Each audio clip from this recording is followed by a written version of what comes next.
can count your turns if you want to see the PG.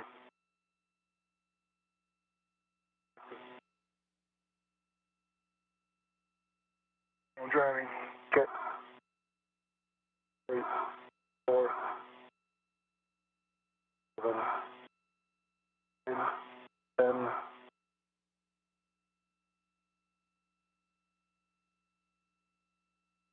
15, 1, 3, 4, 5, 6.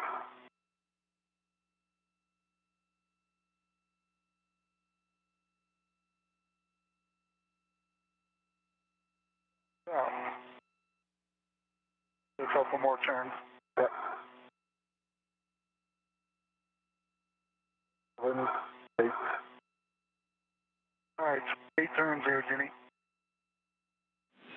Copy 28 turns on Charlie 11. The bolt should be sprung out, fully released. You can start your PGT, Shane. Okay, that can work.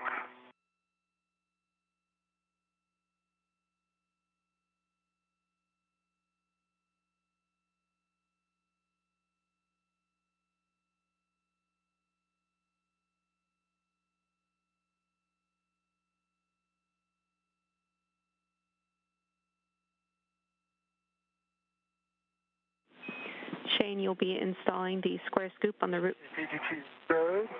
Copy. You can install the square scoop on the root beam microsquare near Charlie 11. Remember, 45 degrees toward EV1.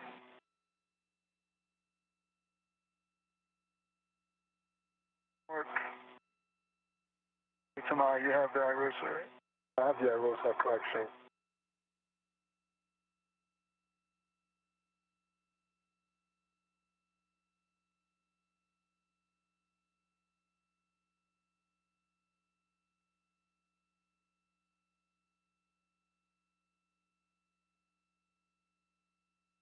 It's locked. I'm going to take my red off. Nice, please, Ben. You have the IROSA? I have the IROSA.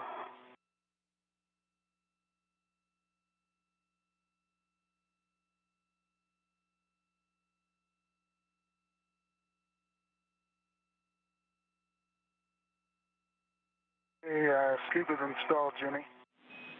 Copy, Shane.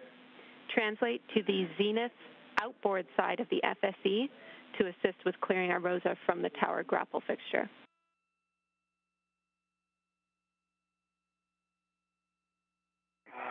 I'm going to reposition.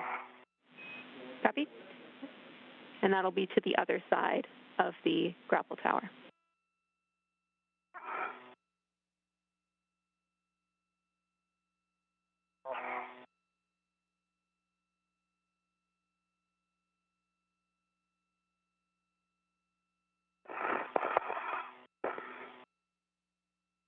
Two hours, 14 minutes into the spacewalk. Pesquet and Kimbrough working to release the IROSA solar array from its flight support equipment. We're just about there. That's the array when it can stay up. Back. When you're ready to release IROSA, Thomas, you can slide IROSA zenith to release it from the pin slot interface. And Shane, you'll be giving SSRMS a go for the lower IROSA back off. Again, we want your eyes on the clearance with the grapple tower.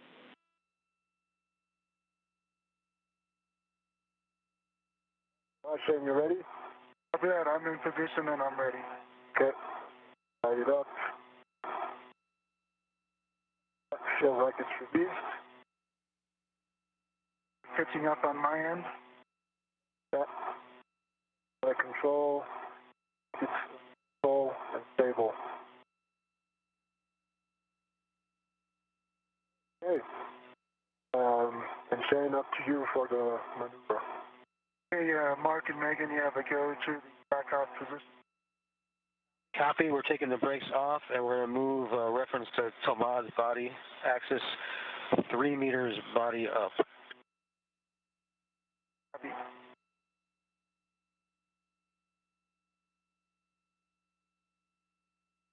We're starting that motion.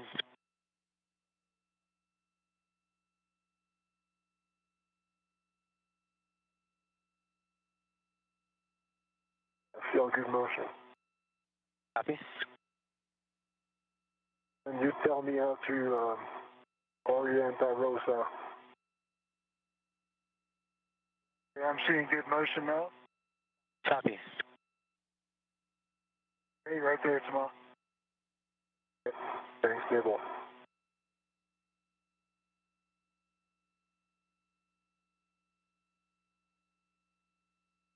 Oh, how's the rate? Rate's perfect, Mark. Copy. Megan's flying great. Concur.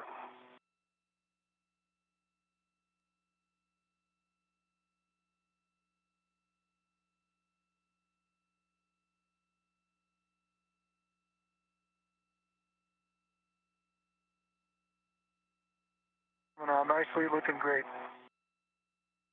Copy.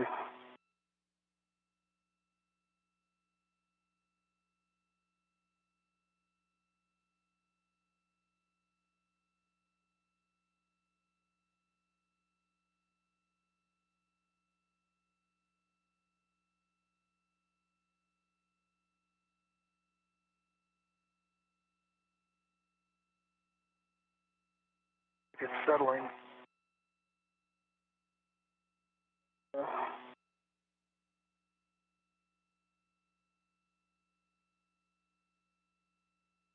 We're moving slowly, but moving.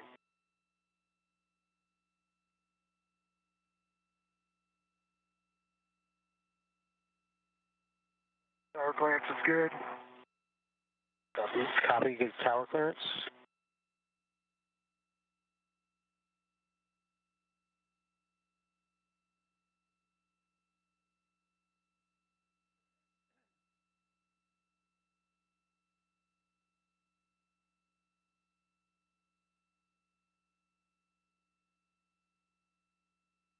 If you can pitch it up a little bit, it's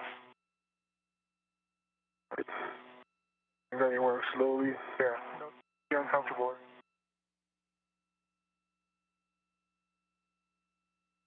It doesn't really want to pitch up. It's stuck on something? Okay. You want to stop motion? Yes, you can stop motion for now, Mark. I don't know if Shane is a good Stop. reason. Okay, copy motion stop.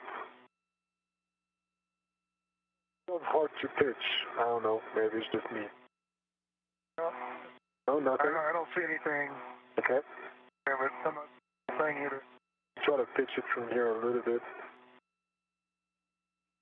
Left a little bit. Moving free. Yeah. Okay, now it's Almost 2 hours, 20 minutes into the spacewalk, the second IROSA rollout solar array now being extracted from its flight support equipment by Thomas Pesquet at the end of the Canadarm2 robotic arm. As visual assistance is being lended by Shane Kimbrough, who will move over to the P6 worksite at the base of the far left side of the station, where this array will be installed on the opposite side from which the 2B solar array was installed this past Sunday. Started that motion. good motion. Good motion.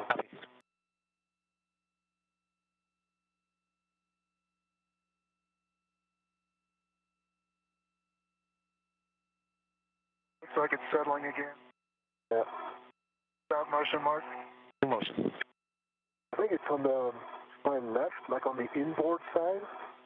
Feels like there's some friction. Move it freely again. I just moved.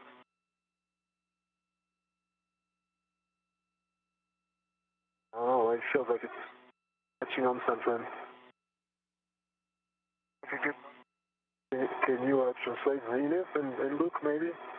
Look down from the zenith side of the FSE. Yeah, Jenny, you go with me going over to the other side? Yeah, we are. We're following along, Shane, and we agree you should go to the zenith inboard side. Check it out.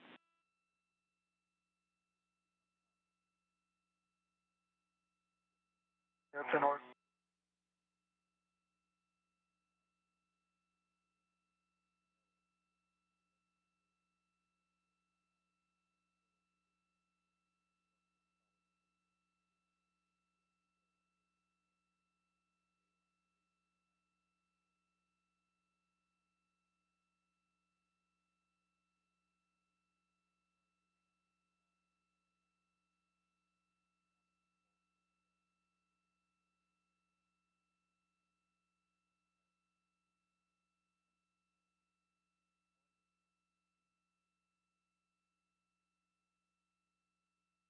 You know, hang around first. I'll just.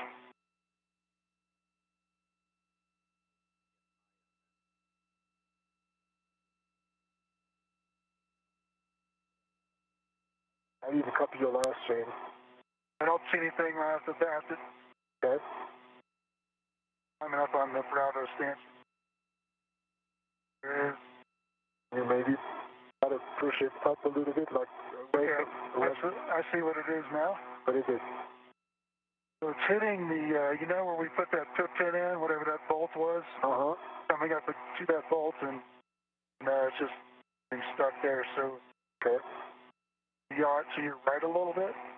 Can you push it a little bit? And Shane, you can deconflict it from that bolt. You can touch you can touch the bumper that your left hand is close to, the white bumper that protects the blanket.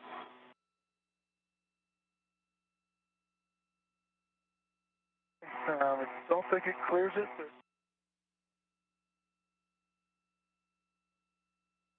yeah, Jenny.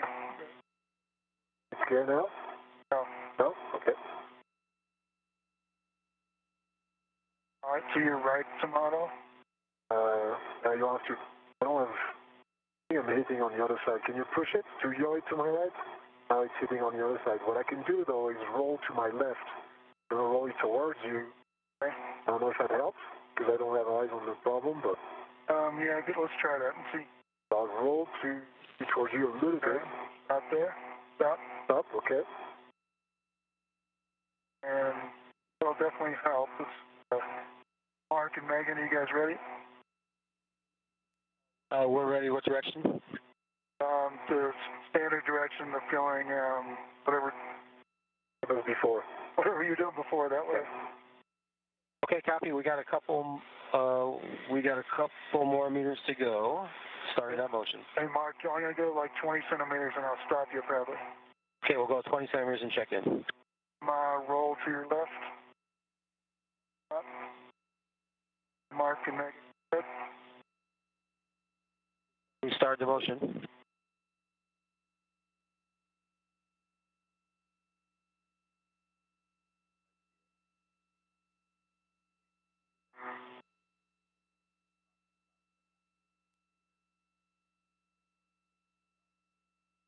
You can stop motion. Motion. That's not helping too much. You're going to hit that bolt. We are following along. We suggest you might be able to move nadir, and hopefully the bolt could clear the gap. Oh, looks like you did it. There you go. Well done, Shane. It's free now, Jenny. It's free now. Okay. Okay, Mark, ready for you to resume.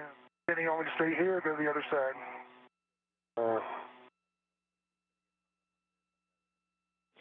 Shane, go watch the tower. I was looking for with respect to the tower, Shane. Shane, grapple fixture out there. Can you see the tower? No, I cannot see it. Dark. Probably need to go back over there, right? Yeah, if you... Yeah, we're holding in place until you give us a go that you've got good clearance views.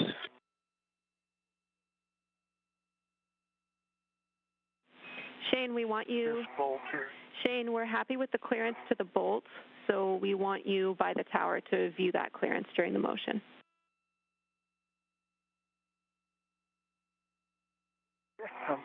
Yep.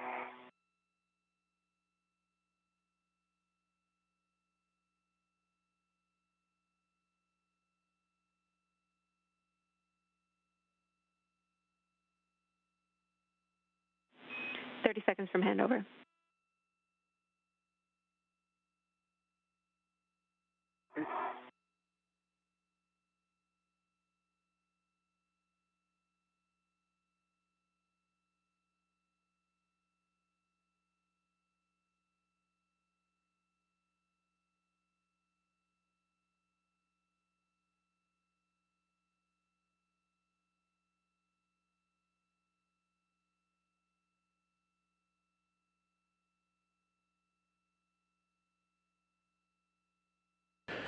Two hours, 27 minutes into the spacewalk. Thomas Pesquet carefully removing the IROSA solar array from its flight support equipment. Very tight tolerances to get it out of the flight support equipment area under the watchful eye of Shane Kimbrough, who's alongside. We're in between satellites on our tracking and data relay satellite system. We'll get a downlink television and communications capability back from the station just momentarily. Everything continuing to proceed fairly close to the timeline for Pesquet and Kimbrough, spacewalk that began at 6:52 a.m. Central Time, 7:52 a.m. Eastern Time.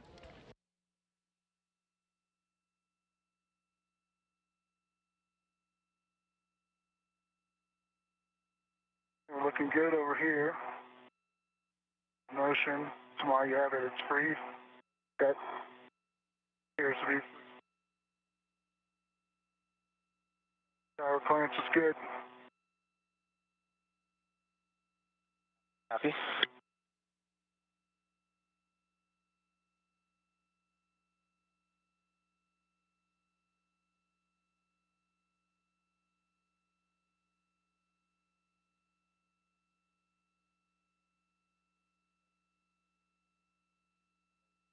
You're clear of the stanchions on the left if you want to yaw it to your left a little bit.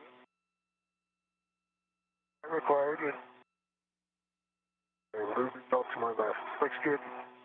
Copy.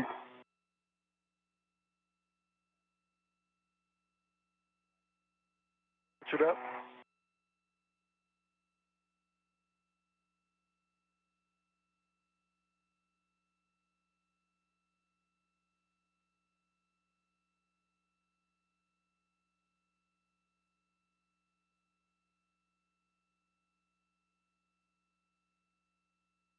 Looking good. Our clearance is good.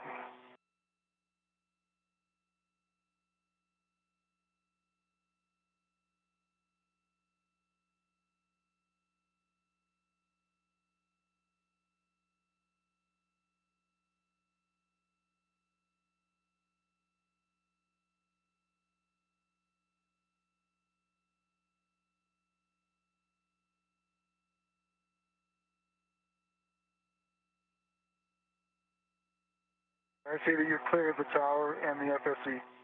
Copy, Shane. Nice work. Thanks for all the help. Copy.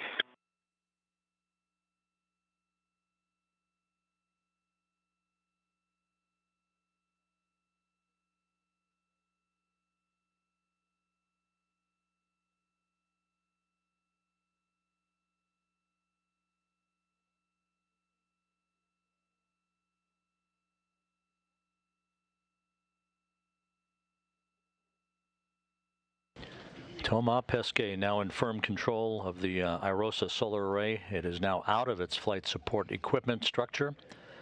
Shane Kimbrough will move over to the P6 truss worksite to receive a handoff of the array from Pesquet once Pesquet is maneuvered over to that location by astronaut Megan MacArthur, operating the Canadarm2 robotic arm from her robotic workstation inside the International Space Station.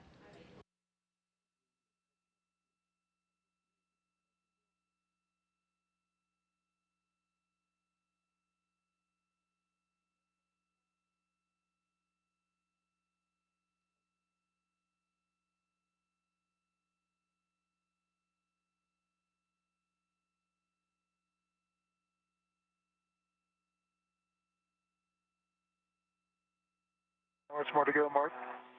Got 15 more centimeters.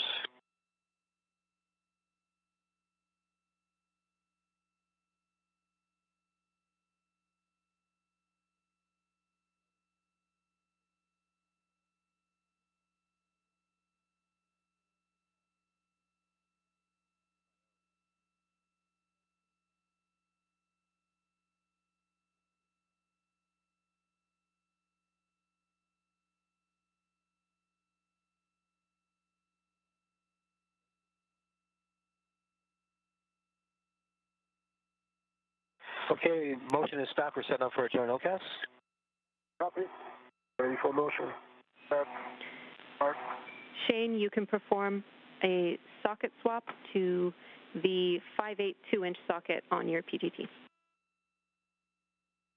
It's in work.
We're one switch throw away from a joint OCAS. It's the first of 3. This one will take 2 minutes in Vern.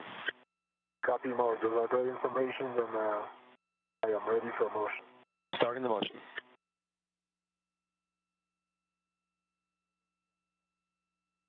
And good motion. Nice and smooth.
We get full test on the 12-inch on the socket caddy. Copy.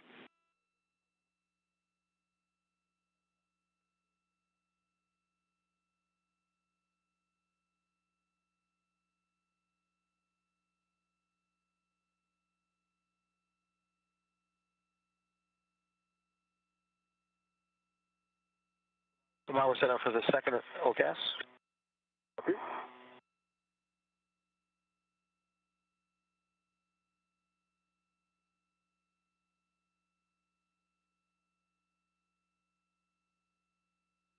Full test on the 2-inch on my PD. Copy.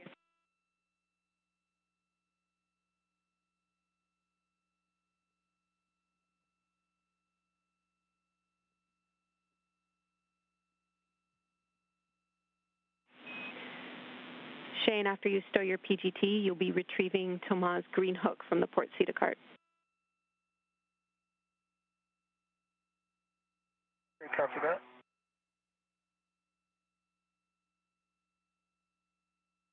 Now we're switching away from the second of 3 joint OCAS in Vern, 2 minutes. Потому что сейчас же вам раскадровать неудобно использовать до воскресенья. I have some motion shadow on the, yeah. Okay, Mark, I copy. I'm ready for your second joint OCAS. All right, that's from the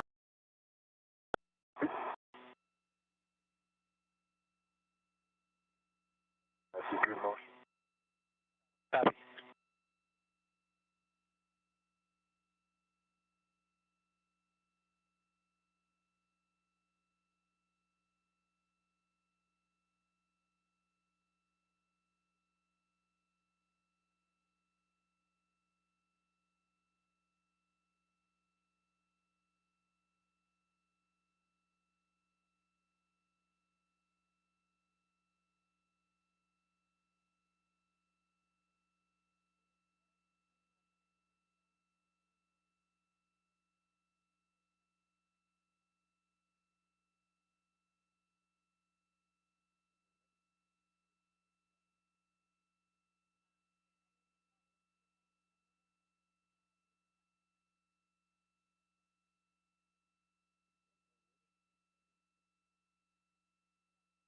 Hey Mark, I don't have visual references anymore, so if you can give me a heads up when the motion up so that I can control and prepare the AROSA. Yeah, we'll give you. We'll tell you when we start ramping out. Yeah. Great, thanks.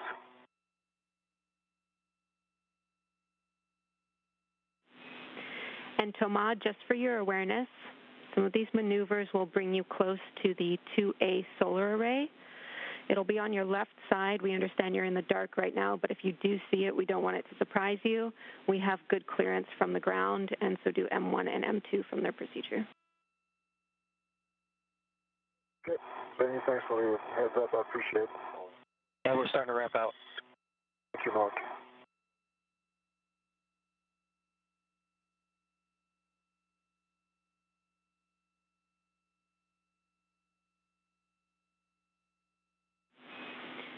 Shane, when you pick up Thomas' green hook, make sure you attach it to your waist tether or D-ring extender or green reel. Okay, copy that. And Thomas, that motion's complete. We're setting up the third joint cast. Yeah, thanks, Mark. Your call was great. I could nicely control the AROSA, and I'm ready for the third of 8.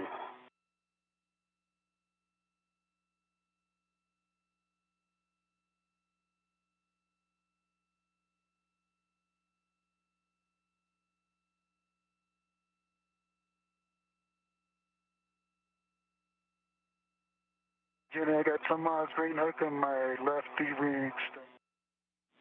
Copy, Shane. Check reel unlocked.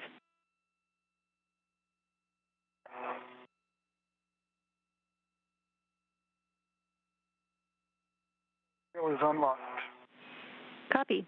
Translate to P6 for a green hook location. Check gauntlets in place prior to crossing the Sarge.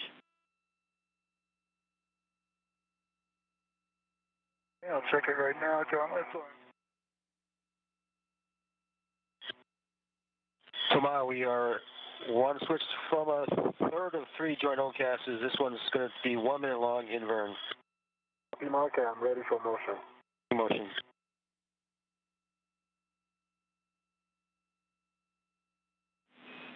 We copy your check, Shane.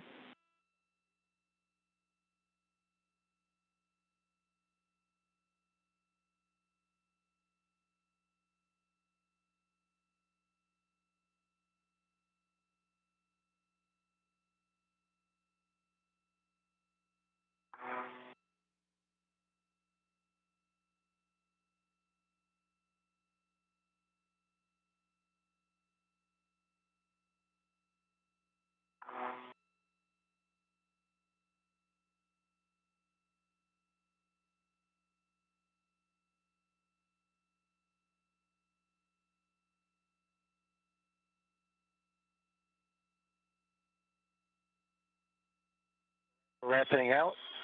Copy.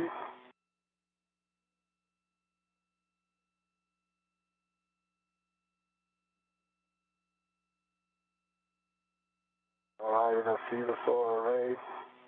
Towards my feet, a little bit forward. And that motion is complete.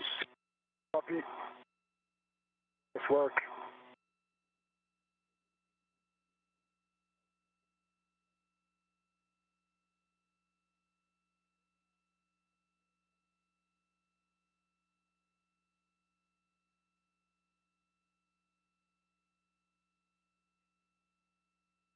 While we're setting up a manual maneuver, it'll be a GCA. GCA from Shane, I guess. Shane, you're looking for handrail 5311 for Thomas' green hook and 5388 for yours. After that, thanks, Jenny.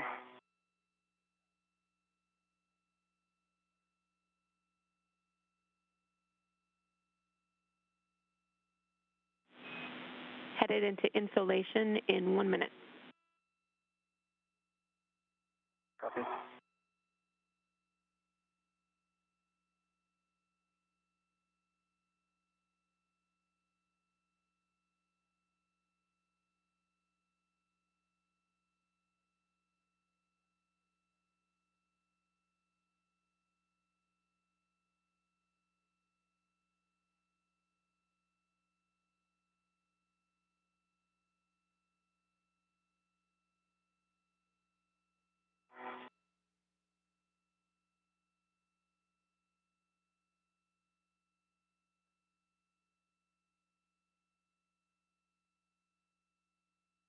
I see you coming.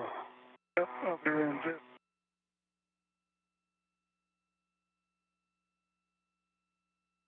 Follow me. Up there and set the green hooks. Copy.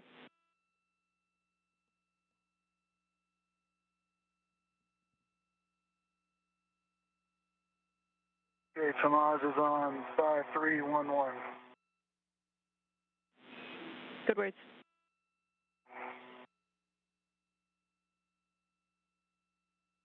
Houston Station on 1, we're standing by for your go for the Arosa handoff maneuver.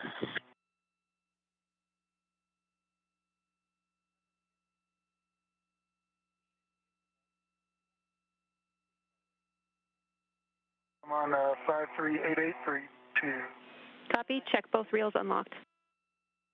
And station on 1, big picture, we're just waiting for Shane to get in position and get a little better lighting, and then we'll give you the go.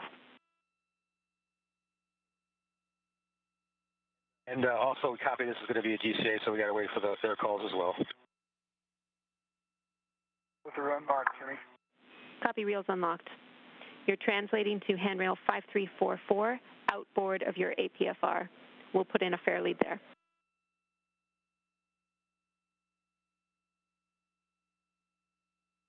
This is Mission Control Houston, 2 hours 45 minutes into the spacewalk. Thomas Pesquet has been maneuvered to the P6 worksite near the base of the mast canister for the large legacy or heritage solar arrays that you see in the field of view. Those arrays delivered years ago on the STS-97 mission to the International Space Station, the first pair of original solar arrays for station power.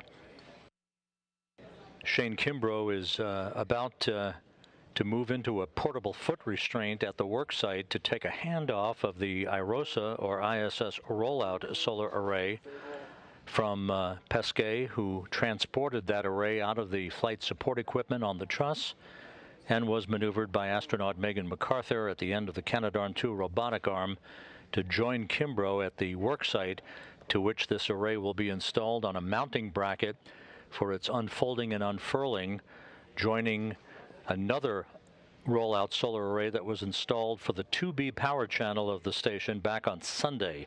This array in play today is for the 4B power channel.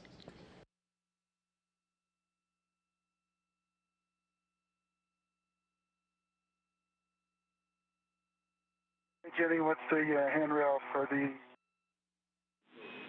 5346. Charlie? Gotcha.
All right, their lead is in on 5, 3, 4.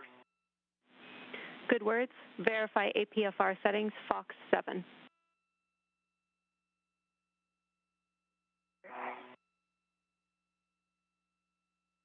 Raw, black on black. First test, good pull test. The 12 o'clock, Fox.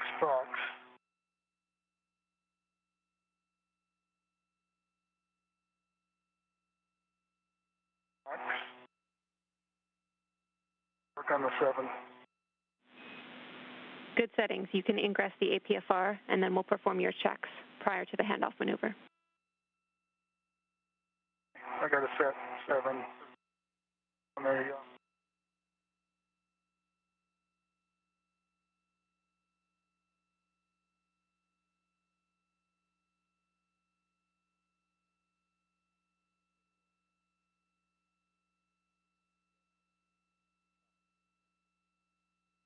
This is 7 now. Copy, Shane.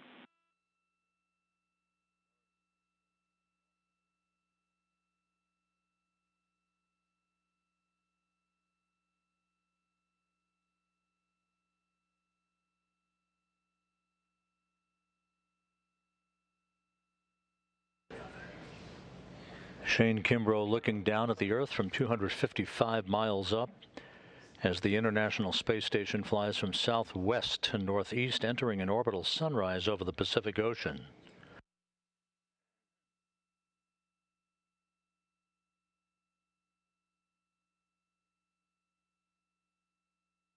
All right, it's all set up, Jimmy. You can now, right?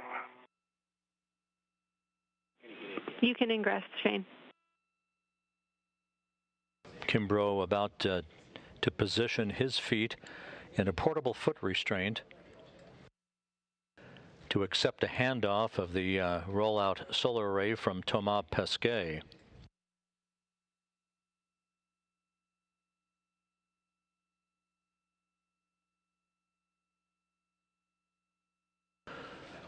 As we take questions on hashtag #AskNASA, a Twitter user asks, does Thomas simply put his feet in the foot restraint and they are secure, or does he use something else to secure them? No, he simply slips his feet into the foot restraint. He is tethered to other structures at the same time to make sure he is securely fastened, but it's simply putting feet in a foot restraint, slipping those feet in to the foot restraint, which is attached to the various structures at the work sites.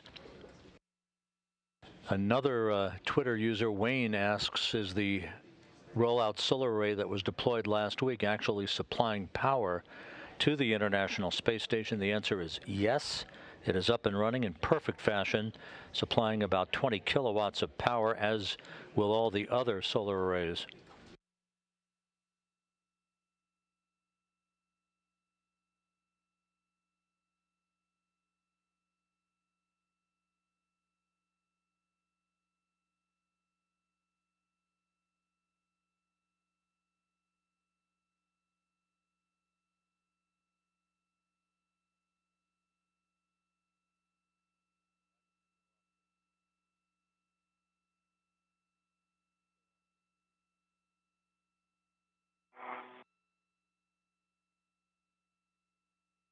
All right, tomorrow, take him in. All right, doing all right. I'm doing good.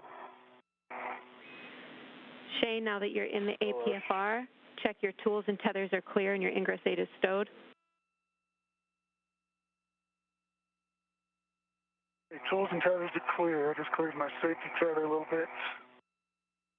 Ingress aid is stowed. Check your Be ready for Tuesday. visor, glove heaters, cooling are set. Your heels are secure and your gauntlets are down. Visor, glove heaters set. Glove heaters are off. What else, Jenny? I'm sorry. Heels are secure and gauntlets down.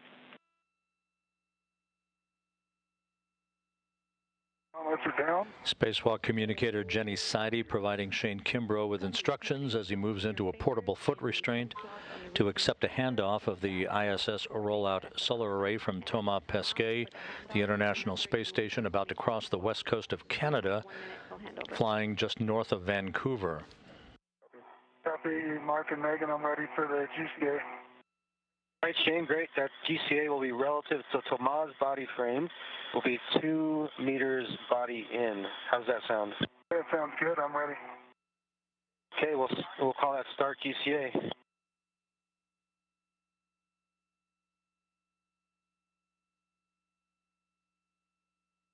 Starting motion.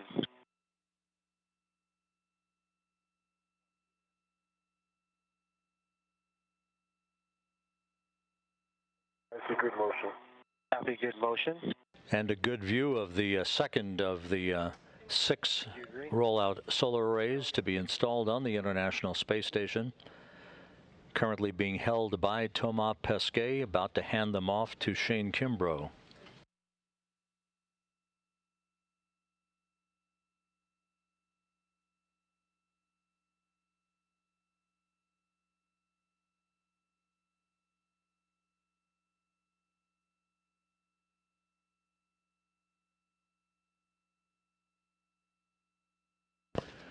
Here in Mission Control, the spacewalk being supervised by Flight Director Pooja Jasrani. On the right of your screen, seated in the white jacket, is spacewalk communicator Jenny Seide, Canadian Space Agency astronaut, and to her right is veteran NASA astronaut Drew Feustel.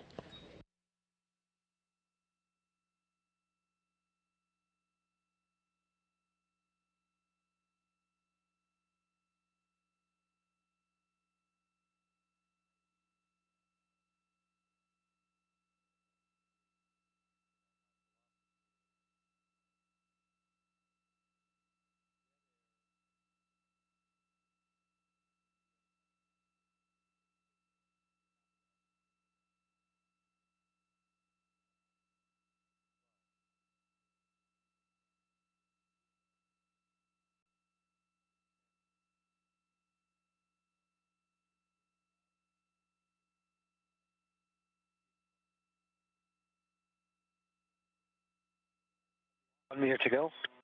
Copy, 1, looking good.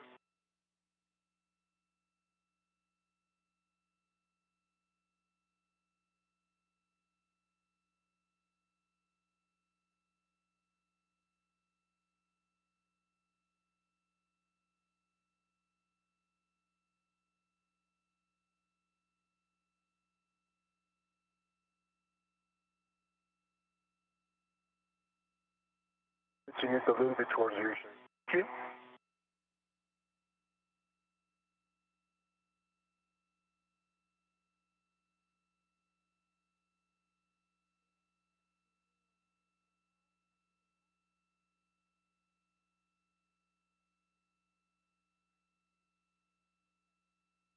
Five 0 centimeters to go. Copy.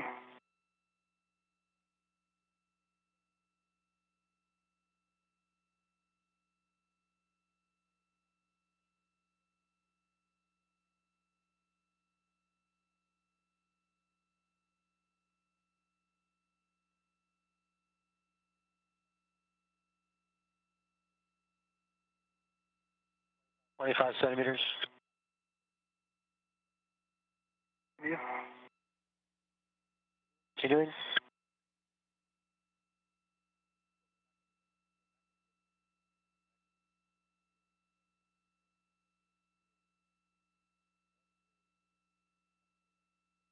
$10 centimeters.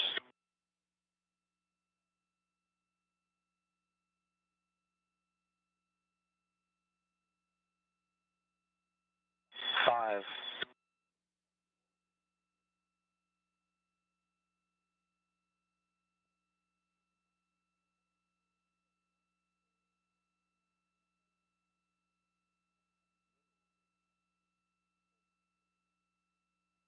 Okay, Shane, that's published. How's that look? That looks great. You can stop motion, GCA complete. Copy, GCA complete. Brakes are on. Go for ROSA handoff. Let me get a red on it. All right. Tomorrow, I can only reach one handle from this location, so we'll work together. I can reorient it as soon as long as you let me know. You can put a hand on it. Put a hand on it, and I have a red on it now. Okay. I feel you're taking control. I don't have control yet, but try to get to the second hand now. Roll it to your left. Roll it to my left. That's okay.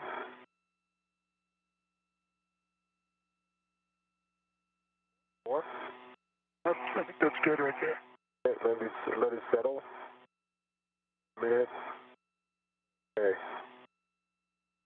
Now, you can let go for a second. Let me reorient it a little bit.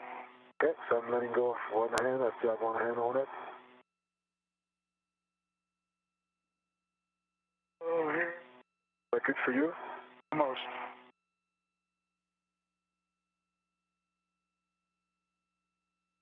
Okay. I have control. Okay, you have control.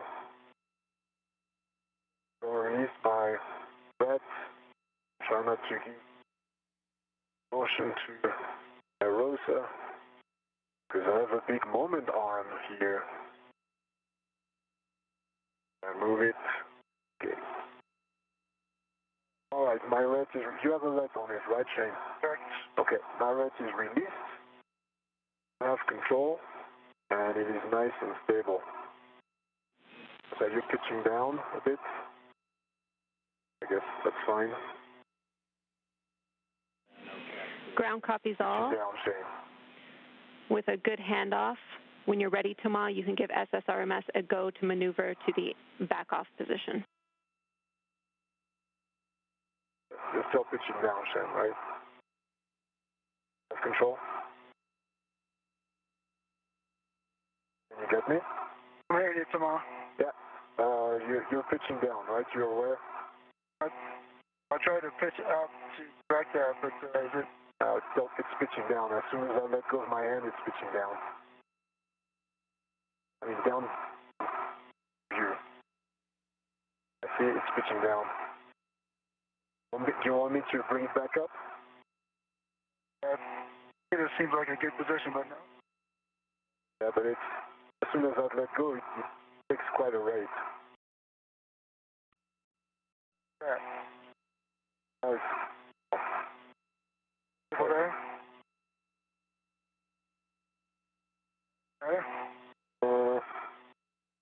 Yeah. I don't feel like it's moving at all. Yeah, but it's moving. I can see on that end. It is still pitching down a little bit. I'll pitch it up. It's going down on my end.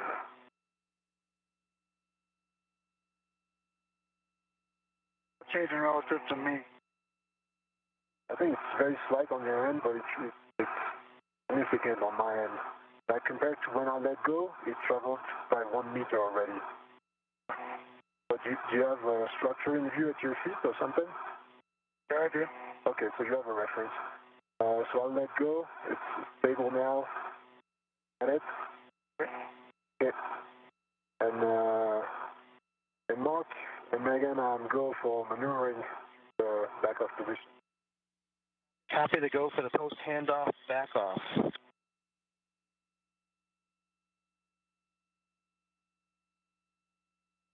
Looking good and stable, Shane. Nice work. Thomas, can you give us a tethers and tools check? So my tethers are cleared from the IROSA. My tools are nicely typed in. I am ready for motion. Everything's clear. Okay, we're starting that back off maneuver. Starting motion. Copy.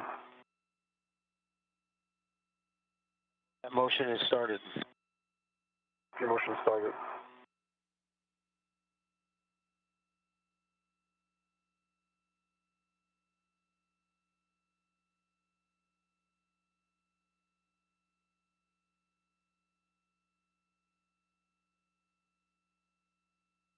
I see good motion.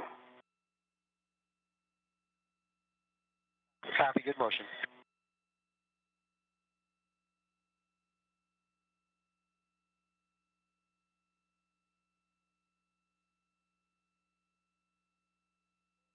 Shane Kimbrough in firm control of the IROSA solar array. Thomas Pesquet being backed away from that location. He will get out of the foot restraint and then join Kimbrough back at the P6 truss worksite to begin the process of mounting the array onto the mod kit or mounting bracket that's at the base of the P6 solar arrays where the integrated electronics assembly is located.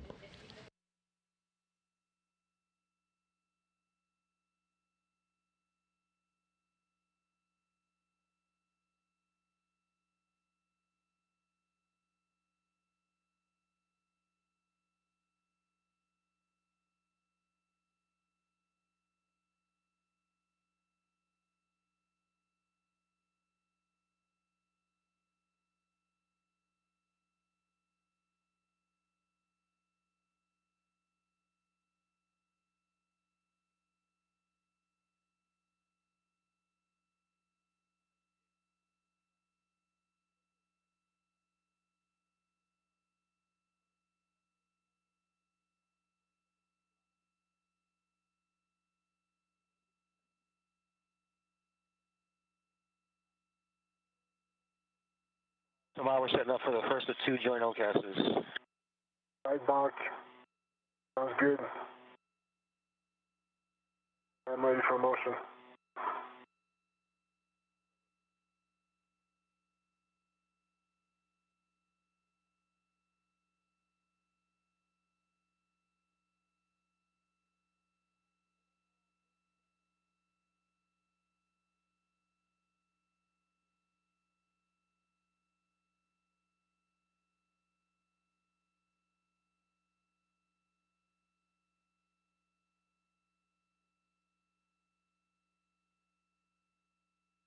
Tomorrow this is the first of 2 joint OCASs. We're 1 switch throw away. It'll be in course, 2.5 minutes.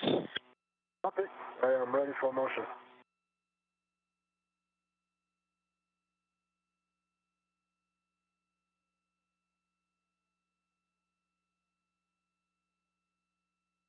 Starting motion.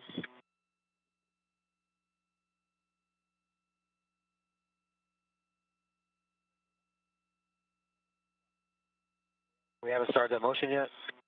Copy. Now we're starting motion. All right. And I feel good motion. Copy.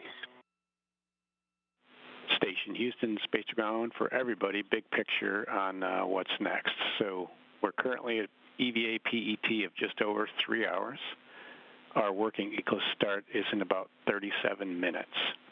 We see the limiting consumable is EV2 battery of 753.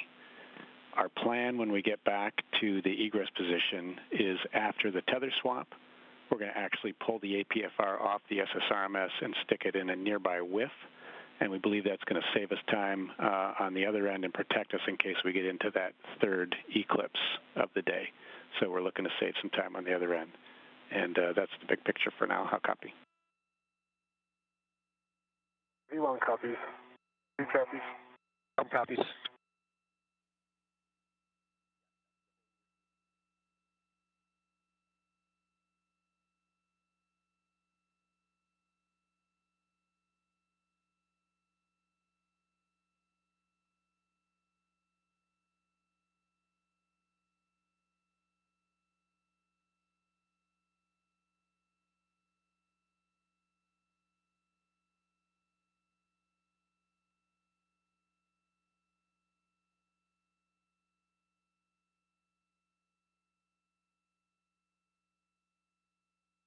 Tomorrow, that first joint OCAS is complete. Set up for number 2.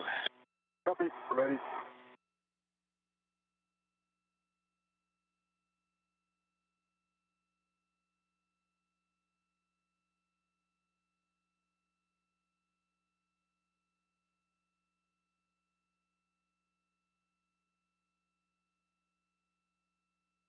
And Jenny, I think I see on the mounting bracket that the right detent is engaged. Shooting up from the mounting bracket from I see here. Make a note for later when we get to it. Yep, we copy Thomas, and we were expecting that. Okay.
Tomorrow we're switching away from the second of two joint OCASs. This one's in course, 2 minutes.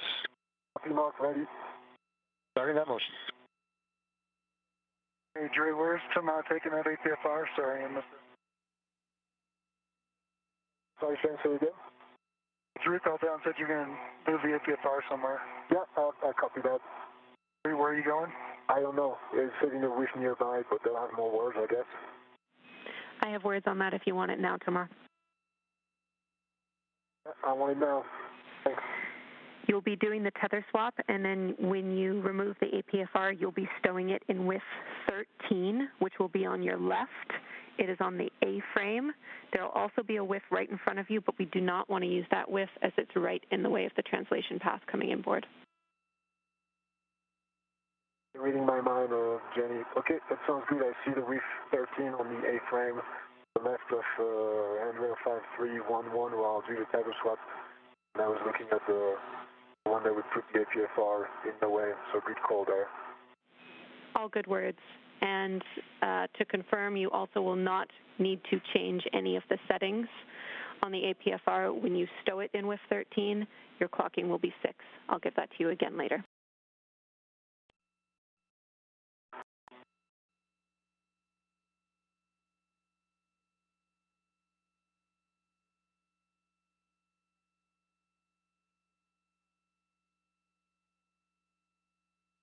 And that second joint OCAS is complete. We're setting up a manual maneuver. It'll be a GCA. Copy, Mark. I'm ready for GCA.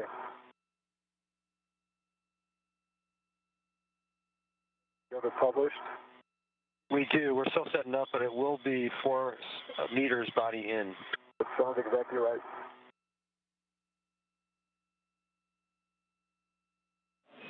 Prior to GCA, Thomas, could you reset your HECA and check green light? I have green light now. Off. It's on with a green LED.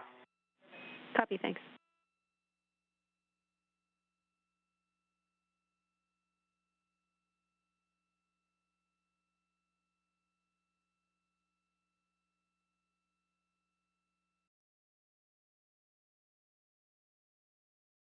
Start GCA. I'll start GCA, Mark. Starting GCA, 4 meters body in. Motion started. See you.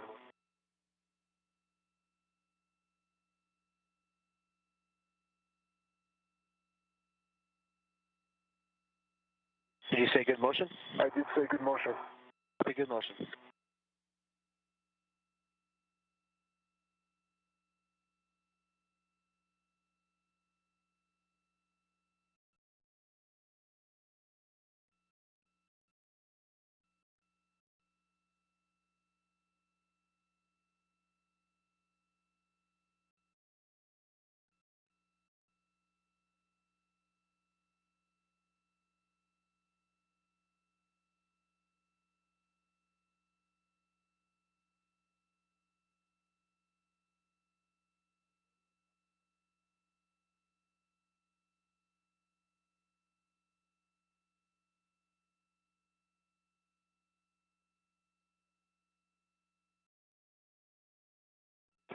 to go. In motion.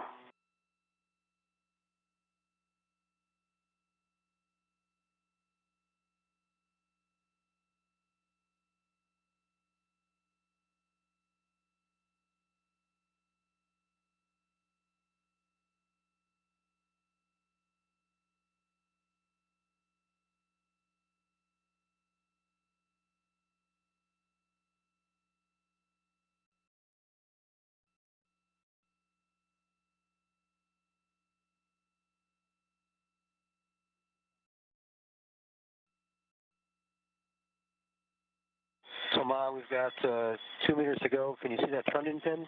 I see that trending pin. It's good vision, clearance vision if you like. Copy, good clearance. This is Mission Control Houston, 3 hours, 13 minutes into the spacewalk. A good view of the IROSA solar array, the ISS rollout solar array, the second of the two such arrays being installed on the International Space Station.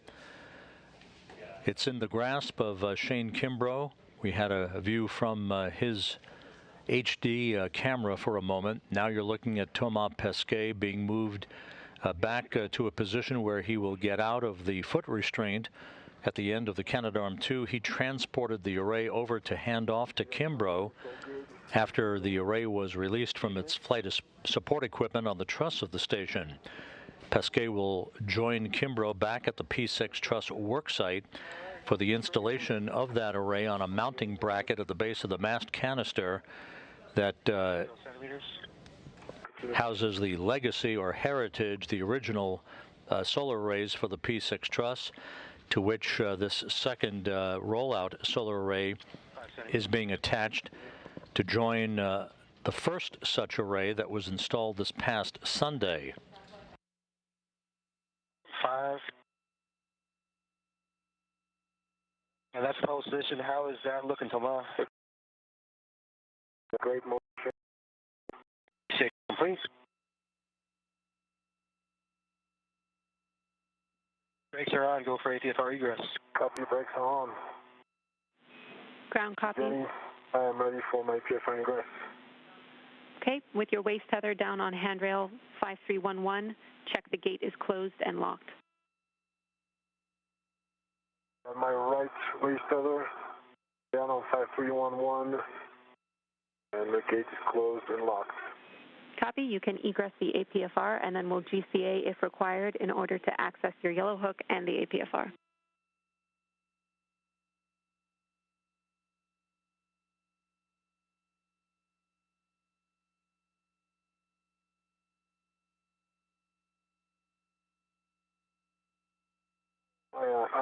I am out of the APFR.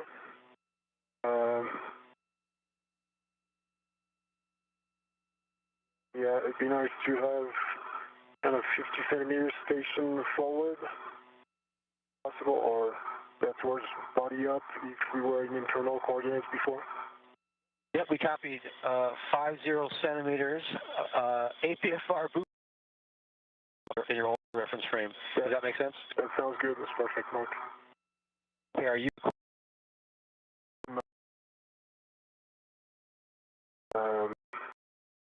Keep it away from me.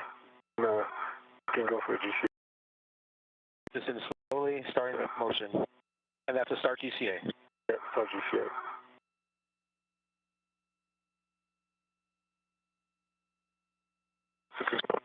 Copy, good motion.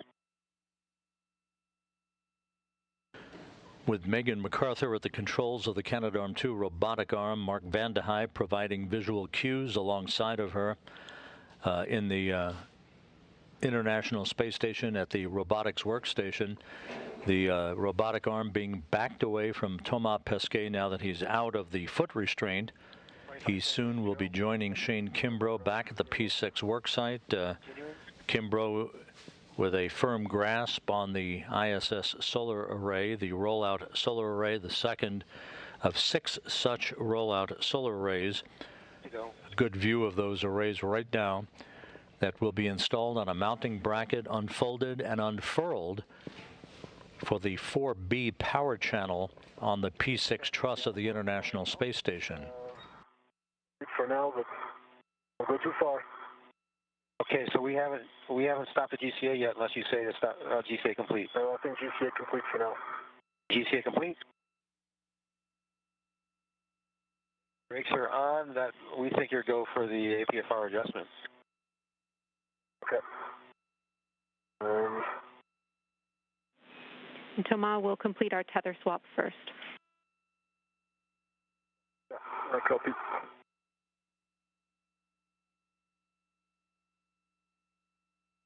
The International Space Station is flying 255 miles over the Atlantic Ocean, midway between the east coast of South America and the west coast of Africa.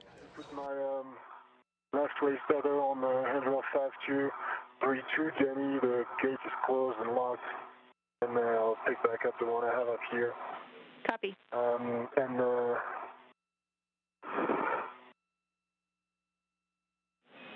Release. I'm ready for your words on the swap. Release your yellow hook from the SSRMS and attach it to your green reel.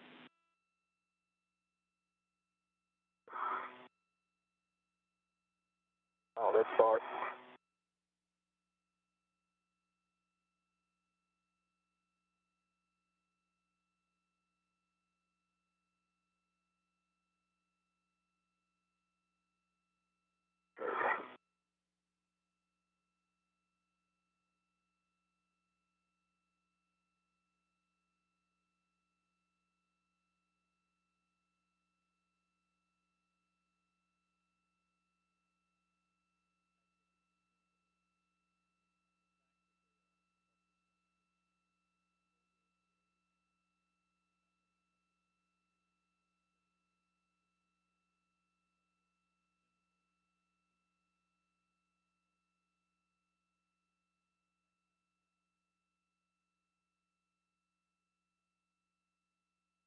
And I think I need 20 to 30 centimeters body in based on my previous position.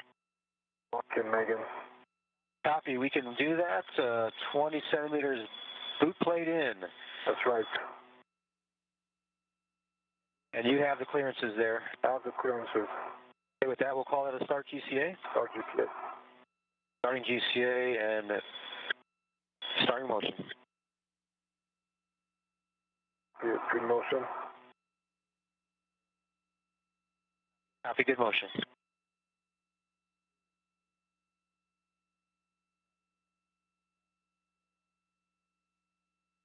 Five to go. To that position.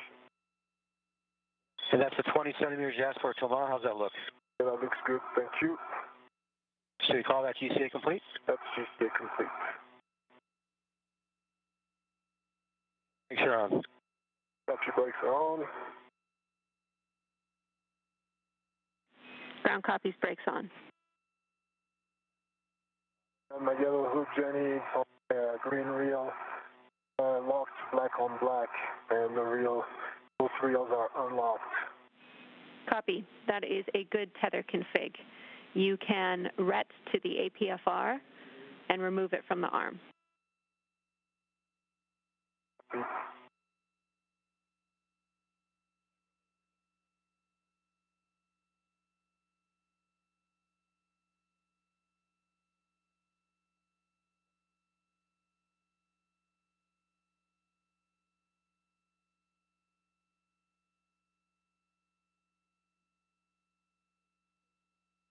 My waist tether on the APFR, Jenny, that's fine.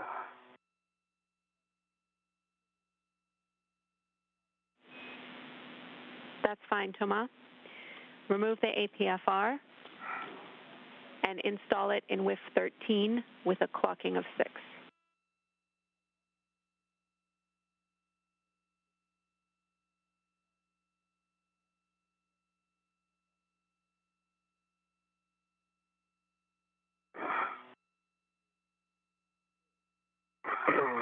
It is sticky.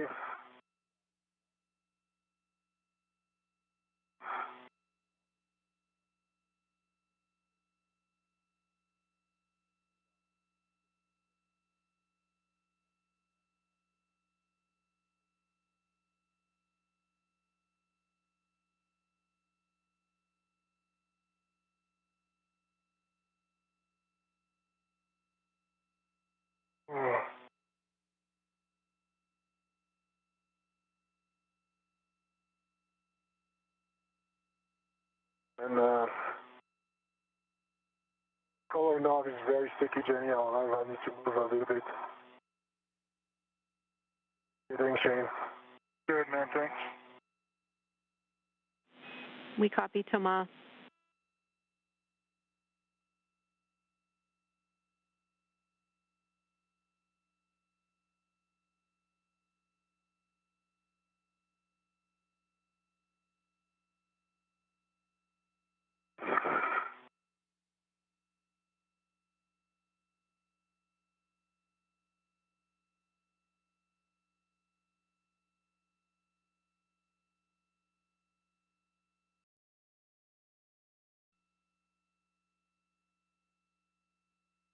Got it.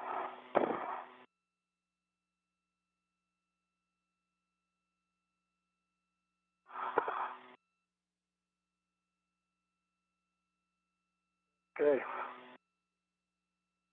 The PFR is out. You said with 13. A-firm. It should be on the A-frame near your left hand. We're looking for a clocking of 6.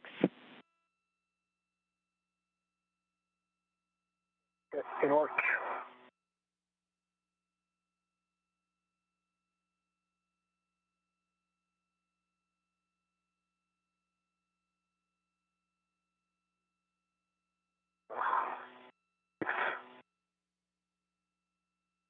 Read on 112. 6. Copy 6.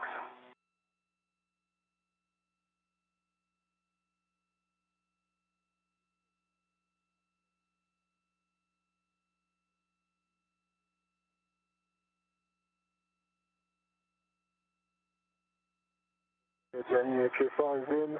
Clocking of 6. Those are out. Black on black. Have a good tool test. Good APFR install, Thomas. Check your tools and tethers are clear from the arm, and you can remove your tether to the APFR.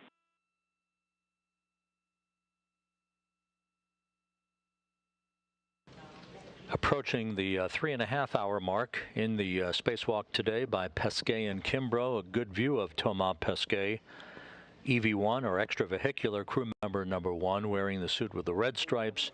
He is stowing the foot restraint that was affixed to the end of the Canadarm2 robotic arm that he placed his feet into to ride the arm, carrying the ISS rollout solar array to the Port 6 Truss work site, where Shane Kimbrough is patiently waiting for Pesquet to join him to install the array that you see here in the field of view from Kimbrough's helmet camera with the Earth below. That array will be mounted onto a mod kit, as it's called, basically a mounting bracket at the base of the Port 6 truss structure. Then electronic cables will be hooked up to join the new array to the integrated electronics assembly for the 4B power channel. In this case, the 2B power channel received the first new solar array this past Sunday. The crew then will be using a pistol grip tool to disengage a series of bolts to enable the array to be unfolded and unfurled and tensioned so that it can begin to draw electricity during daylight passes of the Earth.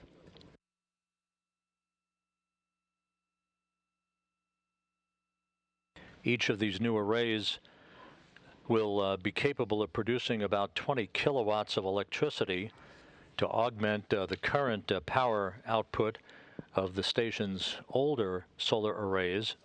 In all, 6 of the 8 power channels on the station will receive arrays, those power channels drawing the greatest loads or the greatest requirements for electrical consumption for payloads and other hardware that they are associated with.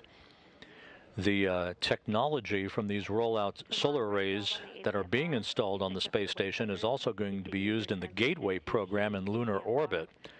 The Gateway is an outpost under development that will orbit the moon providing support for a long-term human return to the lunar surface and a staging point for deep space exploration. The arrays to be used for the Gateway program are, and particularly for the power and propulsion element of Gateway, will be a bit larger than the rollout solar arrays being installed on the space station. A single IROSA or station rollout solar array measures 60 feet by 15 feet, while the solar array wing contemplated for Gateway will be 60 feet in length and 32 feet wide. The two arrays to be installed on the power and propulsion element of Gateway in the future will produce about 60 kilowatts of power. Gateway to use the power to move around the moon while performing lunar exploration tasks, technology demonstrations, and other experiments. The incremental yaw is this plate, the setting of 2. Okay. All right, Shane. You ready? Ready. Okay. So it's going to be to your left. Correct. And here's your first click.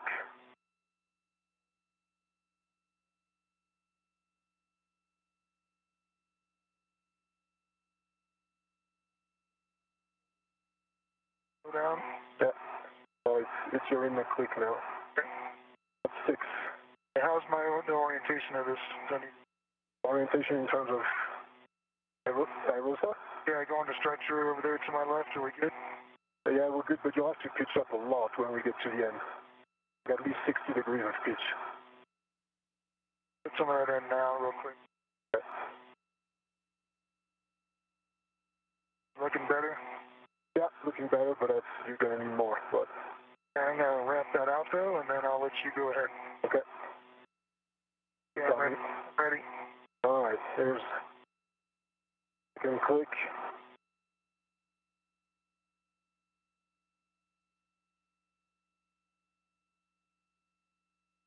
All right. And you're out of 6, going down to 5. I'm going to click in 5 and I'll tell you. Click in 5. Ramp it out. Pitch.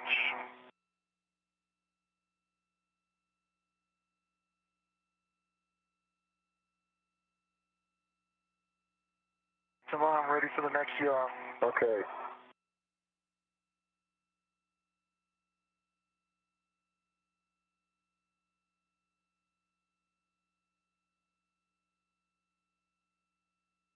Out of 5, going to 4.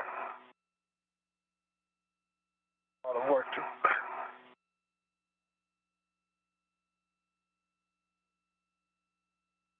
Click in 4. Are we looking to stretcher? Need 40 degrees of pitch, or 30 degrees of pitch at least.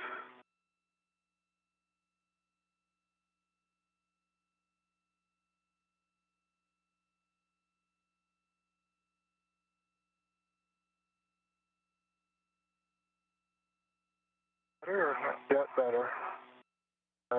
Ready when you are. Okay, ready for one more click.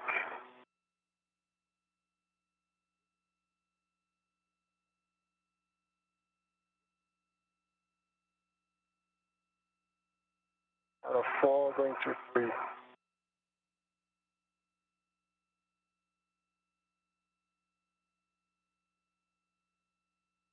Click in 3. Okay. Better with clearance. So the IROSA is close to the APFR, but you still have some clearance. See that? Yeah, the height is good for now. You pitch it up even more, better. Or, yeah.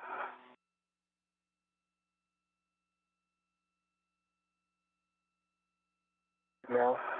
I'm ready. Okay, ready for the final click? Yep. Going to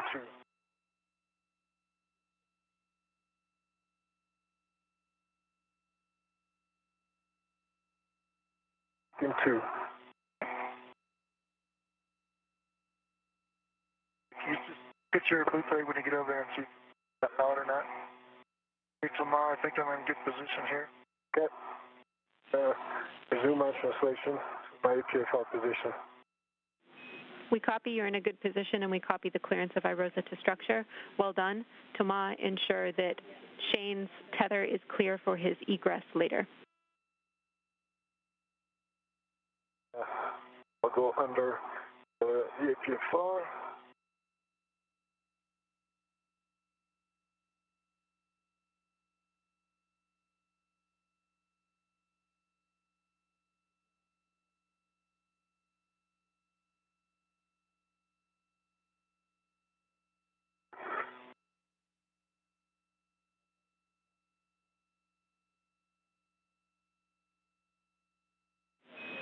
Thomas, you're translating to handrail 5360, outboard of your APFR.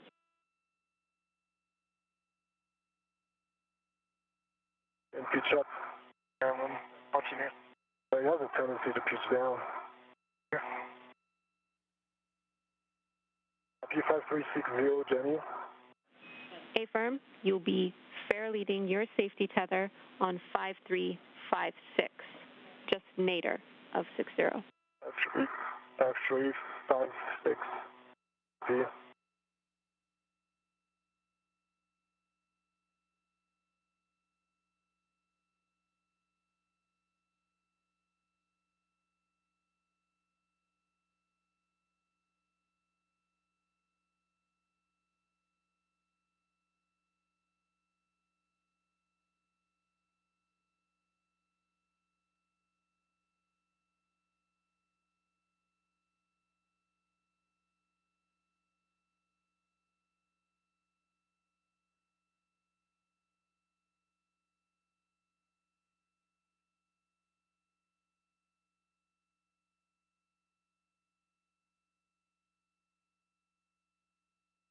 Three hours, 35 minutes into the spacewalk, Thomas Pesquet, as you can see from this view from his helmet camera, moving into position to join Kimbrough at the P6 worksite, where he will take a handoff of the array back from Kimbrough now that he has stowed the one of two articulating portable foot restraints in play for today's spacewalk. Once that second handoff is completed, the crew will then receive instructions from the ground IV or spacewalk communicator, Jenny Sidey of the Canadian Space Agency, to begin work to install the rollout solar array to a mounting bracket at the base of the P6 array for the 4B power channel.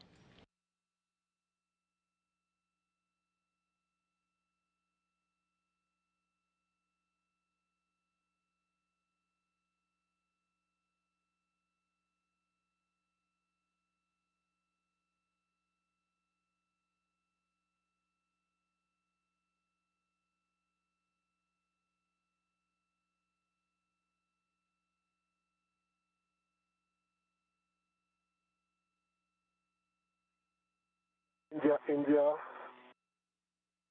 Foxtrot, and Bevan.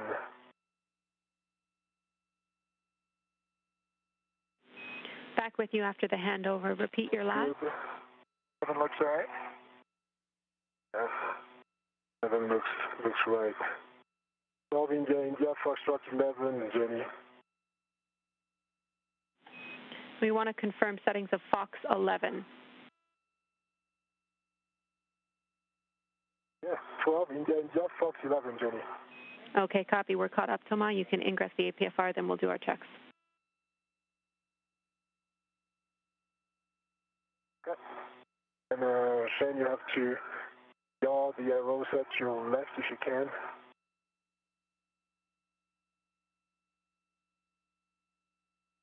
Good. More.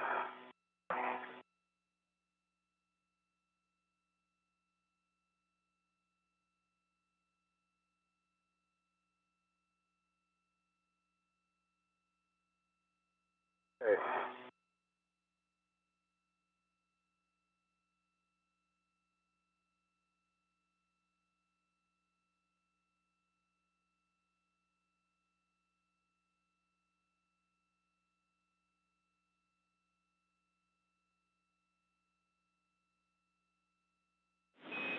Thomas, mind the clearance between your helmet and the iROSA blanket. I see it, Jenny. I'm doing my best. Understood.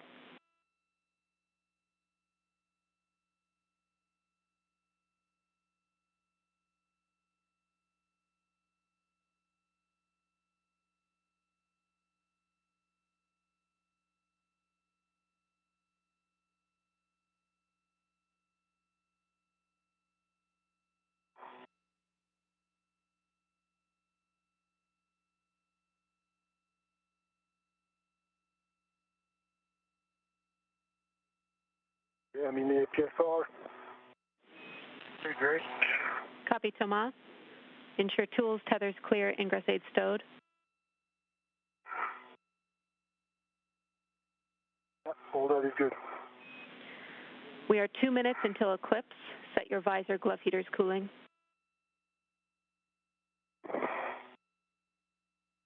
All good, Jenny. Thanks. Heels secure in the APFR and gauntlets are down. Okay.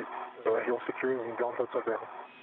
Okay, with that, you can work together to transfer control of iROSA. Keep in mind, you'll be performing a RET swap, and it's important, Thomas, that the RET goes on the scoop in your left hand. So left scoop. Okay, that makes sense. And Shane, if you're ready, can you get set up from your position? Not much authority there. Up, pitch up. All right, man. Yeah, I didn't copy your lesson, but... I'm trying. I don't have much authority, but... Ah, okay. If you bring it up a little bit, then I can help. Right now, I only have the blankets, but... There you go. Okay. I'm helping you pitching it up.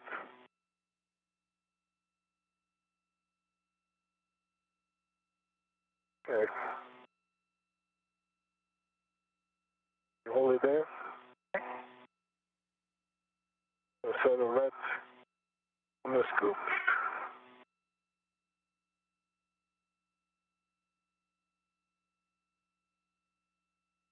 Yeah, the red on the scoop. I have a hand on the scoop.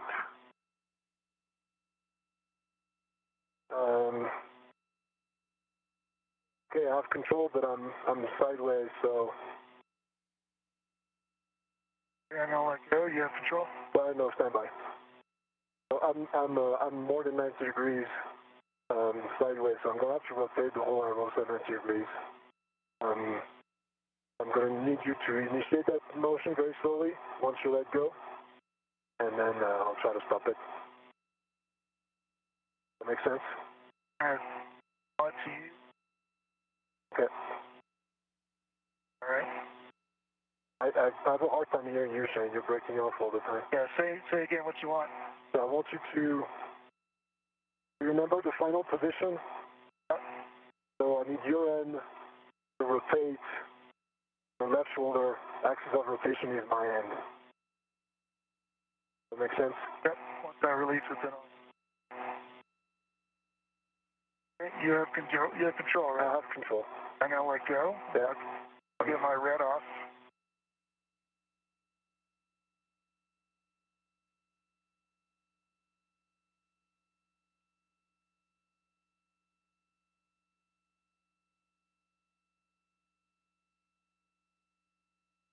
Red off. Okay.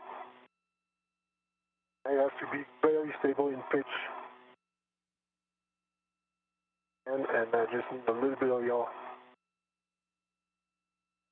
You have a hand on it? I have two hands on it, but on the same scoop.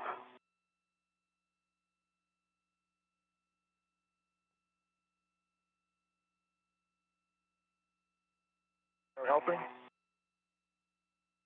You'll have to push it. Yeah, that's what I'm trying to do is push.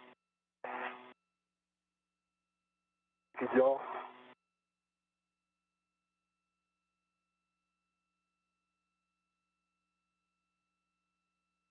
I don't see it, y'all.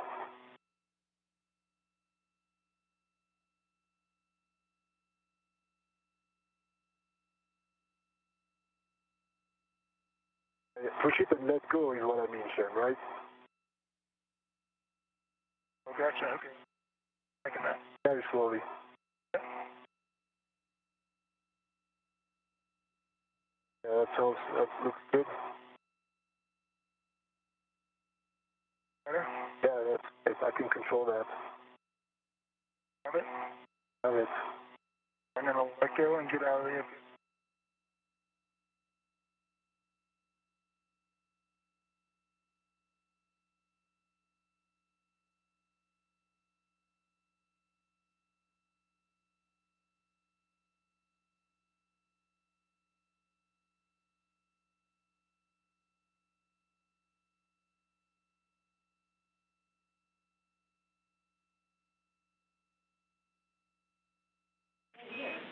Well done, Thomas and Shane. Shane, understand you're egressing the APFR. You can release your fair lead and head to the mod kit.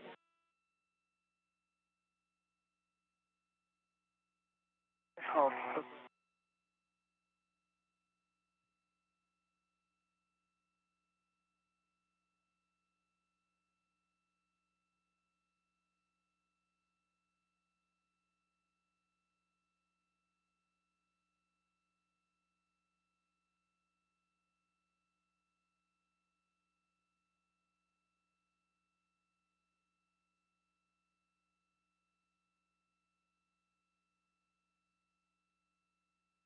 okay, come on. I'm trying to have good control here. Very good. Big going very, very slowly. Bring it home. Yep, let me get set up and get my fair lead off, and I'll be. Ground copies.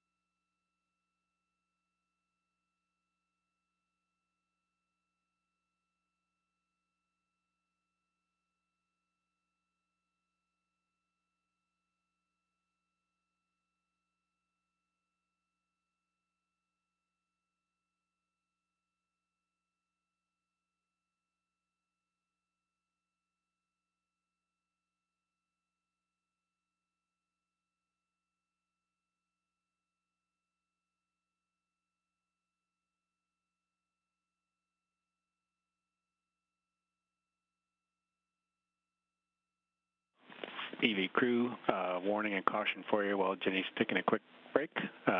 One on the aft side of the mod kit. On the outboard side, avoid contacting the legacy blanket boxes and protruding trunnions. And a caution, while both crew are working on the mod kit, crew must not simultaneously impart loads into the mod kit. That's translation unfolding IROSA, bolt ops, connector ops, or cable routing.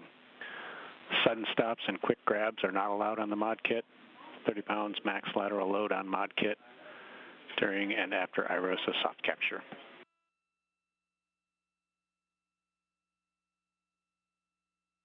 Copy, Drew. Copy, Drew. Something like a butterfly on the mod kit. Great.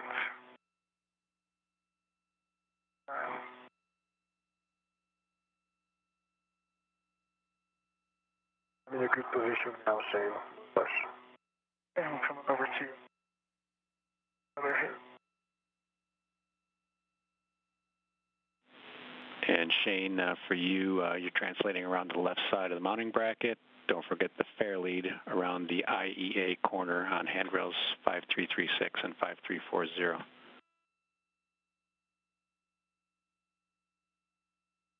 Set up now, and then I'll put a rich man fair lead, same place I did. Copy that. Sounds good.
All's done, Thomas.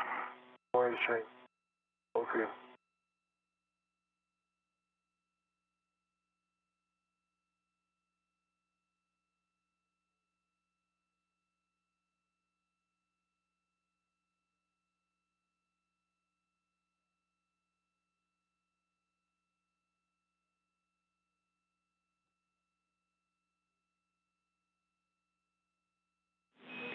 Shane, we see you trend. Go ahead, it's right above you.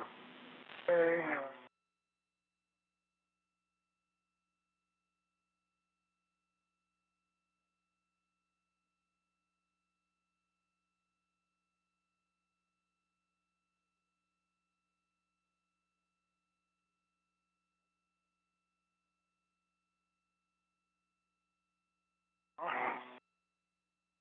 On the left side of the bracket is the We copy. lower strut upper hand. We copy, Shane. We need you to check the left soft capture features are armed and down.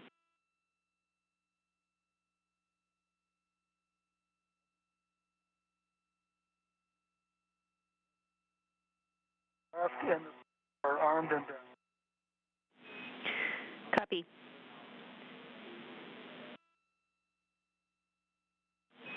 We're going to work to install iROSA on the mounting bracket. Make sure the bottom of the root beam is aligned with the mounting bracket alignment features prior to installing. And caution, confirm no BGA motion prior to installing iROSA on the mounting bracket. Shane, you can maintain control of iROSA, assisting Thomas as he uses the adjustable equipment tether hook, the long side, which is stowed on the mounting bracket scoop, to tether to and remove the scoop in his right hand. Yeah, so it's too far, Jenny. It's too far in my back. I don't think I can do that. I expected.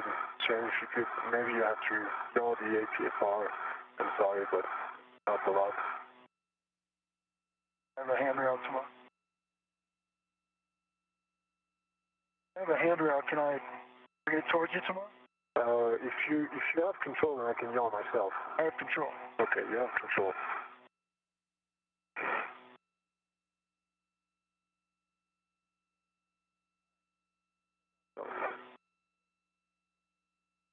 I have one hand on it. Yeah, the red is pulling it towards me.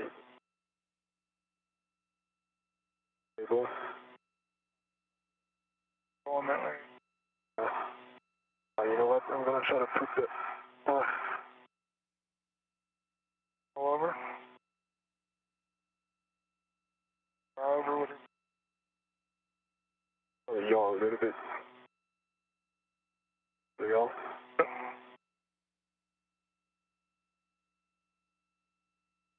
Oh, nice.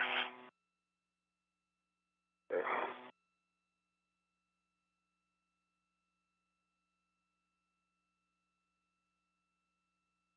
Okay, I'm back in. You found me. Life is good. All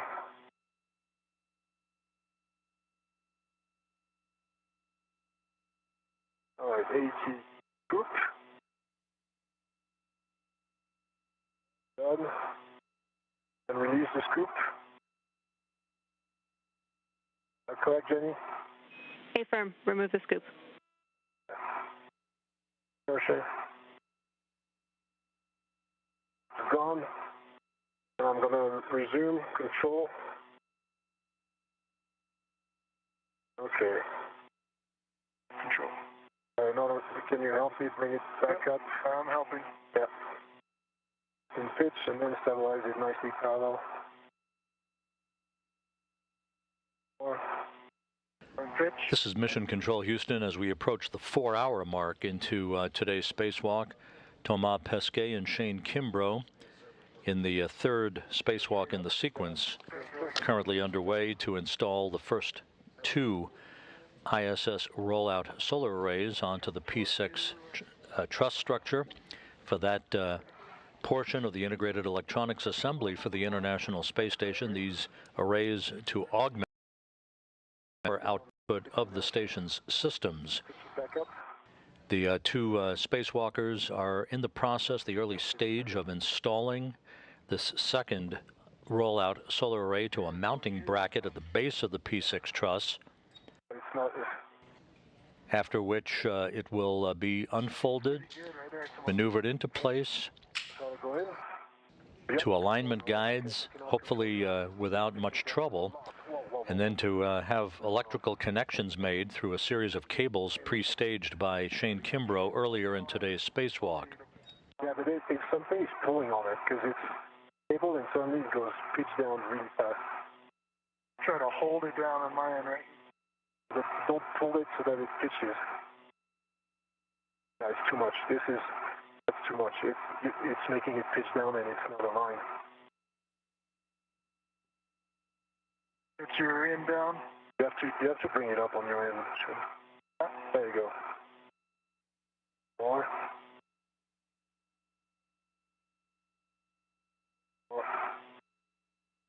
More. More up? Yeah. There you go. Okay. Now, how does it look like sideways? They come to you just about 10 centimeters. Right. That's lined up? Lined up? Yep. Do you want to go in? Okay, where it's stable. Pitching up on your side. Maybe 3, 2, 1.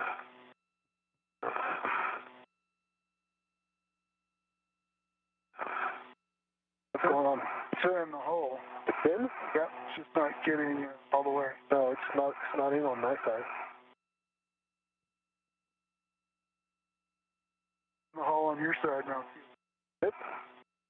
That's a matter of angle. Right there. There we go. Not in on your side though. Okay. It's all in the angle. You have to align it. Like in has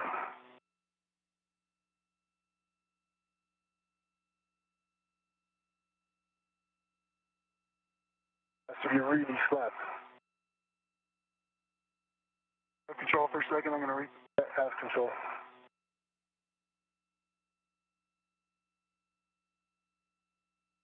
All right, I'm in. I'm in too. I think. The detents engaged.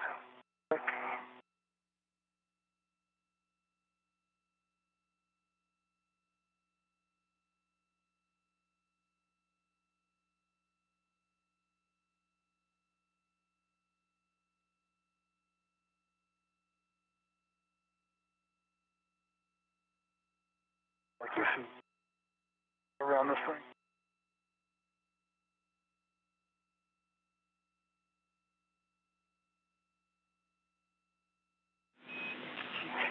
Shane, you're coming across broken.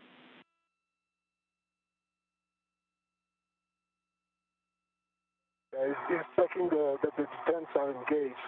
Alignment guys are engaged, both left and center, and we're checking the detents.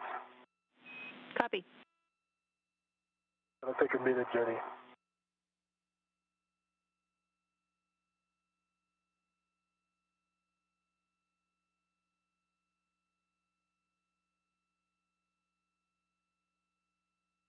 The A-frame gets in the way. This work site is a bit more challenging than the previous one.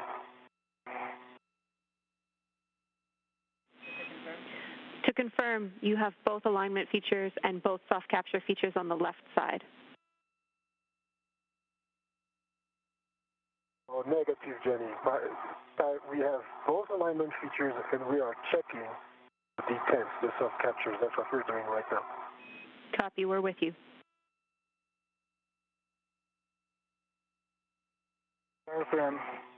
Okay, both the soft capture detents are in, center and left.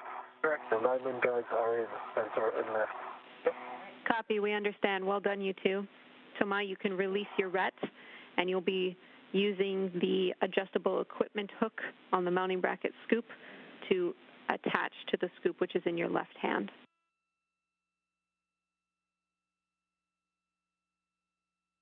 Copy. Right above you. Shane, you will be connecting the adjustable equipment tethers, which you pre-staged, to the left side of IROSA.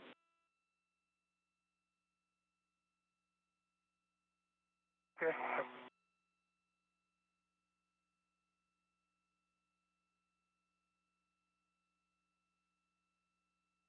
Back around this thing.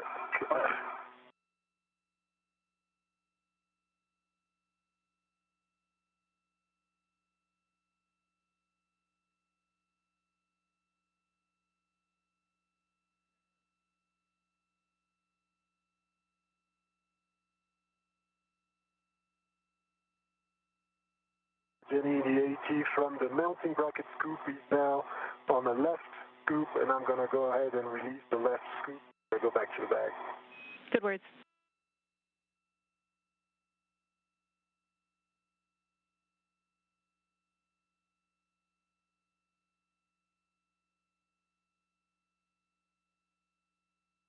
This is Mission Control Houston. We have hit the 4-hour mark into today's spacewalk by Thomas Pesquet and Shane Kimbrough. They have mounted the IROSA array, the ISS rollout solar array for the 4B power channel of the International Space Station, and have achieved a soft capture onto the mounting bracket at the base of the Port 6 truss structure of the International Outpost. With that having been completed, the next step will be for Pesquet to use a pistol grip tool to release a final hinge restraint called the inner hinge launch restraint on the array. That will be the precursor to the unfolding of the array, hopefully with less trouble than was experienced with a structural interference on the first spacewalk conducted 9 days ago. On that occasion, for the first of these two arrays, a structural interference resulted in the array being refolded into place. A series of troubleshooting steps were implemented to enable Pesquet and Kimbrough to unfold and unfurl that array successfully this past Sunday in the second spacewalk they've conducted. Equipment tethers to the left side of IROSA. Following that, we'll be able to release the final hinge restraint bolt R6, so you can ready your PGT. The timing of today's operation requires the International Space Station to be orbiting in darkness or eclipse at the time that electrical connections are made, so that we don't have power flowing through the integrated electronics assembly while those connections are being hooked up for the new array to the electronics assembly. We're 15 minutes into this current night pass of the International Space Station. Flight Director Pooja Jesrani has informed the team here that we will not get to those electrical connections during this pass, and we'll wait until the next night pass to begin that work, pending the other activities that will precede that, including the unfolding and securing of the array in an unfolded alignment configuration. Releases the final hinge restraint bolt R6. Thomas, stand by for settings until Shane's in position.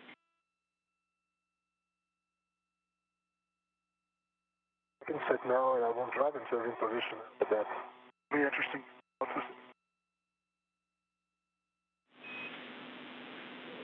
Thomas, your settings are Bravo 2, counter 2, waiting on Shane's position.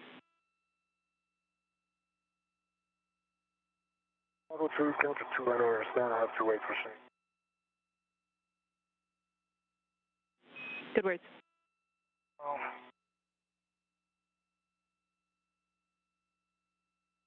Hey, Thomas, I'm ready whenever you are. Okay.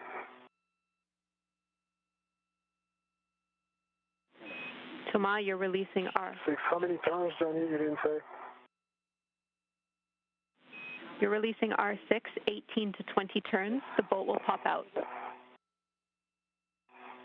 18 to 20 turns. Mark, R6.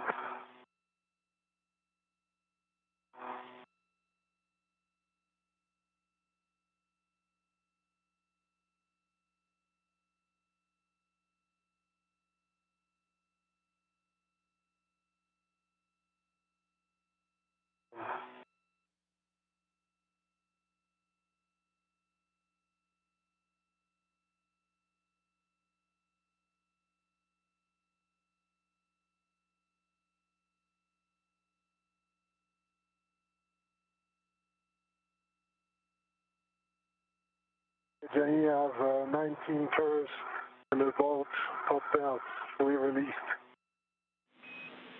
Copy, Thomas, 19 turns. R6 is released. You can stow your PGT and egress the APFR.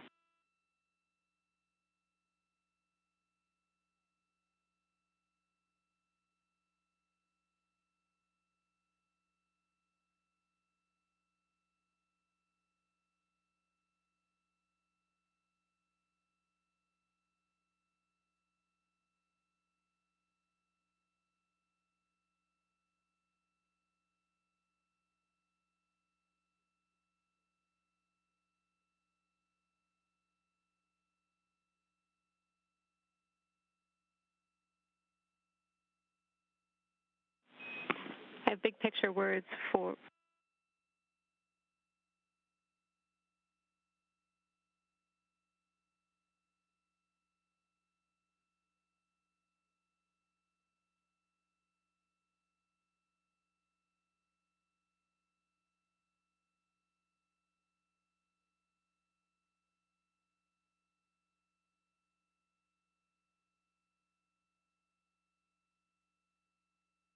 All right, Shane. Great position. Am I releasing it? Open it up. What?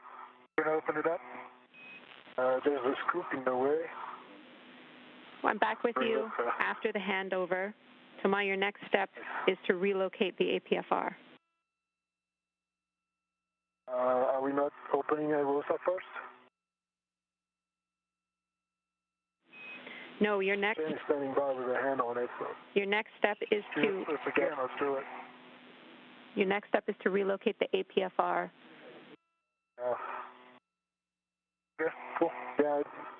Okay, we don't need that APFR now, Benny. I don't want to keep Shane waiting like this for too long, but no call. I understand. You can open it up and tether it first if that's better for both you and Shane.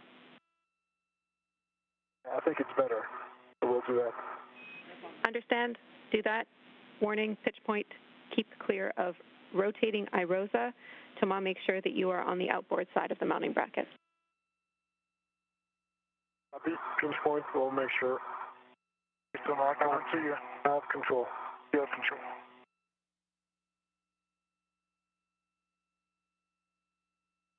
Someone's got to magically engage Shane. Oh, it's going to be awesome. Looking forward to that. The two spacewalkers now are beginning to unfold the rollout solar array to its full extension.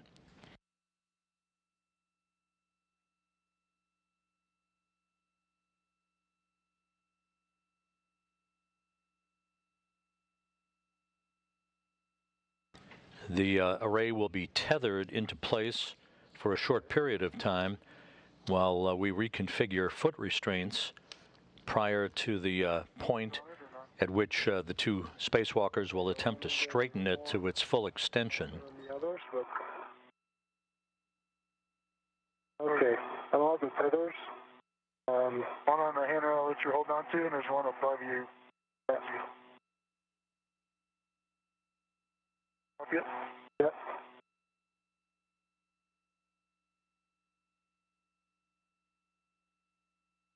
Okay. Got one.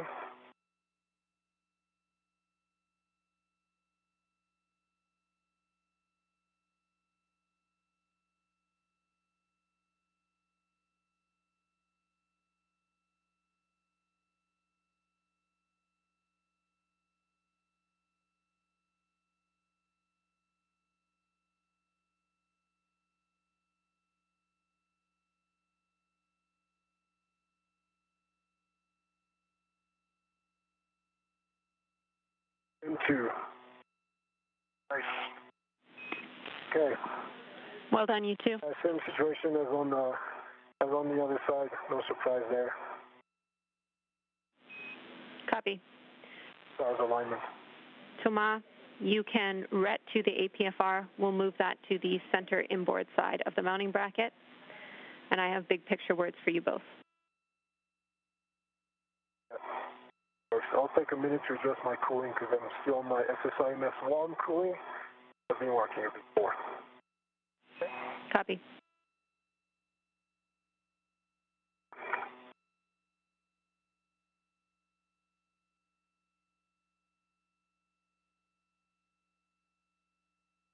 You can go ahead with the words, Jenny. We're listening. Okay, well done unfolding IROSA. We are going to continue with the install steps on the mounting bracket. We are not going to complete connectors during this eclipse, so we're going to prioritize getting IROSA in a stable config on the mounting bracket. Your PET is just over 4 hours, limiting consumable 7 hours, 55 minutes, EV2 battery. Copy all. We'll have more big picture words on when we're doing those cables shortly, but again, we're pushing with bolts at this time. So Thomas, you have your next steps to relocate the APFR, and I'll take a glove inspection, hap check, and gauntlet check from Shane. Okay, Jenny, on my left-hand gloves, so my middle finger, ring finger, picture just have some smudges on them. And right glove looks good. My hat. Copy. Check gauntlets down. Gauntlets are down. Copy. Well, Thomas relocating the APFR. Shane, you can stow your green PGT on the crew lock bag and stow your long duration tie down tether.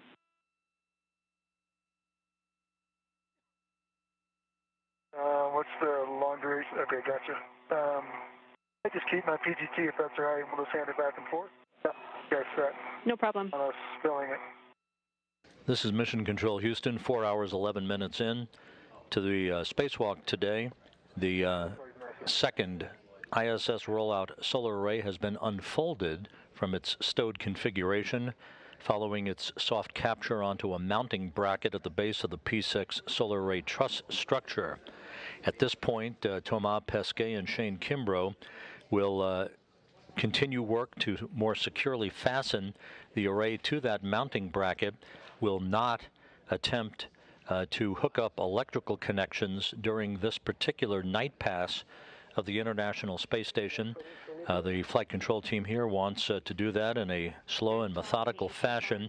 Those electrical connections must be mated during an eclipse or night pass of the Earth to make sure that they're not hot, if you will, that there's no power flowing through the integrated electronics assembly during the night time orbit of the Earth.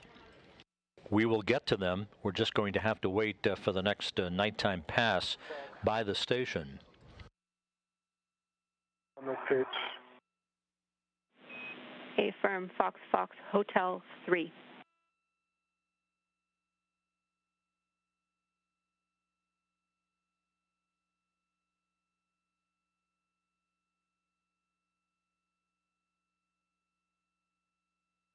Hotel.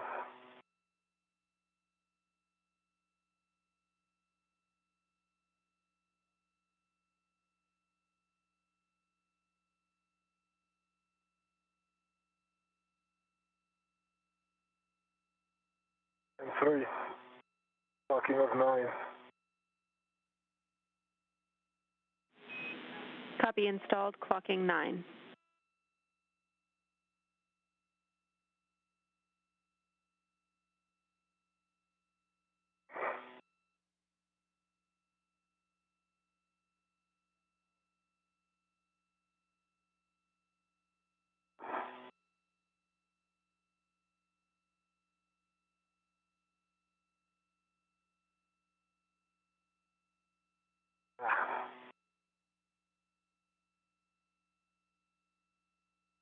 For situational awareness, the next night pass of the International Space Station, where the electrical connections can be made, is about an hour from now.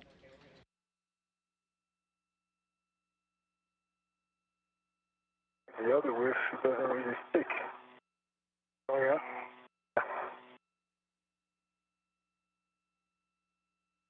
Okay, now it's in, pedals out. I have a good pull and twist test. Whiff 37. Awesome.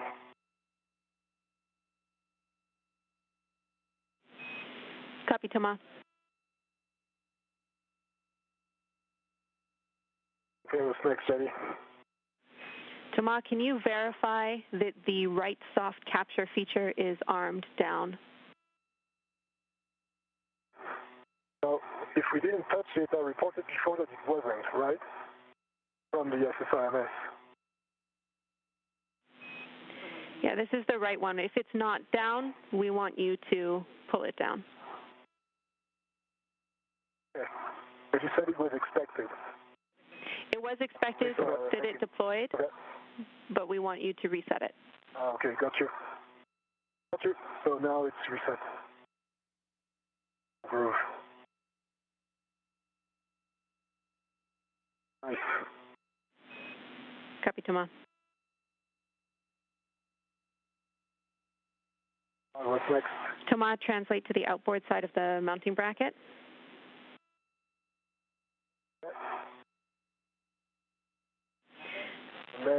And Shane, for you, you are going to pull down the middle soft capture feature and cinch the adjustable equipment tether taut to hold the pin down. Can I hop in the APSR or what do we do? You can. Your next step is to ingress the APFR, Shane. So if you can reach it better from there, that's fine. We're coming into insulation in about a minute. Heads up, Jenny.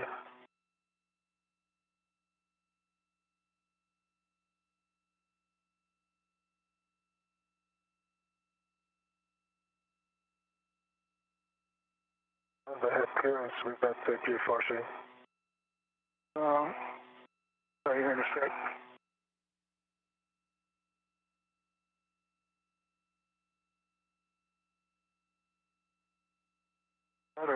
Nearly there. Yep, good.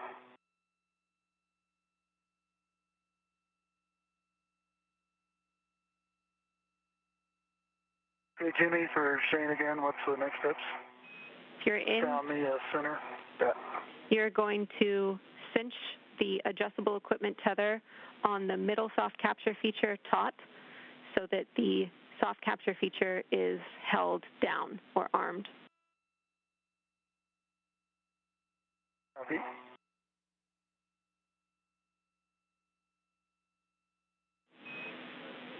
Thomas, you're just standing by. We'll sync up and then we'll have an installation attempt. But I'll give you words on what we're doing before that.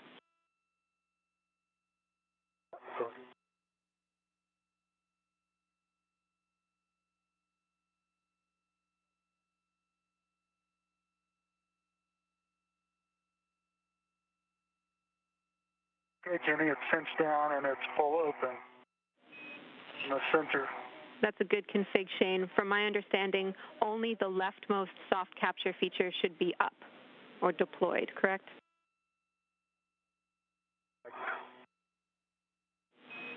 Okay, so big picture, with the leftmost capture feature engaged as it is, we are going to straighten out IROSA. Thomas, you're going to pull outboard. Shane, you will push the right side toward Thomas, but ensure that IROSA stays fully unfolded by pulling the left side near the hinge inboard toward you.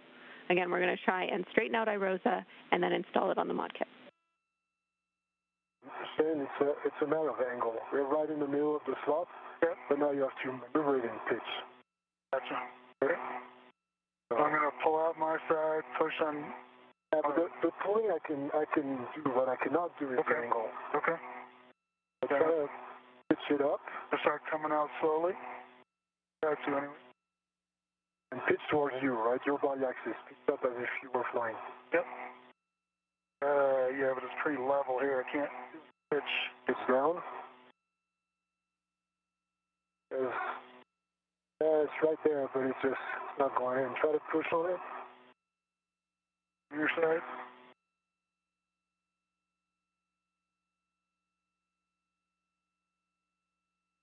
Yeah, I think it's a misalignment of just slightly. Try to pitch you down slightly.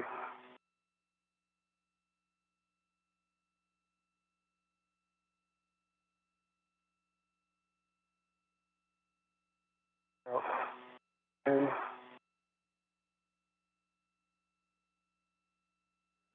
pushing on it. Pushing on your side. Just like last time. I'm kind of pitching on it. You're kind of what? Pitching it towards, pitching down from my perspective. Try to pitch it up from your perspective. Okay. Actually, I think it's in the middle, so I'll try to go slowly as you pitch it. Push. There. Now, from your perspective, are you pitched down or pitched up? It looks level because it's, I mean, it's just metal on the mounting bracket. Yeah, but there's 1-2 degrees. Okay. And I think that's what prevents it, because it's right, just like last time, the alignment guide is facing the slot really nicely in the middle. It doesn't go in because of the pitch, I think. Okay. Pitch down now. Pitch down.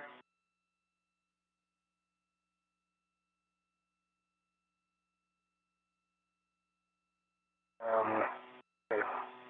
Don't go anywhere, I'll do like last time. I'll come forward. Need more force.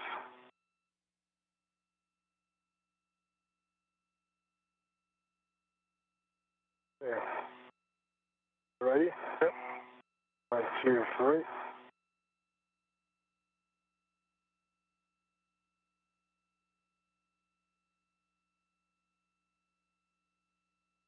Yeah. Try to make the lining even more pull on the center part. Pull on the center. Pull towards me. Yeah.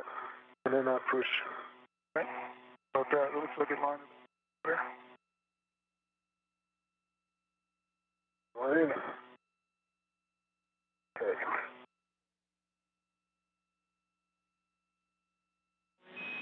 Well done, you two.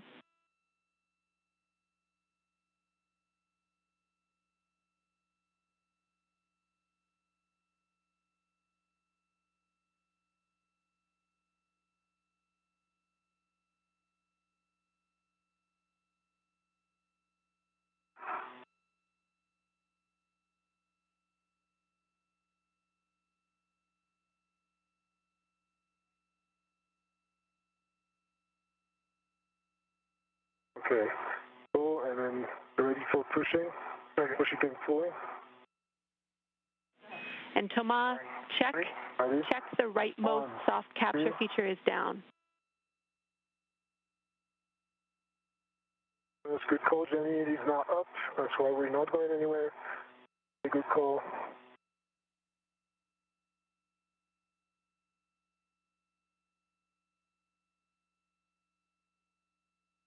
Okay, now it's down. 4 hours, 22 minutes into the spacewalk, Pesquet and Kimbrough using the troubleshooting methods that were developed following the first spacewalk back on June 16th. All right, Ren.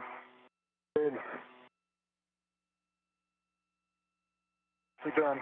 Soft capture is up. We copy. Well done, you two. That's fun. All right. So at this point, hardware meets the minimal structural configuration for mating cables during eclipse. We are going to push with driving R7 and R8, the hinge bolts. Shane, you're currently in position, but we understand you might want Thomas to drive these bolts. All right, you can drive for sure. On my PGT.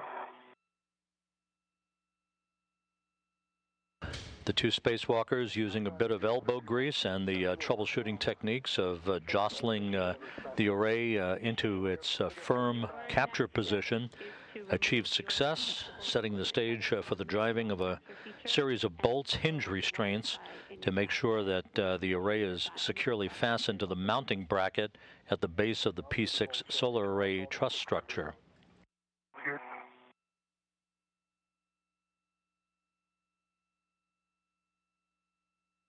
I'm hopping out.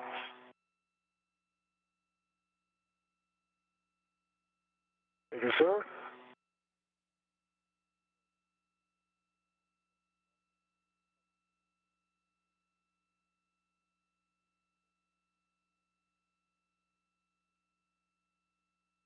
Obstacle. Broken shape.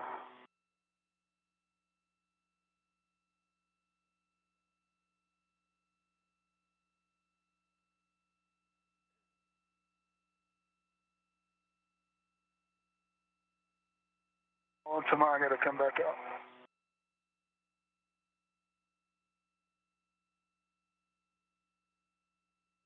Good. Sorry, what? Got to come back around the safe frame, sorry. That's good. Now around.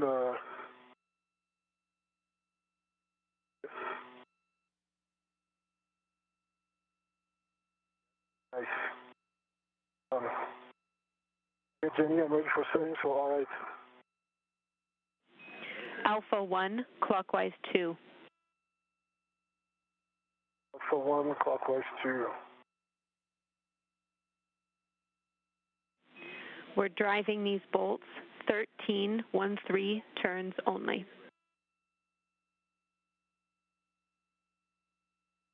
13 turns. Jenny Seide, the Canadian Space Agency astronaut who's the spacewalk communicator, providing guidance to Kimbrough and Pesquet as they now will use a pistol grip tool to drive a pair of bolts. Those are hinge restraints to make sure that we are in the process of securely tightening up, if you will, the unfolded solar array to its mounting bracket at the base of the P6 truss.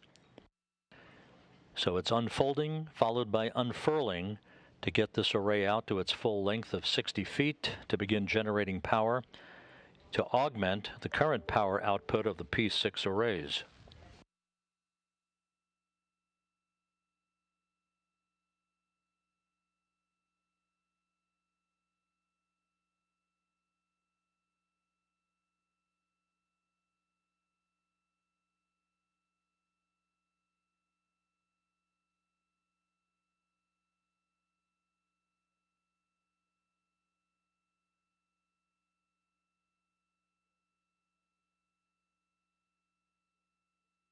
Jenny, I have 13 turns.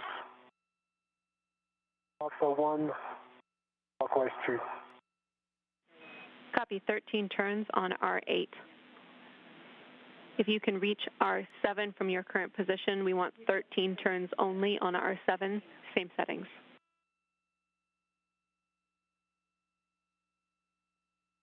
Work.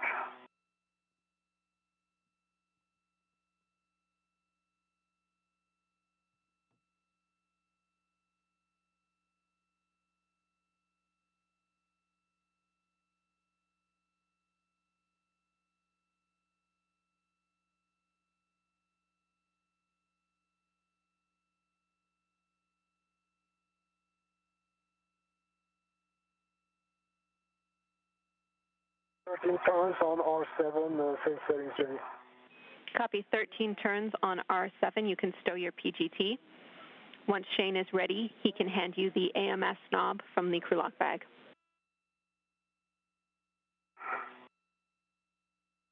Got it? I got loading my wire tie here. Okay. Off it.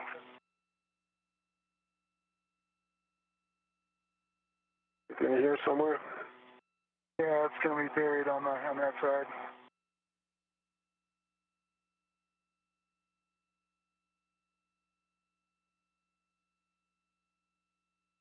Okay. Have to pull out everything. Is that okay? Yep. Well, I can help you now. Yeah. While you're in the crew lock bag, we'll also need the cap keeper shortly. Okay. Me. Cap keeper. We're looking for Yeah, the so, AMS knob first. got it. And now 2 turns, right?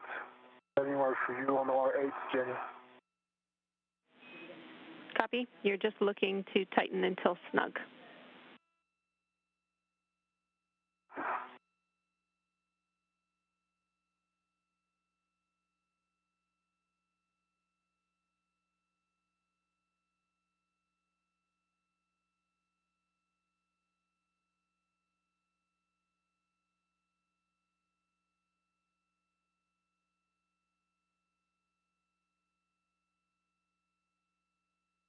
Returns.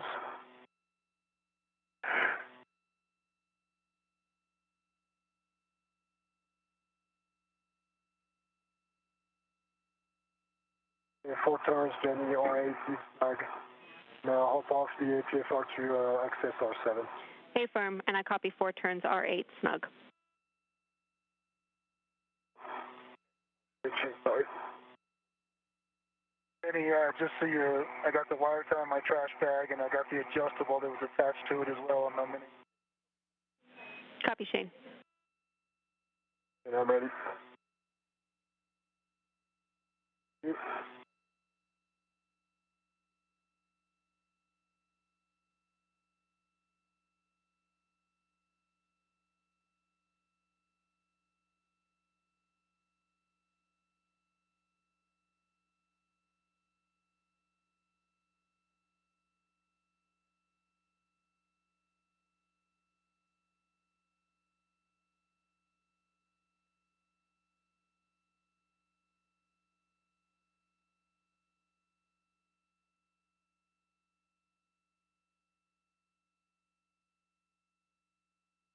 Snug.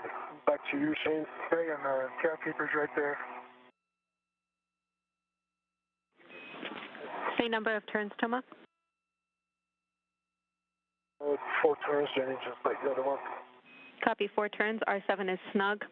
You're right. Next step is the capkeeper. We'll be removing the NZGL caps on IROSA.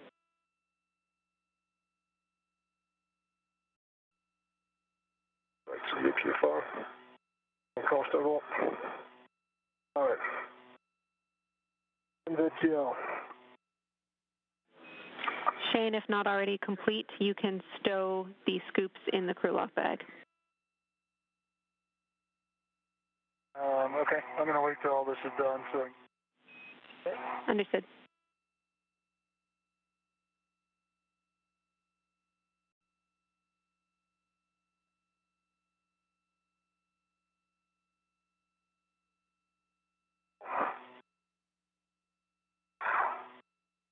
Whew. Tough one? Yeah, it was. That's for snug.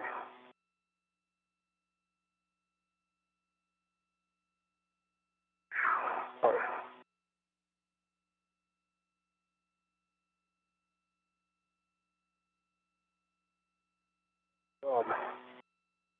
Dude. That's mountains. Beautiful. Must be Canada.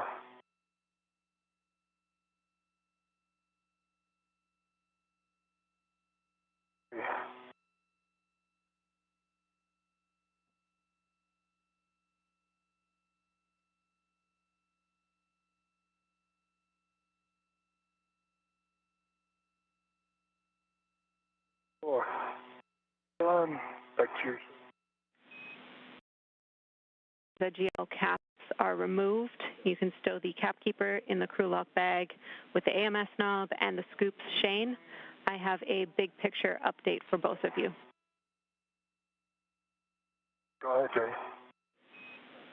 We are 4.5 hours into our EVA. That's a PET, 4.5 hours. Our next working eclipse start is in 43 minutes. So at this time, we are going to continue with driving M bolts.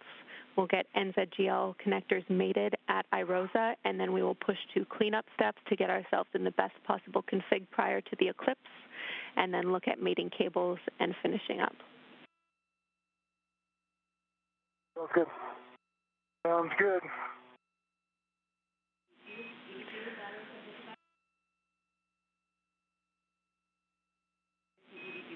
And our limiting consumable is still EV2's battery at 7 hours, 50 minutes, 50. Hey, Jimmy, I got everything back in the crew lock bag. Okay, copy. Well done, Shane. We're going to be using your PGT to drive M bolts. Understand you want to split these bolts up. We do not need to be in the APFR to do them, and we'll start with M35. This is Mission Control Houston, 4 hours, 34 minutes into the spacewalk by Pesquet and Kimbrough. You heard the big picture words from spacewalk communicator Jenny Seide, indicating that we are now going to press ahead since the array is structurally secured to the mounting bracket at the base of the P6 truss. Pesquet and Kimbrough will work in tandem to drive a series of 8 attachment bolts to further secure the array in place, after which new cables Good work. Will be mated to the rollout solar array connectors. They can be connected prior to the International Space Station flying in a nighttime pass. The Eclipse or nighttime pass connectors that are required mate the new cables to the current solar arrays on the International Space Station so that we have an integrated power capability through the electronics assembly for the P6 truss power channels, those being the 2B channel that was hooked up last Sunday and the 4B channel that's in the process of being hooked up today. So we have to wait for the next nighttime pass of the station that occurs about 44 minutes from now in order to be able to hook up new electrical cables to what is called the legacy solar array wing, the existing solar array wing on the P6 truss.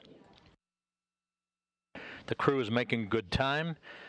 We are assessing what kind of get-ahead work in cleaning up some of the tools and tethers used earlier in the spacewalk, what sort of work we can do to get a bit ahead of the game while the crew is waiting for that next nighttime pass to take place to finish up the actual electrical connections of the new rollout solar array to the International Space Station.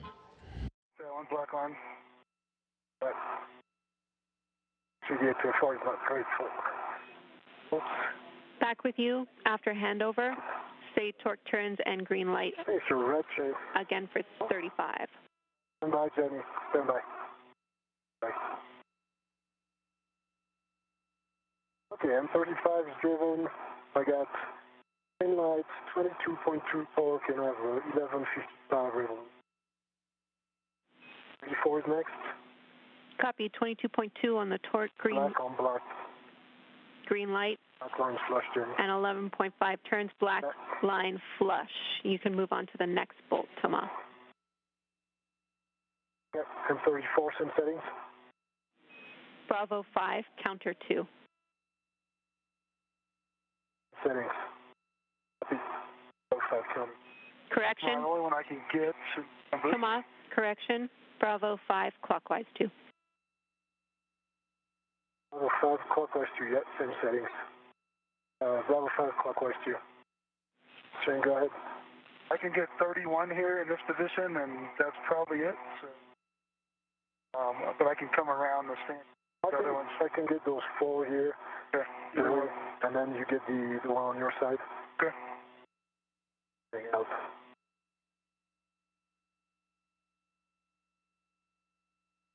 And for EV2, I got my large, small adjustable, and my small adjustable. 2 iRosa on my workstation. Copy, Shane. Any on M34 of good torque, 22.1 green lights, and 9.93 turns. That was M31, green light, 9.13 on the turns. Oh, M34. M34, 34. I copy M34 and repeat the torque. 22.2.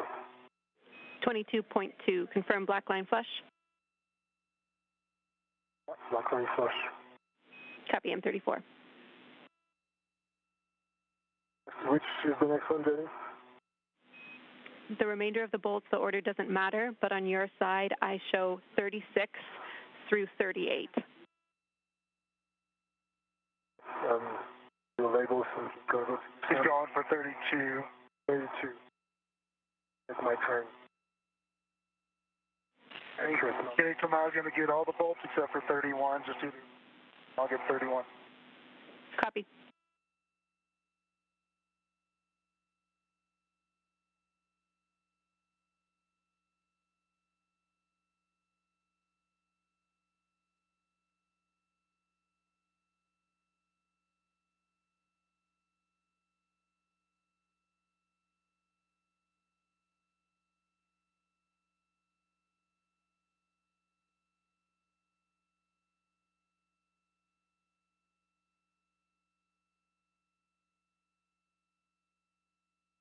Okay, that was M32. 22.4 turks and 12 revolutions. Black line. Black line flush, thanks. Copy and confirm green light and torque. Green light and torque at 22.4. Copy, 22.4 green light, that was M32. Yep, correct. Yep. 33 is next.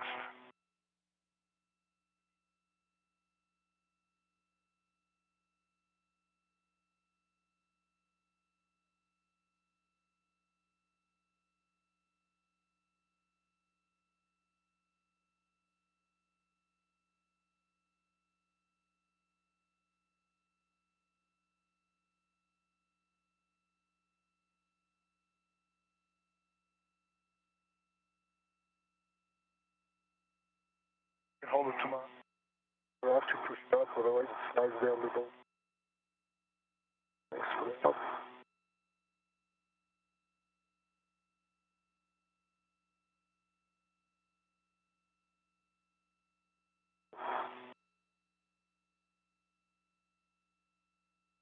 Again?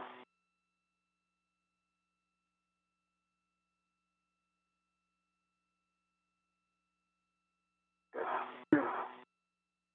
33. Yep. Good, Jenny, M33, green light 22.2, 11.87 revolutions, black line flush. Copy, M33, torque 22.2, 11.87 on the turns, green light, black line flush. Right, and Shane's gonna drive next boat, she's M33. This is Mission Control Houston, 4 hours, 41 minutes into the spacewalk.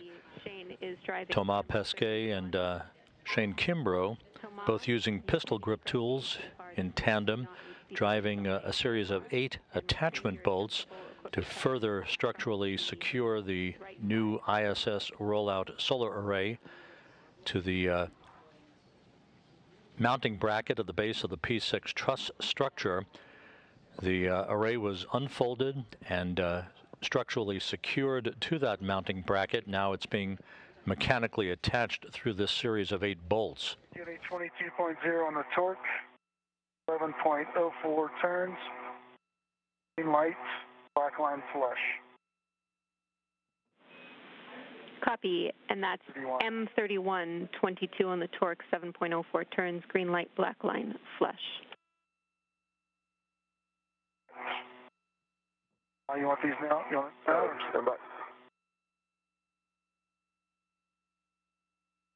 Your key here.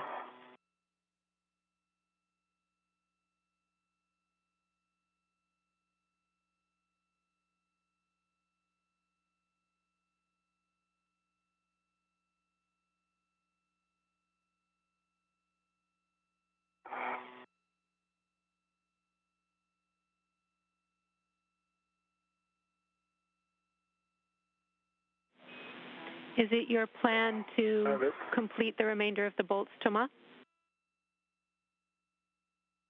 Yeah. Yep. Okay, copy. So I have That's what we're going to do. Thomas driving M36 through 38, and Shane, you can start mating NZGL connectors on your side. Okay, and Jenny, I have a Bravo 5 clockwise 2, M36. Copy. Good readback.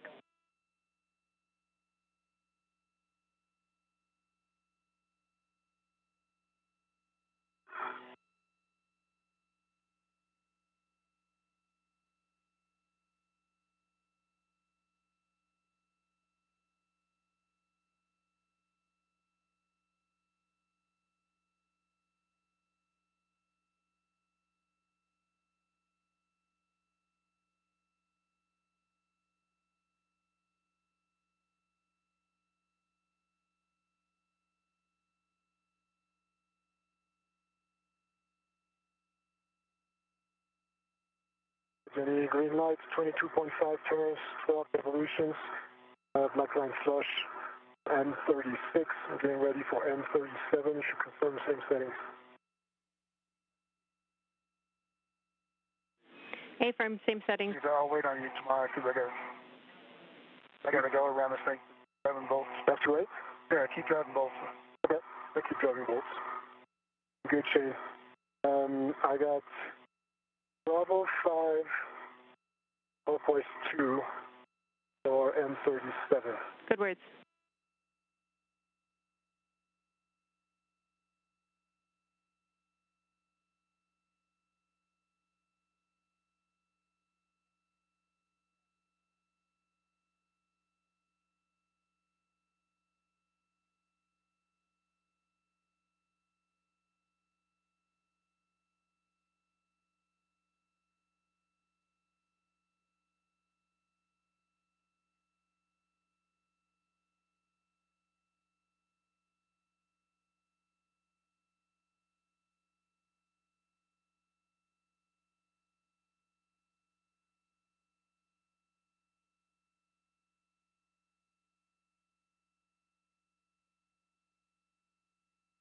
Jenny, and I have 20. A good green light, but low, kind of a lower torque-ish, 20.1 at 14 revolutions, M37. Copy. M37, 20.1 torque, 14 turns, and green light. Confirm black line flush. Going flush, sorry, my bad. Yeah. Copy. I'm going to be working on sorry, the one that's outboard. Affirm. That's the last one. M38, the final bolt, M38. 38. Same settings, Jenny. Affirm, same settings, Bravo 5, clockwise 2.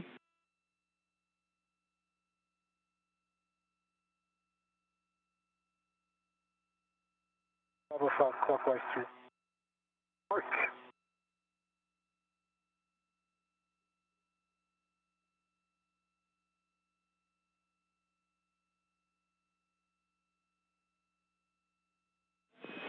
Shane, let me know when you're ready for NZGLs. Well, I gotta wait to get around safer until tomorrow's done driving here. Copy. Jenny, you have black line flush, green light 22.4 turns, torque, and 12.83 turns on M38. Copy. M38, 22.4 torque, 12.53 turns, green light, and black line flush. You can give Shane's PGT back to him if you haven't already, and we'll have you retrieve the adjustable tethers from the right strut side. And do they go to Shane's bag, right? To my... Doesn't matter. Doesn't matter. They got a truck bag or you...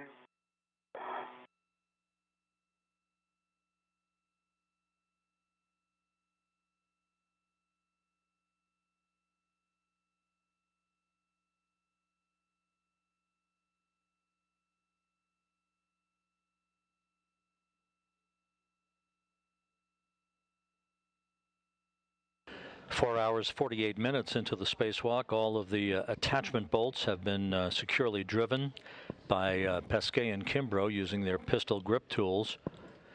Next up, the start of the mating of new cables to the ISS rollout solar array connectors. These are connections that could be made while the International Space Station is flying in daylight. However, the eclipse or nighttime pass of the station is required before we mate new electrical cables to the existing large solar arrays on the station, so that we have an integrated electronics path between the new array and the old solar arrays on the Port 6 truss of the complex. Copy your checks, Shane. We want onto the topmost. It's mated, levers, over.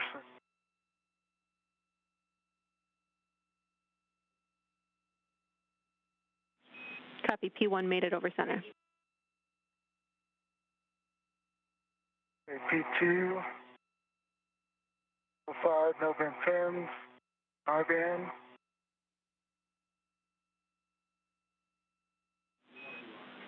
Copy. Good checks on 2.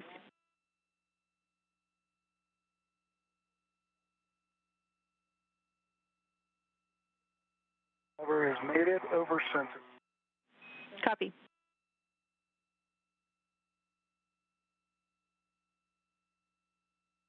And I've retrieved the large small AET on New York Station.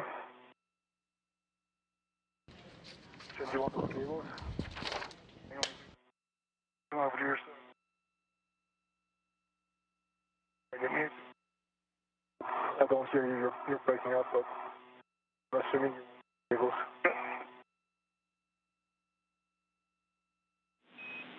Copy. You've retrieved your adjustables, Thomas, and could we get a HECA power cycle and green light check? Negative, Jenny. Just a large small. Just a large small. Understood. Small. Understood, just a large small. Thank you, Thomas. Could you power cycle your HECA and check green light, please? A minute. Shane on the cables. And you want them routed in front of the mid strut? Or? Yeah, that's perfect. Like this? Yep. Okay. Got the cables. Okay, Jenny, power cycle my HECA for you. Off. On.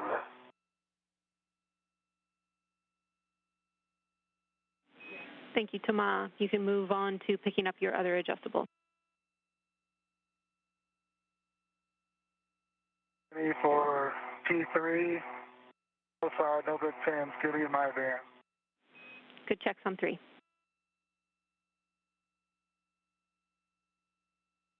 Over is mated, over center on 3.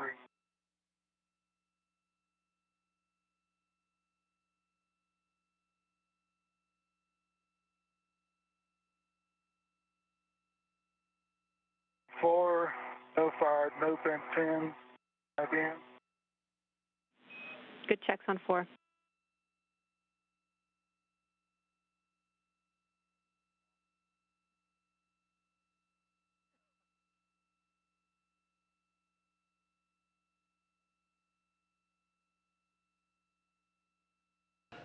As we wait for the next nighttime pass of the station, consideration is being given to have the crew press ahead with the release of deployment launch restraints, a pair of bolts that would set the stage for the actual unfurling of the array, taking the sequence of events slightly out of the previously timelined sequence, but we'll get there. Everything is continuing to proceed for the deployment of this second IROSA or ISS rollout solar array for the 4B power channel on the International Space Station to join the initial array that was unfolded and unfurled on Sunday during the second of this set of 3 spacewalks. Do you want me to get the scoop in front of me and do that?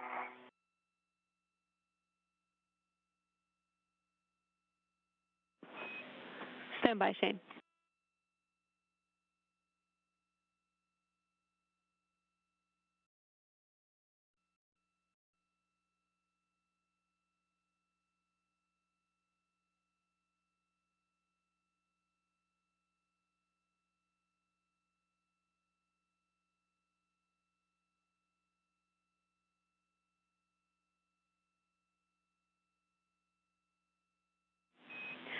Okay, I have big picture words for both of you. You've done a great job getting our ROSA secure and mating those NZGLs. We have 22 minutes until our working eclipse. So, Shane, you can egress the APFR, and we'll have you do the inventory on the crew lock bag. Thomas, you can get in position underneath the mounting bracket, and we are going to release R9. Obviously, we're not going to push with any other bolts on the base of the mounting bracket. Okay, 49 only.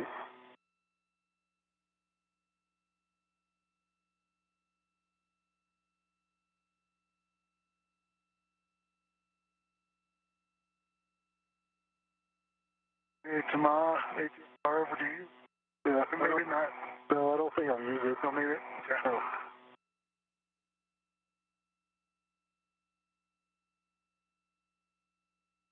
Otherwise, I don't see which one. But I mean,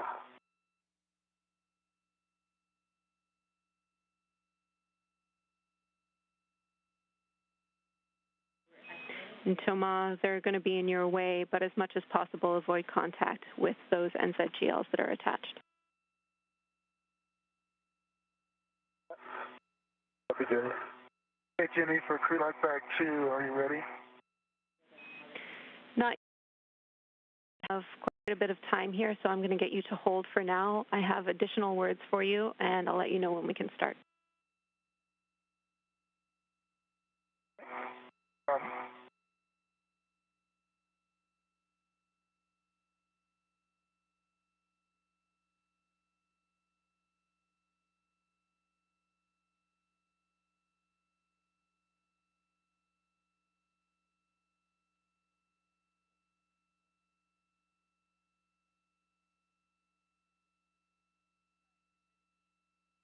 You like this A-frame, Shane?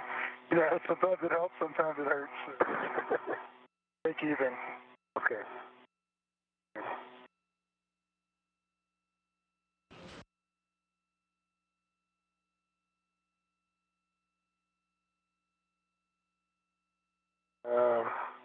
Those ETs back to your bag. I want to make the bag a mess, but I don't want to have too many. Welcome to. This is going in the table bag. Yeah, okay, so let's do that.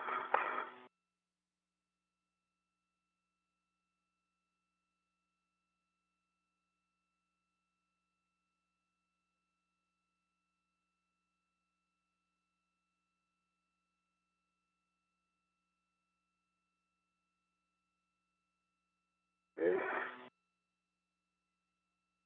Okay, again.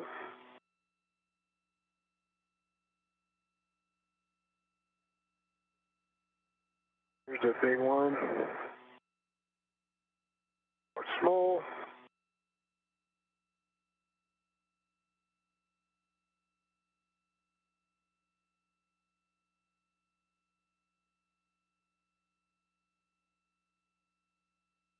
Here's a small. Nice. Thanks, Shane. All right, thanks for your patience, you two. We have more big picture words for you. Our PET is just under 5 hours, and our plan is to mate cables during the next eclipse, which is in just under 20 minutes. Following that, we will do 5 minutes of our shunt test, so that's waiting for insulation. We will drive the tensioning bolts, and then we will come inside with pretty minimal cleanup today. That puts us at an expected EVA full length of 7 hours and 10 minutes. Sounds good, Jenny. Let's do this. Great, Shane. Oh, yeah. Essentially, at this time, we're trying to minimize your workload and your loading so that we can extend the time of this EVA, because we do have to wait for that eclipse and then that shunt test and insulation. I understand, Jenny, and we're taking it, The inventory, Jenny, whenever. Okay, I'm going to give Thomas words about R9 first. So, Thomas, you're going to be releasing R9 only. Your settings will be at a Bravo 7 torque. So let me know when you're ready. You can get into a good position to brace. Working on it. We'll hold off on that.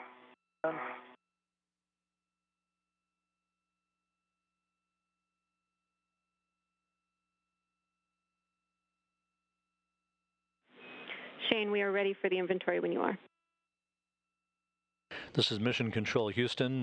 Thomas Pesquet is going to release one of 2 launch restraints for the new ISS rollout solar array. You can see the 2 spacewalkers operating at the mounting bracket to which the new solar array has been structurally attached and bolted into place.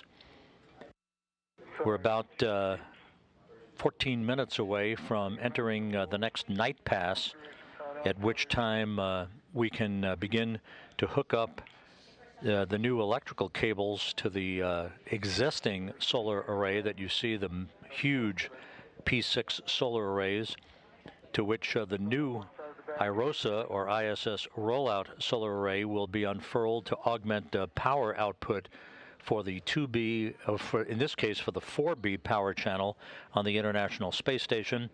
On the opposite side, the array that now is augmenting power, about 20 additional kilowatts of power for the 2B power channel, was installed and unfurled back on Sunday in the previous spacewalk, as we have just passed the 5-hour mark into today's excursion. The International Space Station has just flown off the coast of South America, over the Atlantic Ocean, moving from northwest to southeast in an orbit inclined 51.6 degrees to either side of the equator. Affirm, Bravo 7, counter 2. For Shane, I'm still checking whether anything's missing from that crew lock bag. Copy.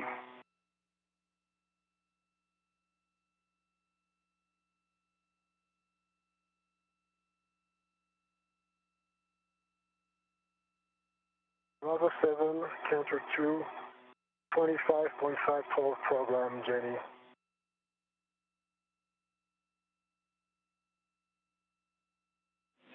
It's a good readback on the settings, Thomas. We're looking to release R9 17 to 20 turns. A white line will appear when fully released.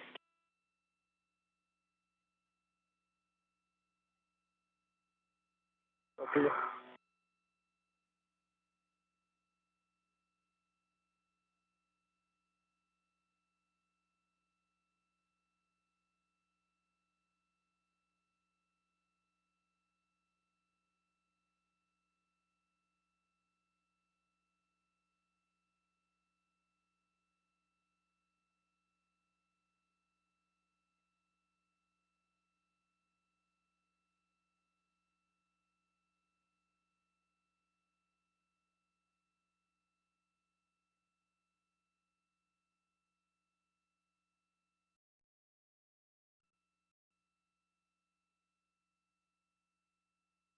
Yeah, 20 turns on R9. I see the black line.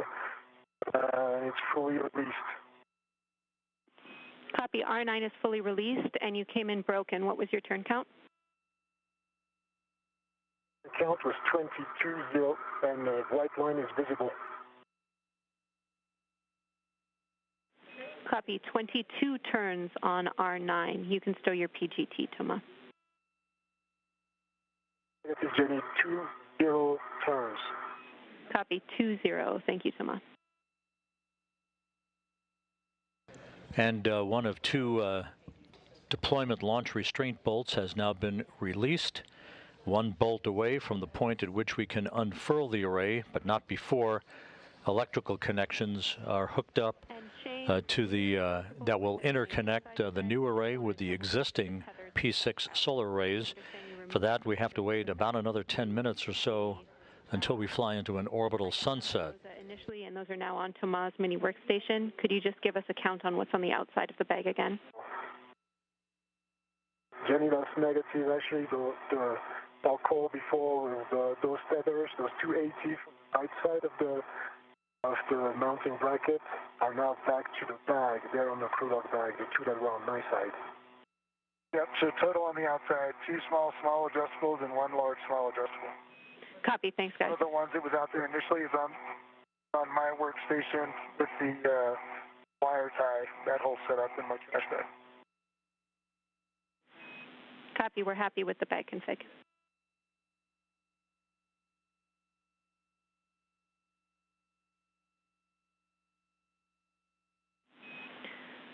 All right, and we're still working on next steps for both of you.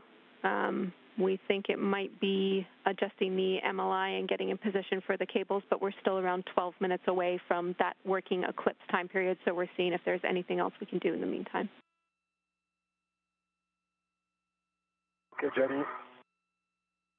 The MLI looks better on the right side than on the left side, but we'll fix it on both. Could offer up still in the crew lock bag. I know we have the scoop still here, but we could put that on our mini workstation. Sounds right. Copy, Shane. We think that's a really good idea. You can take the crew lock bag and close up the cable bag with it, and we will get you to put the scoop on your mini workstation after deployment. idea, Shane. Good idea.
I'll just be right over here.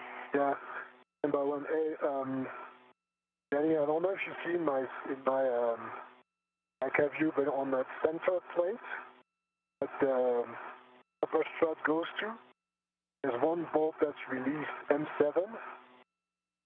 I got M5, M6, M8, but M7 is popped out.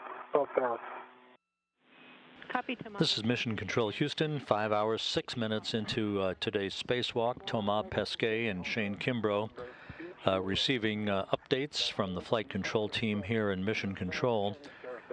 The ISS rollout solar array you see very clearly at the base of the P6 truss structure, structurally bolted into place on its mounting bracket as we are standing by for the release of one additional launch restraint, then moving into an orbital sunset, at which time electrical connectors mating the new cables for the solar array to the existing electronics for what is called the legacy solar array wing, or these huge solar arrays you see at the top of your screen that were delivered to the International Space Station back on the STS-97 mission, that will interconnect the new array with the older arrays. They will work in tandem with each other.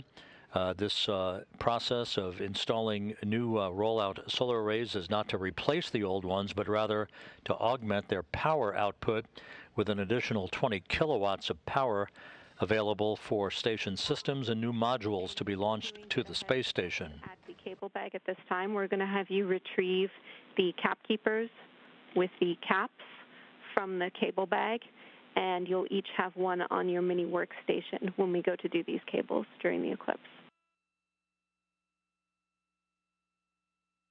Copy.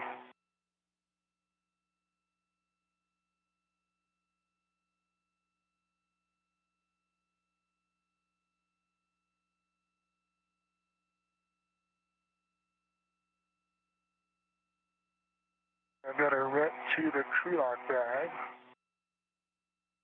on the cable bag. Put that in there.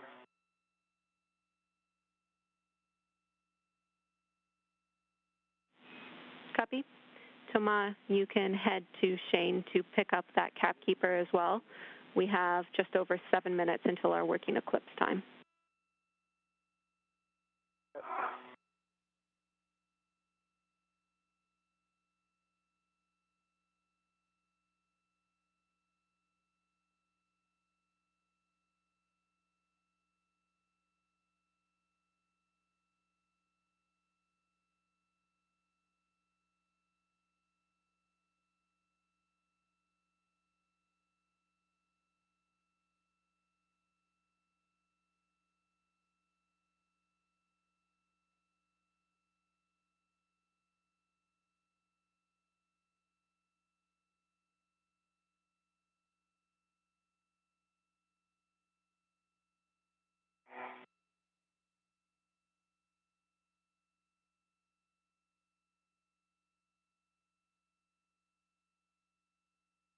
Okay, I have a cap keeper. Copy, Shane.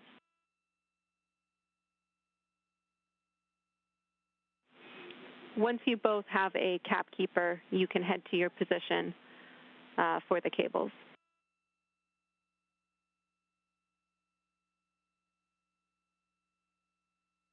I'll get one on.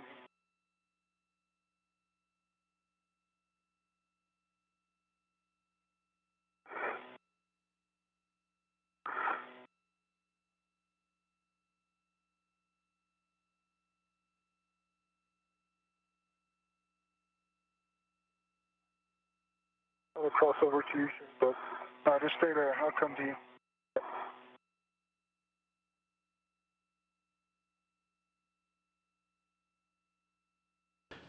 Five hours, 11 minutes into the spacewalk, about 5 minutes away from entering an orbital sunset, which will trigger the clock, enabling us to hook up the new electrical cables to the existing solar array wing electronics on the P6 truss of the station. Once you both have your cap keepers, again, we're going to send you to position. We have 5 minutes until our working eclipse.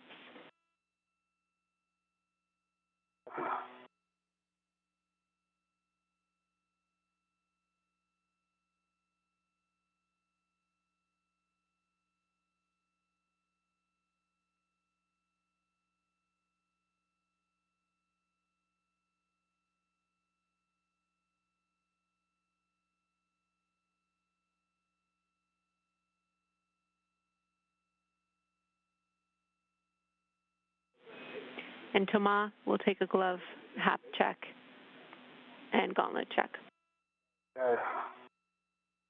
okay. Shane, I'm right here. Show the cap keeper. Oh, okay.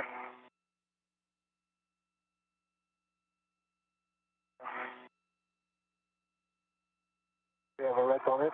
I do. It's all yours. I got it.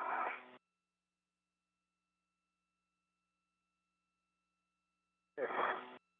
And you have good gloves, high up, and gauntlets are down. Copy, Thomas. Good checks. 30 seconds till handover. Once we're back with you, I'll get one from Shane.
We're back with you. I'll take the glove inspection hap check from Shane. 2 minutes and 30 seconds till working eclipse.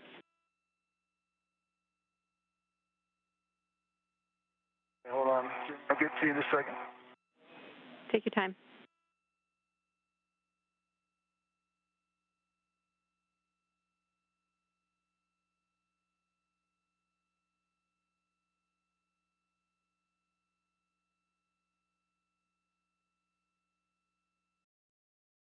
On the gloves and dry hat. Arms are down. Copy. Good check, Shane.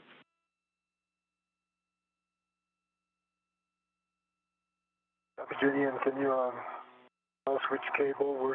We know we're still what we're starting with, and decide we're connected. Yep. I'll have to give you a go once MCC goes around the room, but when the time is right, Thomas, you will be starting with P9, and Shane, you will be starting with P7. Okay, and then we connect side first. You'll be mating the wire harness. Now that we've entered an orbital eclipse or sunset, the ISS flying in darkness over the Earth, we can begin work now, Pesquet and Kimbrough, to begin the installation and connection of electrical cables from the new rollout solar array to the legacy array, the P6 solar arrays that have existed on the station for 2 decades. And if we are in the case where we do not mate all the connectors during the eclipse, you must maintain a 1-foot keep-out zone from all the demated connectors 2 minutes prior and during installation.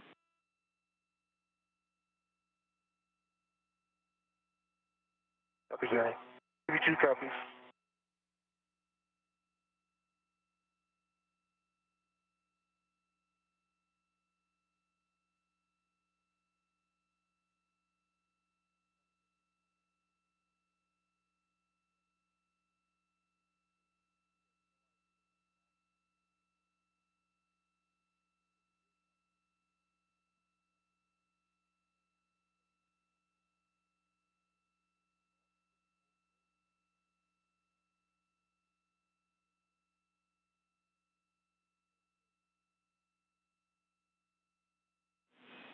We're go for cables. Thomas, demate P9 from blanket box power panel P9. Hey.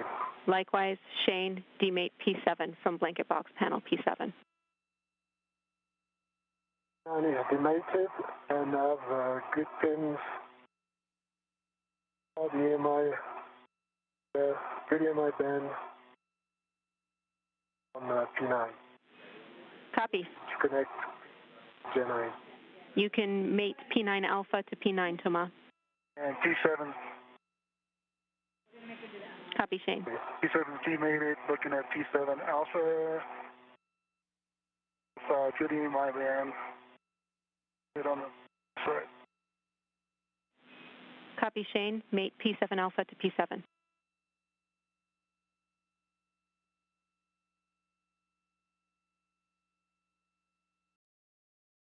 Still, yeah. One that gave me trouble last time.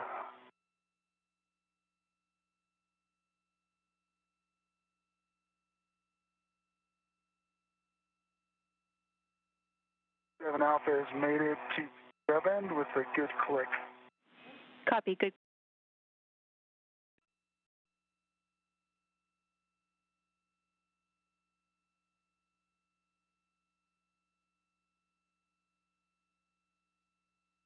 Any next from me, J7 alpha? Right. A-firm, I'll need your checks. You can mate J7 alpha to P7. Jenny, J9 alpha is mated to P9 is a good click. Copy, P9 alpha to P9. Thomas, you can mate J9 alpha to P9 with good checks. J9 alpha to P9, cable to cable. I've got good pins. DMI band, FOD, mark. 82, no FOD, no bend pin, DMI band. Good checks. And P9 alpha, like J9 alpha connected to P9, good click, Jenny. Copy, Thomas. You can move on to P23, demate it from power panel P23.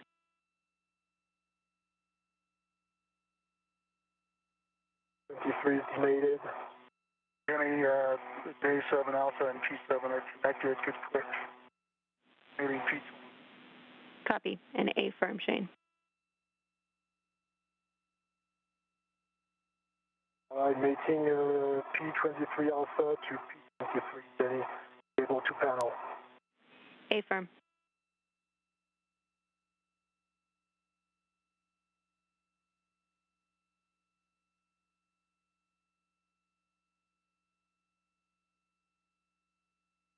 All right, mated, good click, Jenny. P23 alpha to P23, cable to panel. Copy, P23 alpha to P23. Move on to J23 alpha to P23, and I'll take your check. Yes. Yeah, I got P21 alpha going to P21. No FOD. Band 10. Copy checks. And on P23, no fog, CDMI band, pins. Good checks, Thomas. And working in an orbital sunset period, an eclipse period.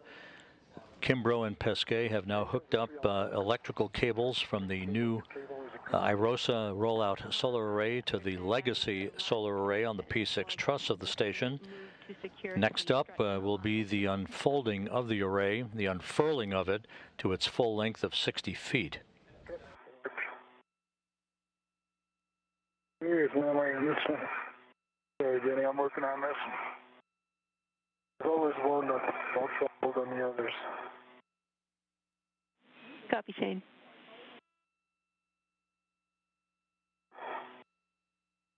Okay, and J21 Alpha maybe 1. Quick. Copy, J21 Alpha made it to P21. Understand that that is your last connector as well. Well done, Shane. You can move to securing the strut MLI over the mod kit fasteners. That's not. Yeah, one more to go, Jenny. J21 Alpha to 10, no fog, city in my band. Understand, Shane. Thank you.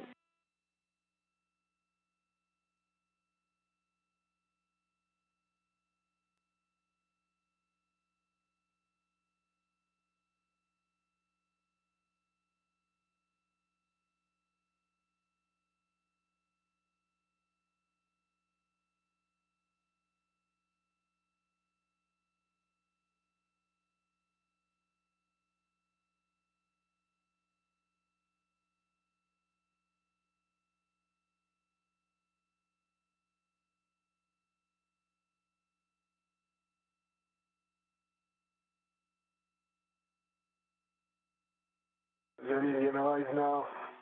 Here to the best of my abilities using the integrated wire ties.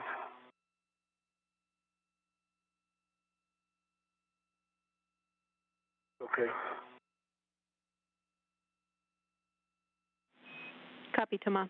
Jenny, my last mate was good. Good click. Copy. So now that is J21 Alpha to P21, and as you say, your last connector is complete. You can move on to the strut MLI.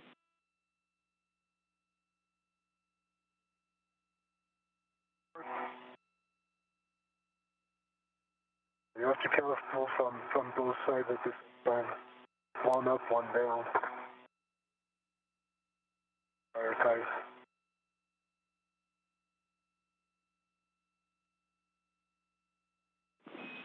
And Thomas, say your last. We think you're asking about the strut MLI on the lower strut. Is that right? Negative, Jenny. I'm talking to Shane. Find what technique works for me. My job by himself. Understood.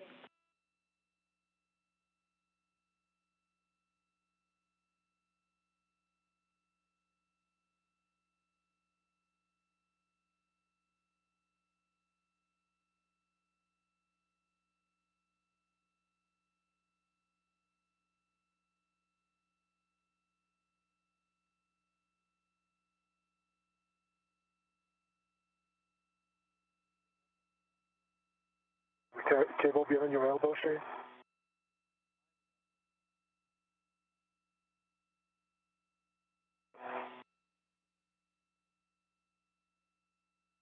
All right, Tamar, well done there, buddy.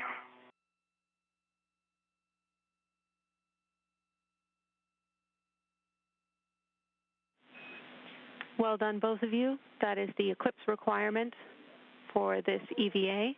I'll have you stand by on next steps. Again, we need to wait for Spartan to do the shunt test prior to deploy.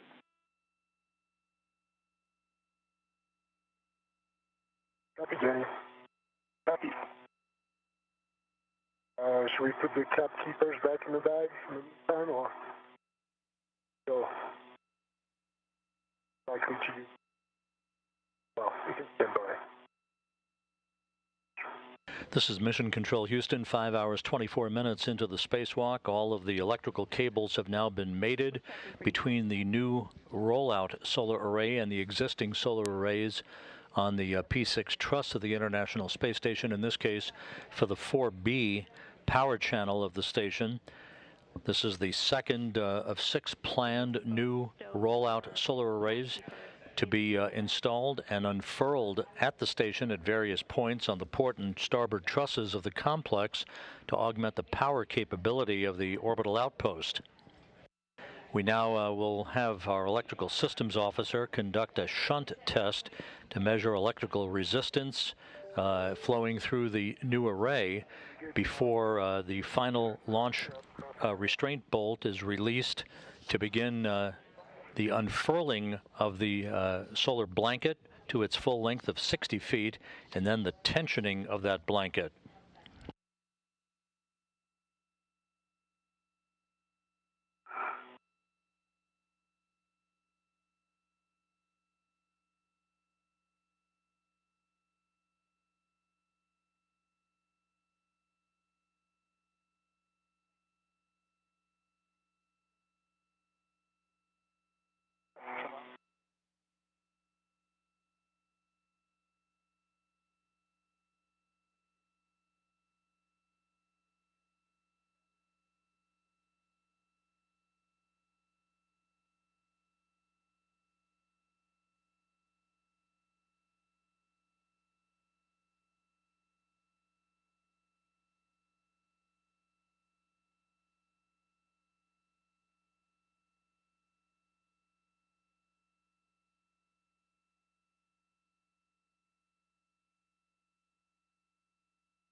I can.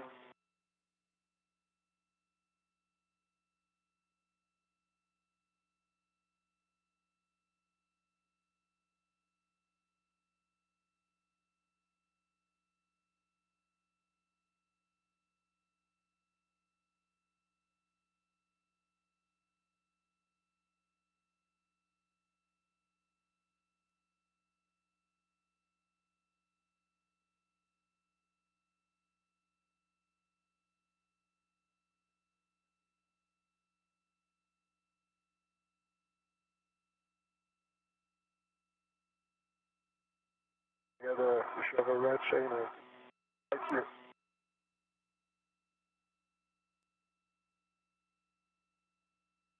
I know from the bag, maybe. The empty hook right there? No, that's the bag, but that's the bag in. Bag.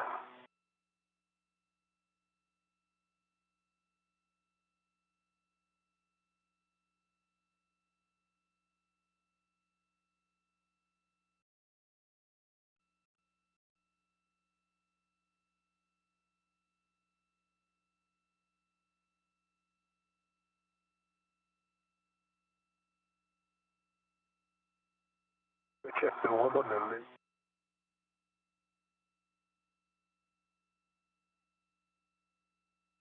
Come on, give me that, you need it? That's right on the corner there, or whatever that is. Sorry. Do you want me to tether the cap keeper, or do you want the red? No. Yeah, let's do the cap keeper in a minute. Okay. Because you're broken up, so. The hook there? Yeah. Give it to me, and we'll do it across, kind of cross drop to full hook here.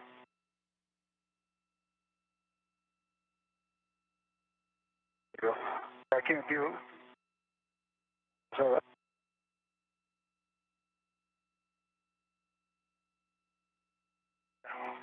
One hook. Okay.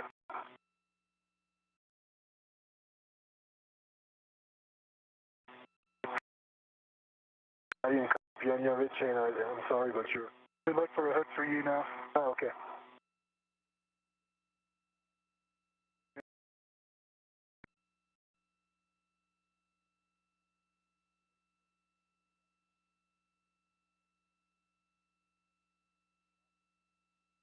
Gotta get a bunch of rats in there. There must be a rush. Hey, Jenny, how's it looking? I have big picture words for you both when ready. You could use the you could use and if you have a gearing free on an adjustable, you can use one of the hooks of the cap keeper itself, right? Yeah.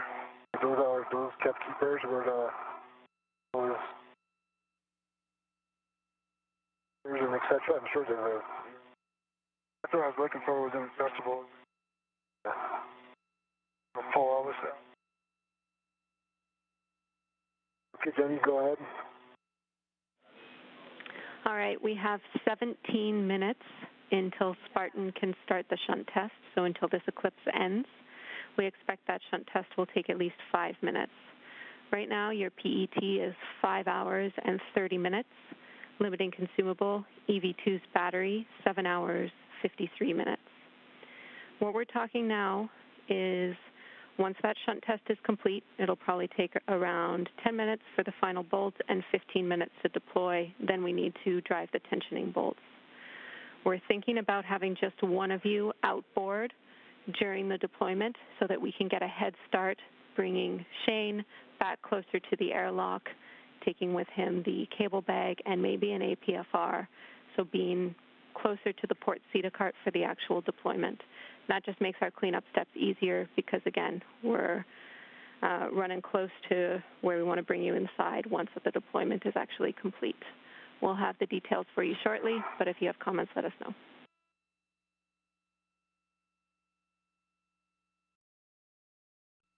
Oh, that sounds good, Jenny. Jenny's retrieving the cap keeper right now. Number 2.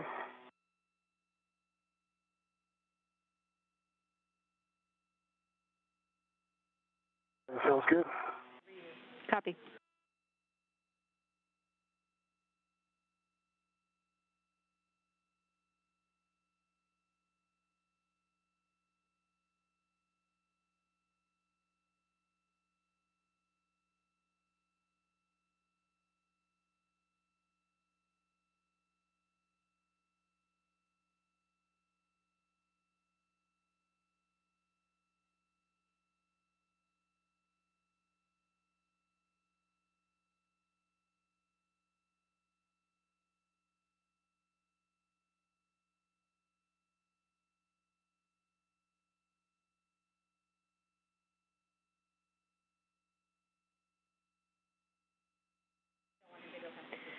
And Shane, did you copy the big picture plan?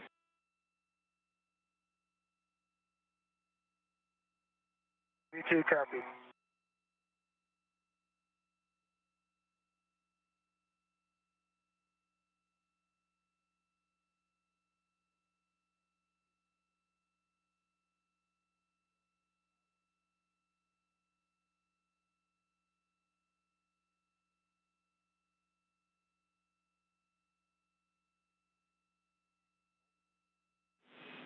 All right, we are going to put this plan into work.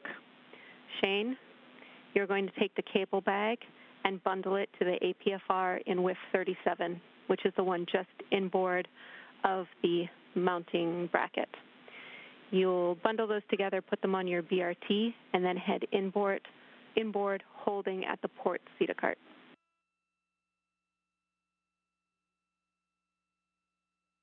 Yeah, that's an order. Good, and I'm in the APFR for you, Shane.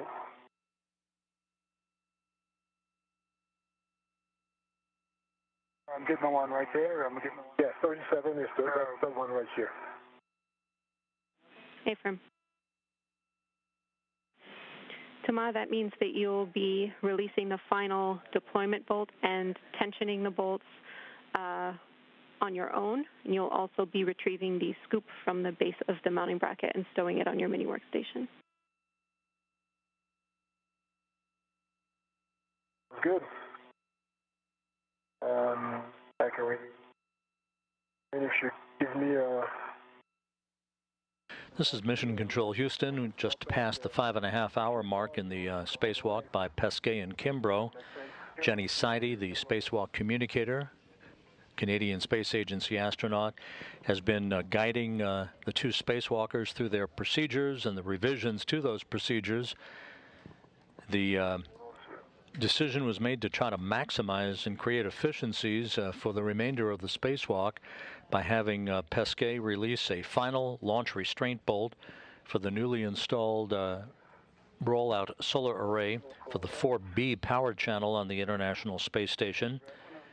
While he is working to release that final bolt and monitor the actual unfurling of the array to its full distance of 60 feet, followed by the releasing of a pair of tensioning bolts that will enable full tensioning for the array, Shane Kimbrough will begin cleanup procedures.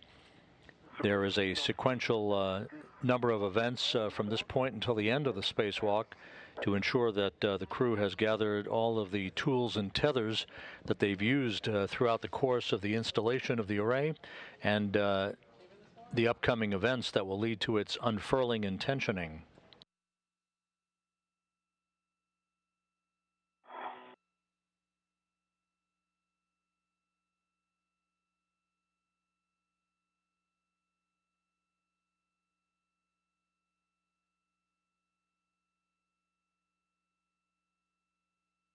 RT.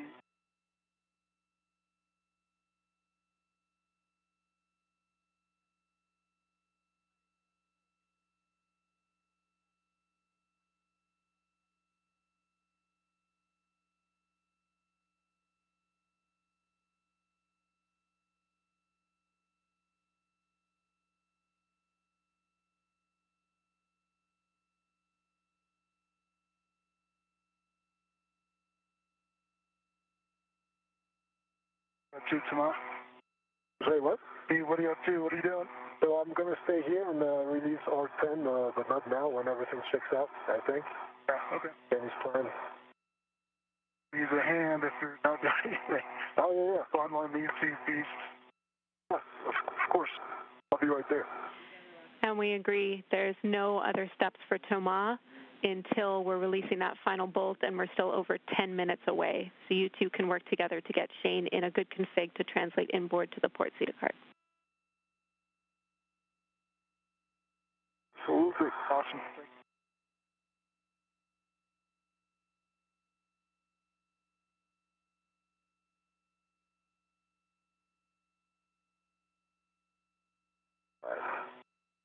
I need to pop it off, but put it on the beer. I didn't copy Shane, sorry. Said I might need to pop it off the BRT, but we'll see. Better and keep it. I just want to wait.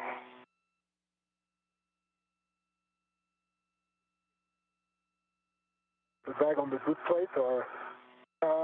Yeah, yeah. When I stow this. Yeah. Yep. So, I don't have the bag yet. No, the bag is still attached to structure. Okay, I've got two places it's attached to.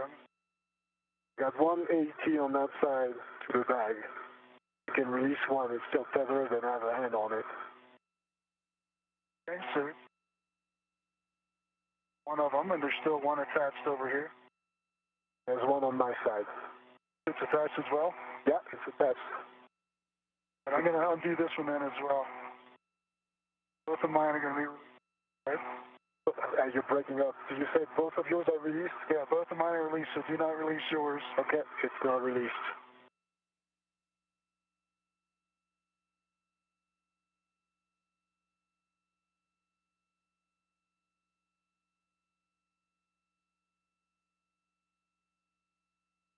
Okay.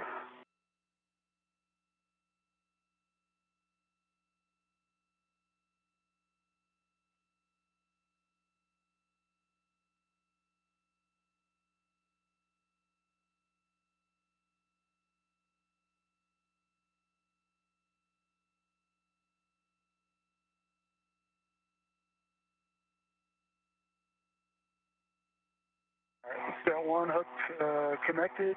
Okay. One on there.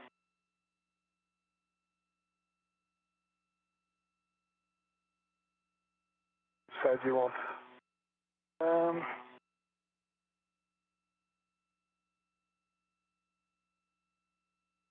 Oh, there's something on your side. I'm still connected here. All connected? You want me to release that? Yeah, you can now, because it's connected to The PFR. Yep.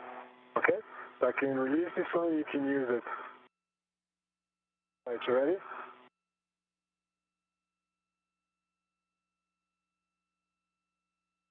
Control the bag, I have a hand on the bag.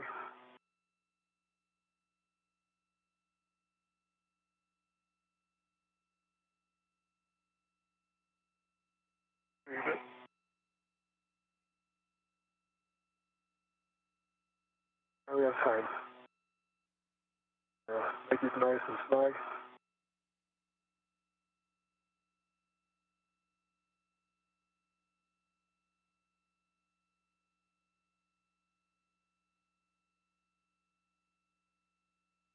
Alright, so I've got two, tied down on two places. Still pretty loose, but work.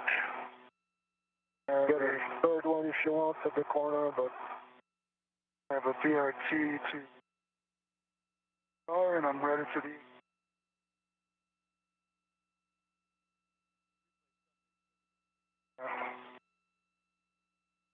and I went through there. got the ingress is under the handrail, Shane. Yeah, I see that. I can. So Shane, we're following that your cable bag is bundled to the APFR. Thomas helping you with the ingress aid, and you're picking up your local and your fare lead, correct? That's what I'll do. Not there yet, Jenny. I can't get there with the. I get to the This ingress thing's aid. a little twist. Right twist.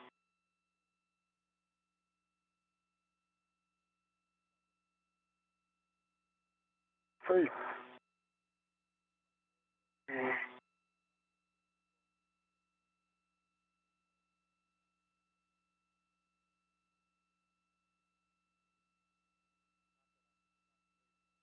Big floppy bag, watch out on your sensation. That's a big. Nice and slow. Alright, let me get my fare lead here. Copy, Shane. We have 5 minutes until the end of our eclipse.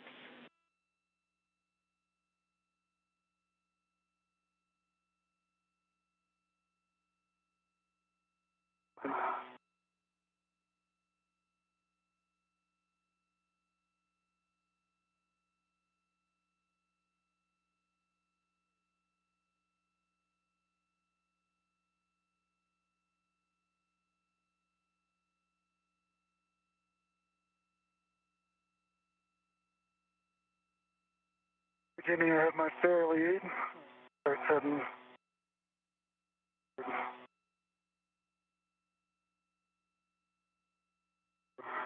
Broke up after fail lead, Shane. Okay, I'm gonna head inboard. Please.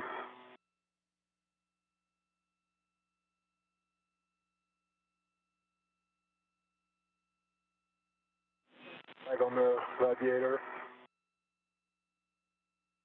For your feet. Thomas, we can have you get in position for R10.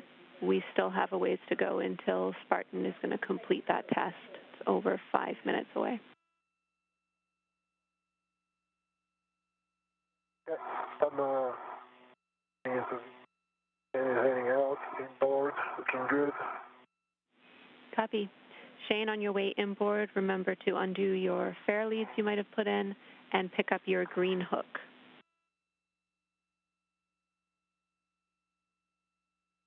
Okay, copy all that, Jenny.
Shane, your green hook is on 5388, and once you get to the port CETA cart, we will be installing the APFR into a whiff.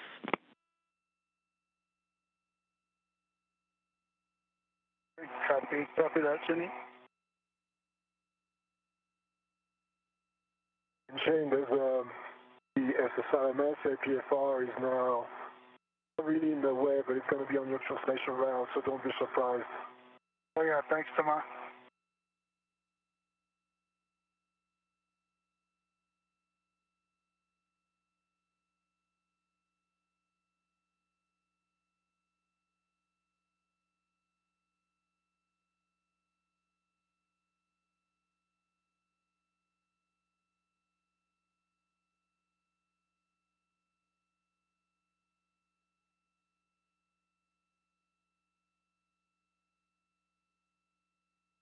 And I got your safety tether here. I'm feeling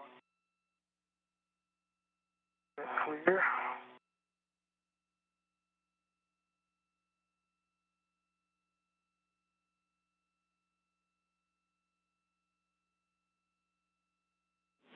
"45 seconds to handover."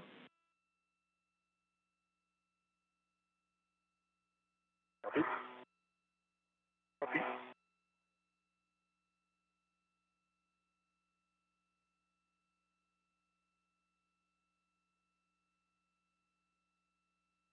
Okay, I'm at my green hook location, Thomas.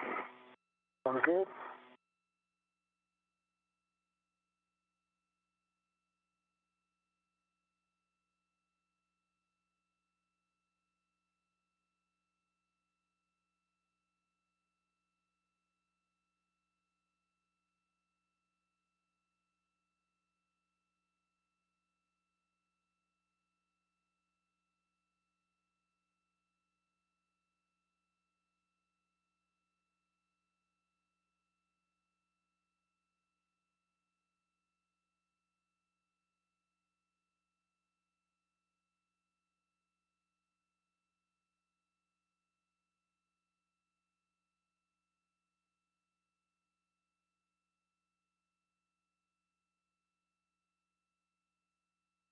Okay, my green hook is connected to my red reel unmarked.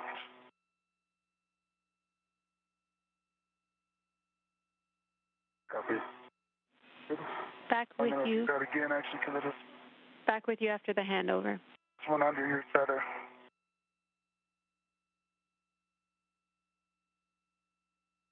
What are you saying, Shane?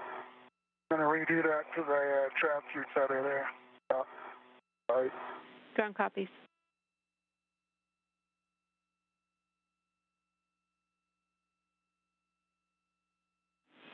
Sun should be coming up in around 30 seconds. 5 hours, 49 minutes into the spacewalk. We're about to fly into an orbital sunrise and resume work to complete the installation and unfurling of this second ISS rollout solar array that has been structurally bolted into place on a mounting truss of the International Space Station. Thomas Pesquet has one more bolt to release, a deployment launch restraint bolt. At that point, we should begin to hear and see the unfurling of the array to its full length of about 60 feet. Following that, there will be the release of 2 tensioning bolts to provide full tensioning for the new array.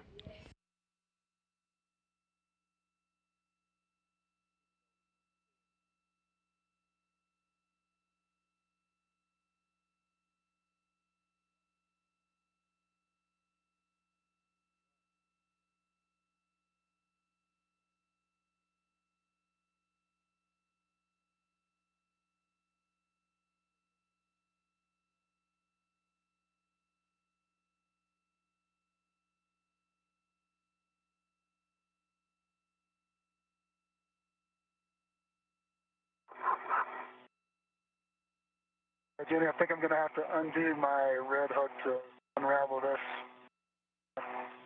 Put a waist tether down, I'll lock it. Your strap should be good. Copy, Shane.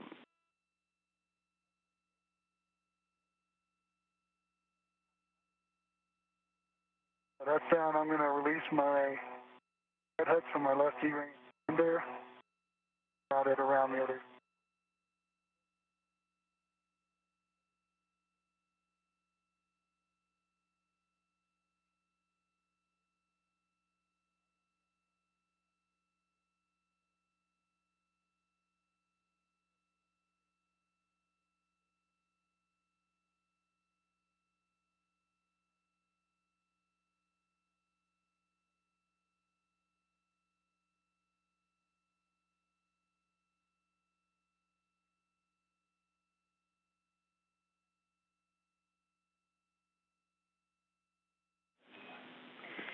It looks like we just had a good test from Spartan, so that means, Thomas, we can release the final bolt for deployment.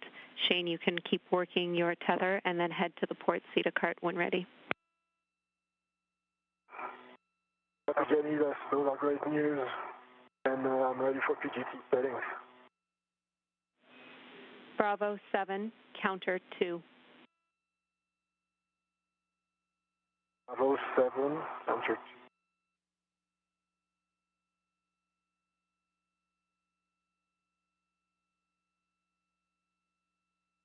25.5 foot-pounds. And how many turns do you want on the 10? Until fully released, we have written 17 to 20, but last time it was more. A white line should appear when fully released. Copy. The electrical systems officer here in Mission Control has given the green light for the unfurling of the new rollout solar array once this final launch restraint bolt is released by Thomas Pesquet. You see him using a pistol grip tool as we speak to complete that work. It should take between 6 and 10 minutes or so for the array to fully deploy. The first array that was installed for the 2B power channel on the P6 truss on Sunday took 10 minutes to deploy. Hey, Jenny, I think I got the tether cleared up. Everything, Jenny. Sorry, Shane. Stepping on you. You're good. That's the Avosa deploy. Copy, we're watching it, Thomas, and copy the tether, Shane. Thomas, you can stow your PGT.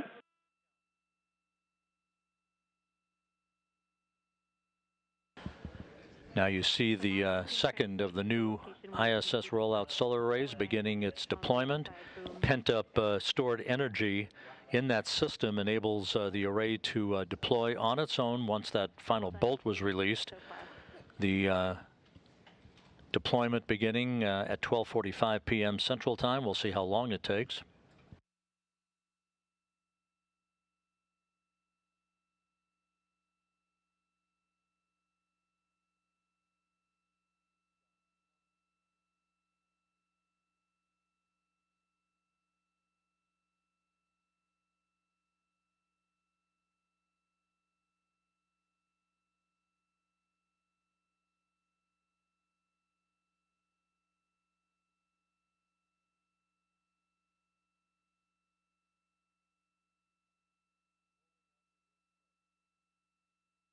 Jenny, I see the 4 magnets together on the right side. I'm going to go check on the left side.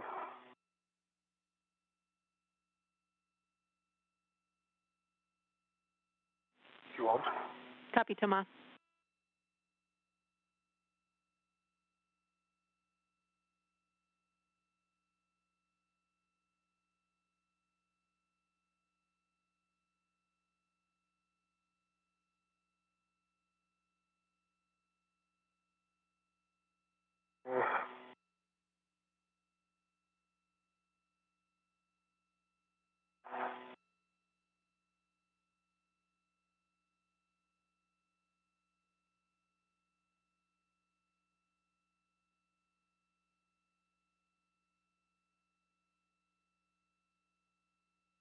I can see them snap together on the left side too, from here.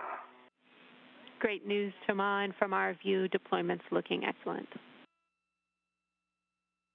Cool. Beautiful. Shane, once you're at the port Zeta cart, we're going to be installing the APFR in the inboard Zenith with 3. Copy.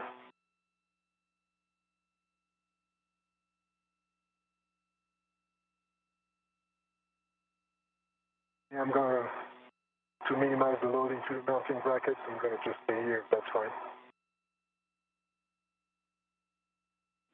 Copy, Thomas.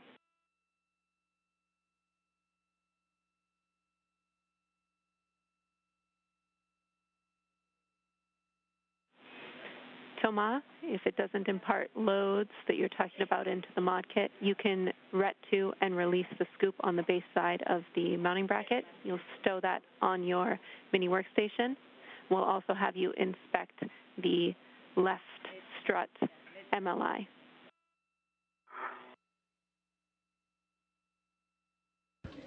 The new solar array, the rollout solar array, the second in the series of 6 to be installed at the International Space Station. Something, maybe a wire tie needed. It weighs 750 pounds of mass back on Earth, unfurling to a length of about 60 feet, 20 feet wide, providing some 20 additional kilowatts of power for the 4B channel of the International Space Station. So Jenny, if I want to go, so you want me to go and modify the MLI on the mid strut, is that correct?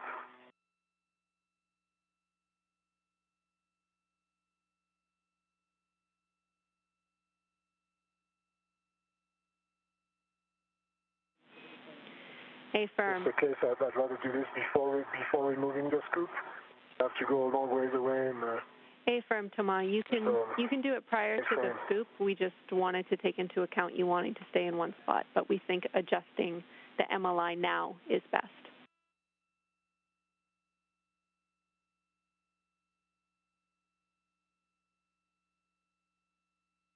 Hey, Jenny, on the Zenith inboard, that's the one you want, correct? A-firm, with 3. There's no whiff number on it. Enough. I can see. That's the correct whiff, Shane. Okay, what's the clocking? 12.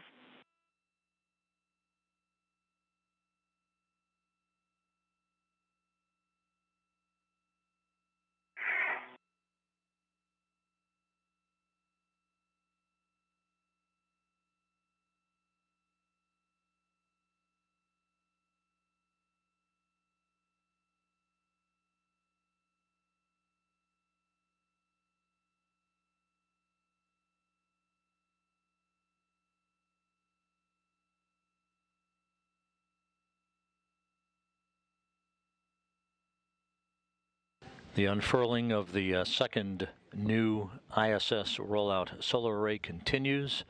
The International Space Station flying 255 statute miles over the southern Bering Sea.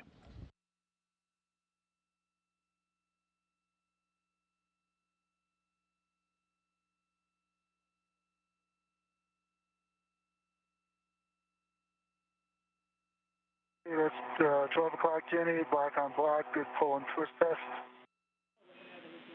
Copy, Shane. That is a good APFR install. I have other settings for you when ready. Let me get this other bag off first. Copy.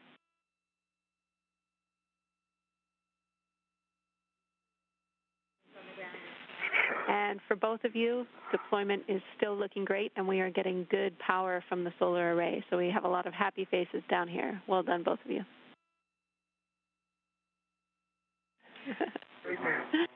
The electrical systems officer here in Mission Control reporting a good power generation from the new array, even as its unfurling continues. From the front. I fixed it a little bit. It's better than it was. Understood, Thomas. Hope you're happy. Yep, all we're looking for is best effort, so that looks good to us. Okay.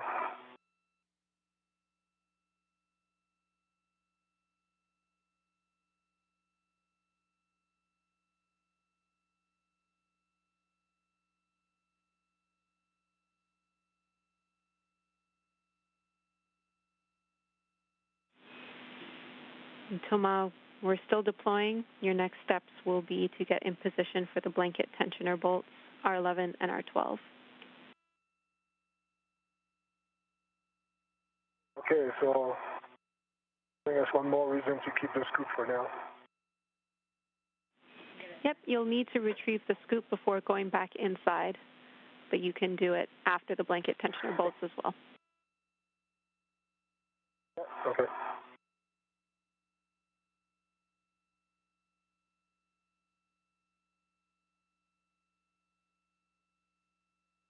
Deploying.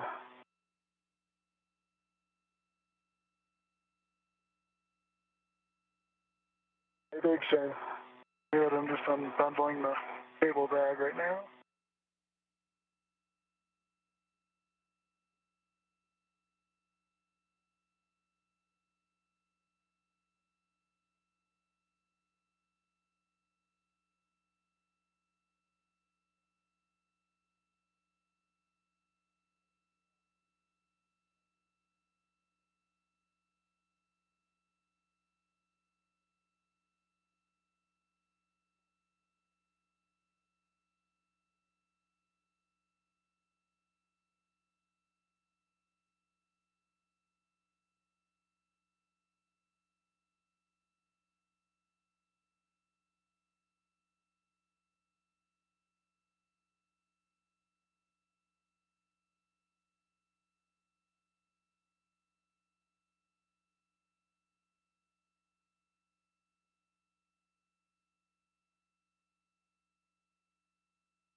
Looks like the deployment is complete, Jenny. I see the mandrel from a different color, and the motion is stopped.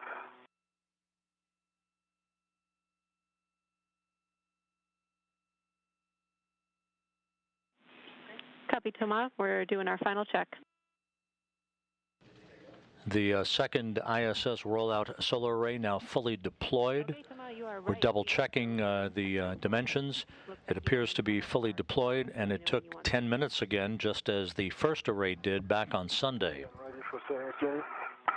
Alpha 1, clockwise, or counter, excuse me. Thomas Pesquet now will use a pistol grip tool to release two tensioning bolts that will provide full tensioning for the newly deployed blanket. And at that point, the crew will begin cleanup work. So everything went exceedingly well with the installation and deployment of this second ISS solar array, the rollout solar array, the second of 6 to be installed at the International Space Station. Indigo, Fox 11. All right.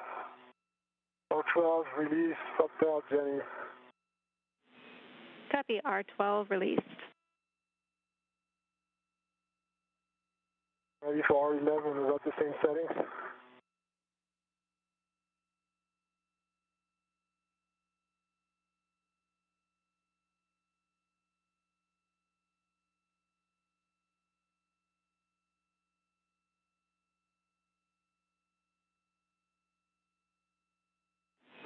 Tell them what they were.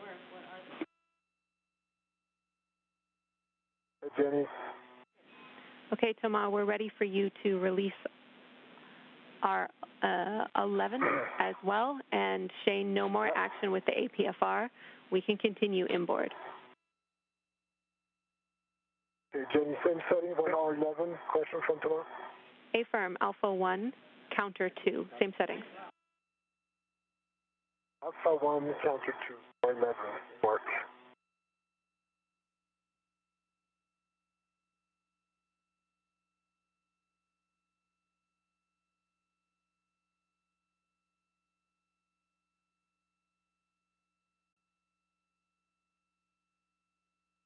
Jenny, you have 4 turns. And I can confirm on both sides the tension mechanism is released. Copy. 4 turns. R11 is released. Well done, Thomas. You can stow your PGT and retrieve that scoop. North.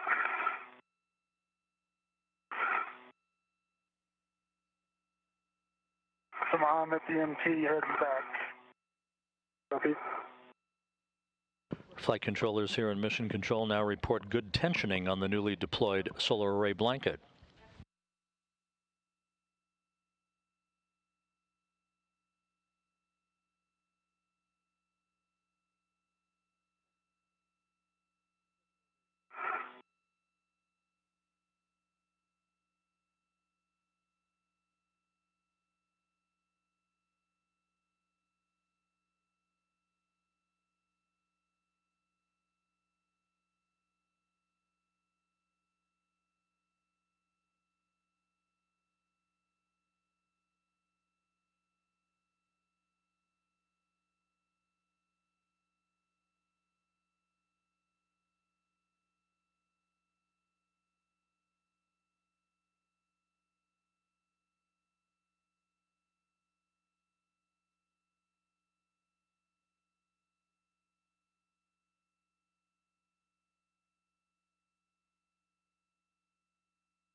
Jenny, you have that scoop. Copy, Thomas. Great work. You can stow that on your mini workstation. Just so you know, you will not be retrieving any APFRs. For your cleanup steps, we're just going to have you translate inboard, pick up your green hook, and pick up the crew lock bag on the FSE. Copy.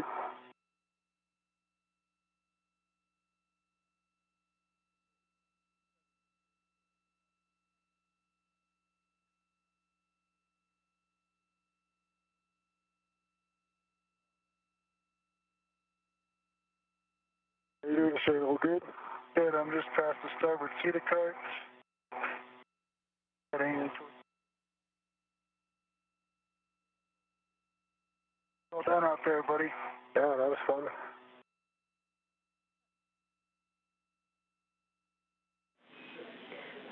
Again, great work, you two. Our PET is now 6 hours and 9 minutes. Limiting consumable, still EV2 battery, 7 hours, 53 minutes.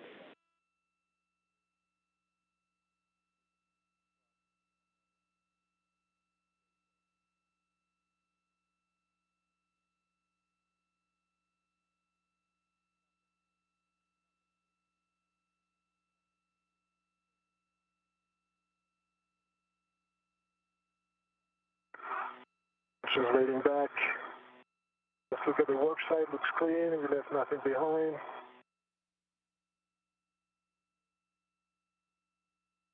I'm on my way.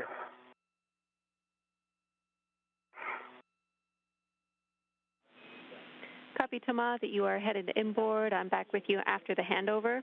Before that handover, I gave you a PET of 6 hours, 10 minutes, and limiting consumable EV2 battery, 7 hours, 53 minutes. Copy.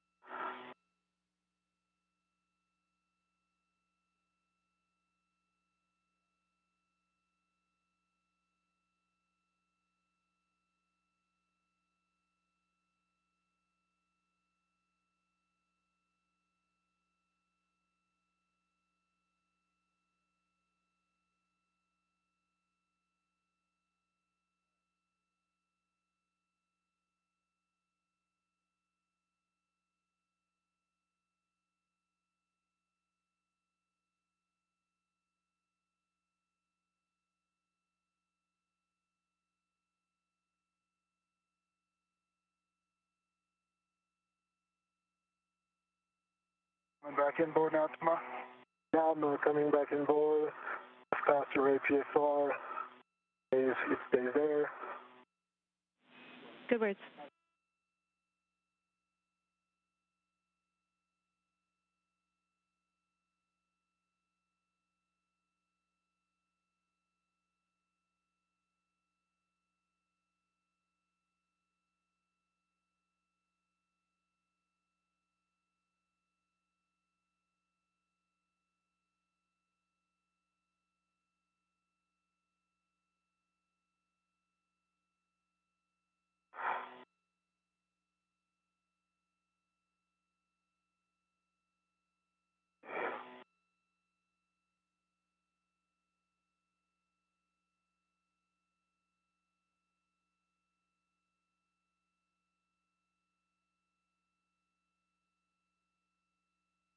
My green.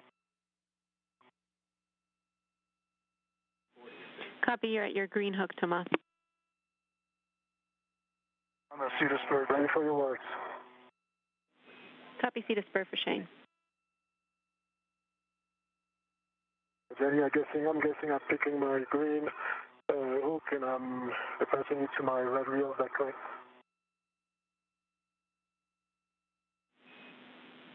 Affirm, Thomas, you'll be picking up your green hook, and then we have you picking up the crew lock bag at the FSC. Yeah.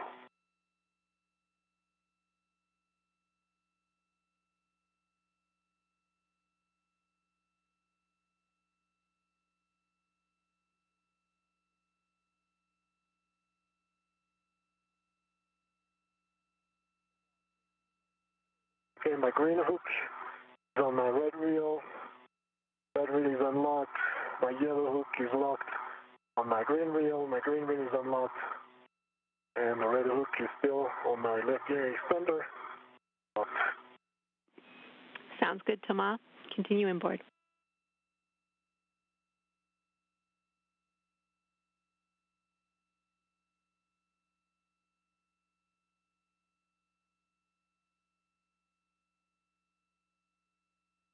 Thermal cover is open. This is Mission Control Houston, 6 hours, 13 minutes into today's spacewalk by Shane Kimbrough and Thomas Pesquet. Mission accomplished with the second of the new ISS rollout solar arrays having been fully unfurled and tensioned into place, now providing additional power for the 4B power channel on the P6 truss of the International Space Station, which is currently crossing the border between Colorado and Oklahoma, moving from northwest to southeast in an orbit inclined 51.6 degrees to either side of the equator at an altitude of 255 miles. The two spacewalkers executed today's activities in flawless fashion. All the hardware cooperated. Their suits behaved perfectly, and everything has fallen into place with two new solar arrays now deployed at the station, 2 out of 6. The next pair that will be launched on a future SpaceX cargo flight will be designed to be installed on the P4, the port 4 and starboard 4 trusses of the station to augment power for the 4A and 3A power channels on the International Space Station. Mine, Jenny, I have my waste toter connected to the airlock waste toter, closed and locked on all 4 hooks. I have a good load path to the airlock. Copy, Shane.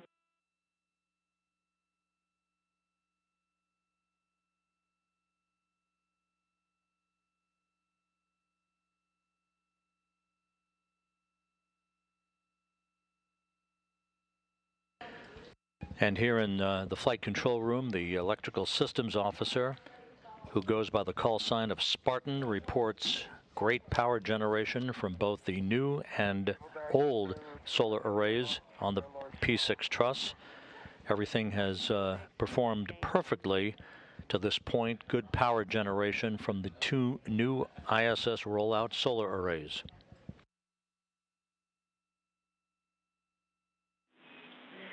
We're still talking about picking up that APFR, which is at the airlock, the one which is on the WIFX and which is sticky. That's what's giving us pause on your next step, Shane. So I will just put that to you, see how you guys feel. Understand, Thomas, you still need to pick up the crew lock bag, and you'll be bringing in the safety tethers as well. Yeah, I'm nowhere near the airlock right now. I have time to do it. I think I'll reach on this, right?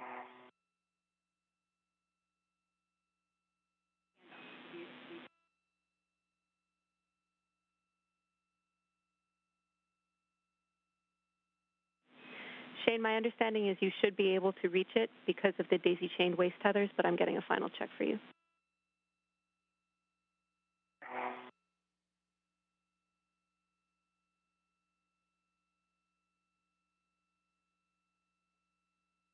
Yeah, I'm on the FSC.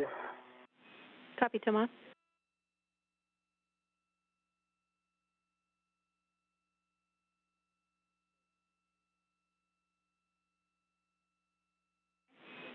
It should give you the reach, Shane, in order to reach the APFR. I'll give it a shot. We appreciate it. Thanks.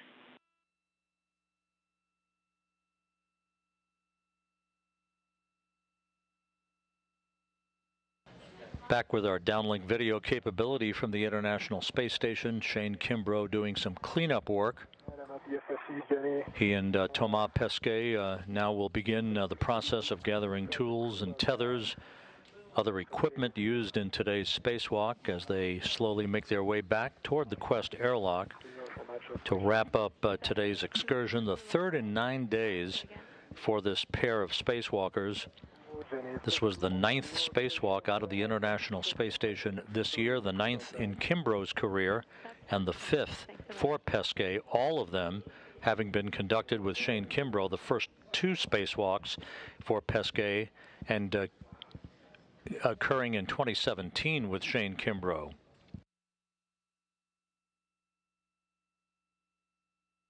Yeah, I have a tether on the APFR, Jenny. You just want me to release it and put it in the airlock, correct?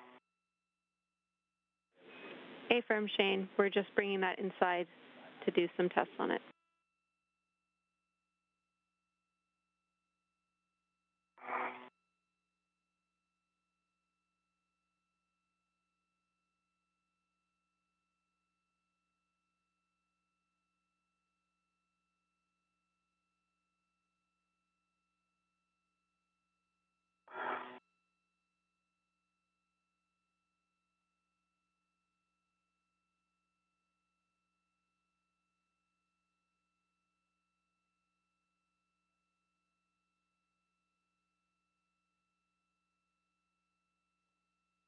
On Thomas. Doing good. Okay, on that scoop.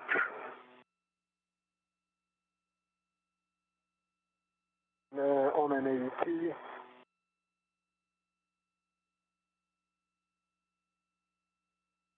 Throw it in the bag and then it's bag. Ground copies, Thomas.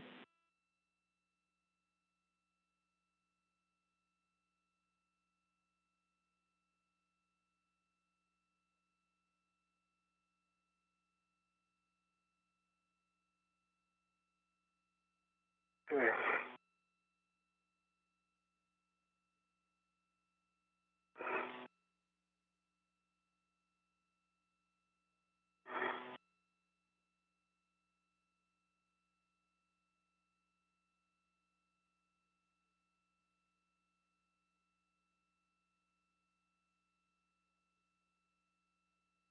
Jenny, the APFR is headed to the airlock. Copy. Great work, Shane.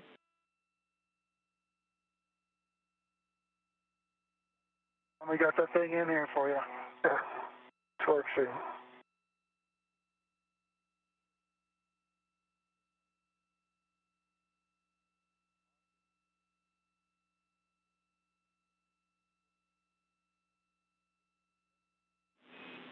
All right, Shane, and I have confirmation now that you have stowed that APFR, you can ingress the airlock. Okay, Jenny, I'm in. Sounds good. Well done.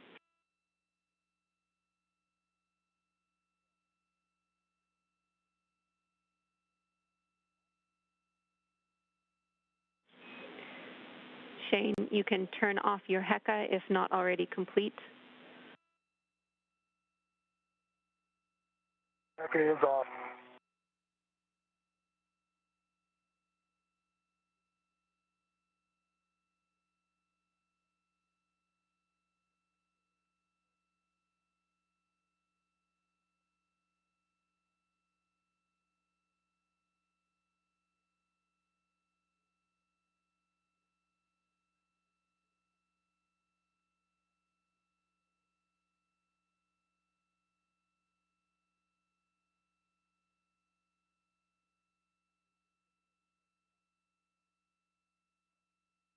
How you doing, Thomas?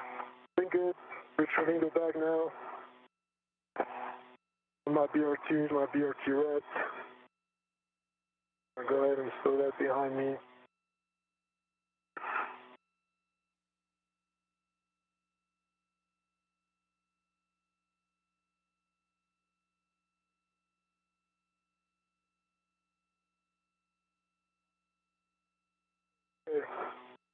And I'm going to head back to the airlock. Copy. Thomas, on your way inboard, make sure that you press the inboard CETA cart brake releases on both the port and the starboard cart twice. Copy. Place on the inboard CETA carts. Affirm the inboard brake release pedal on both CETA carts. Copy.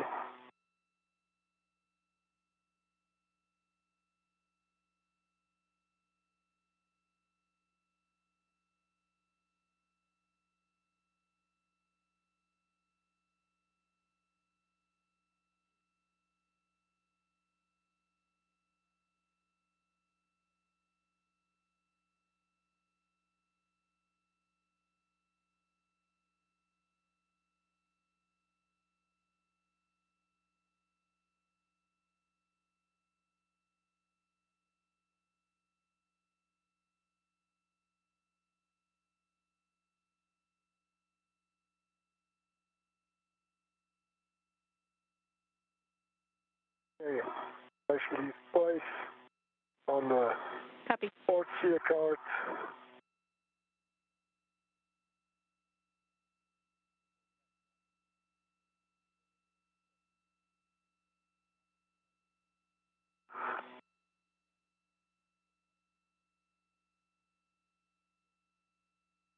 Making my way under the MT.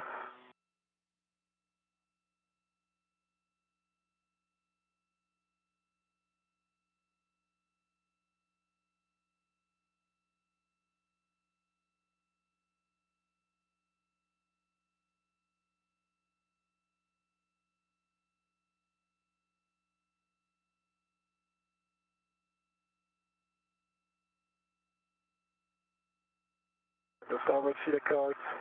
How you doing, Shane? Good? I'm in the airlock. I'm all good.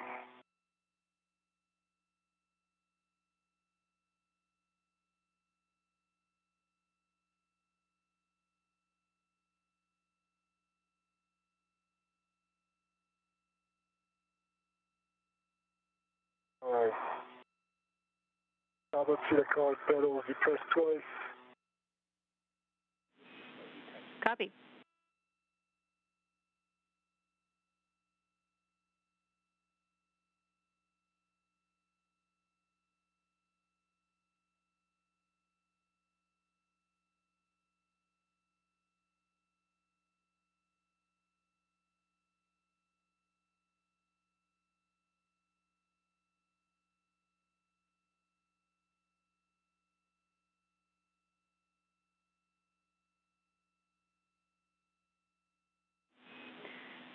Thomas, your next steps are at your anchor hooks.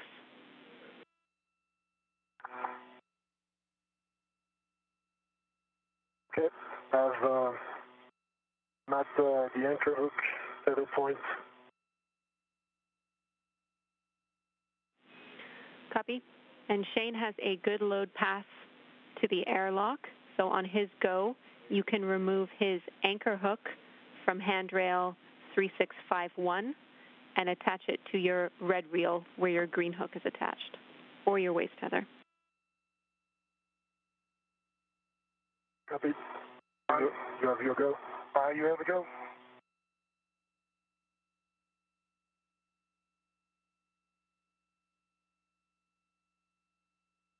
Alright, Shane, your yellow hook is now on my red reel. Locked, black on black. Red reel is unlocked. Copy, Thomas. You can retrieve your anchor hook and stow it on your mini workstation.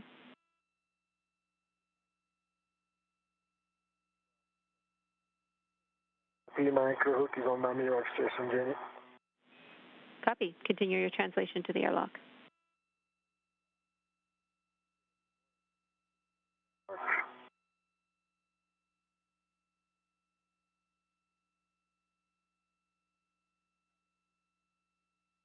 Shane, are you hooked up to the STU or not?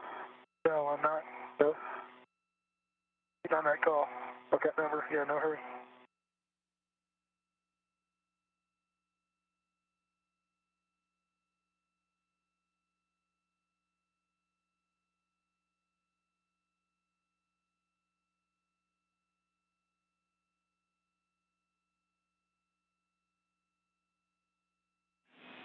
Regarding the SCU, there's no pressure to get on it as our consumables are in good shape, and we just want to give you lots of flexibility to maneuver in the airlock with the APFR in there. So it's up to you. Good, Jenny. And your call. Yeah, I'll go ahead and do it now.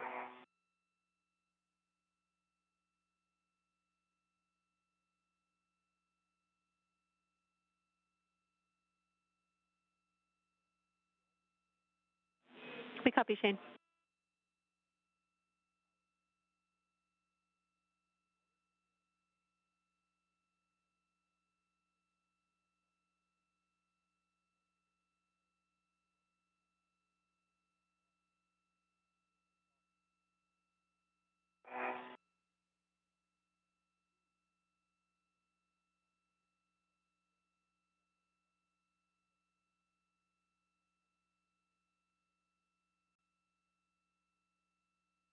AFU is on and marked. Copy, Shane.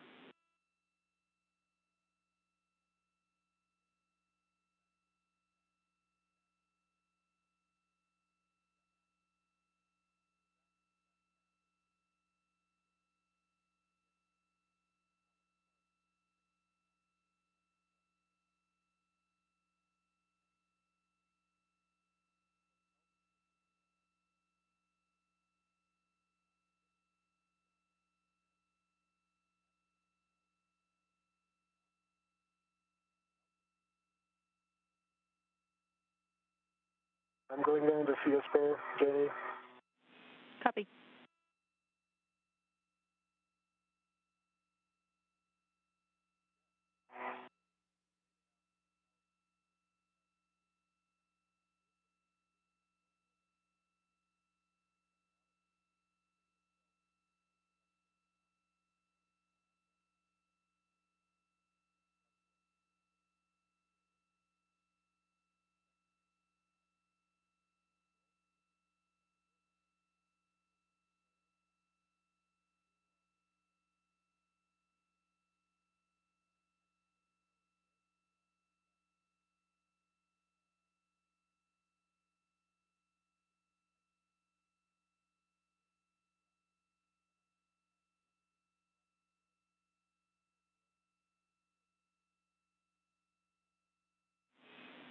Thomas, we see you almost back at the airlock. You'll be handing in your crew lock bag to Shane.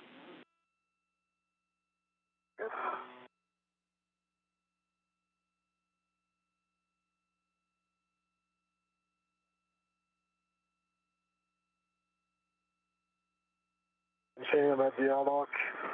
All right, welcome back. Thank you.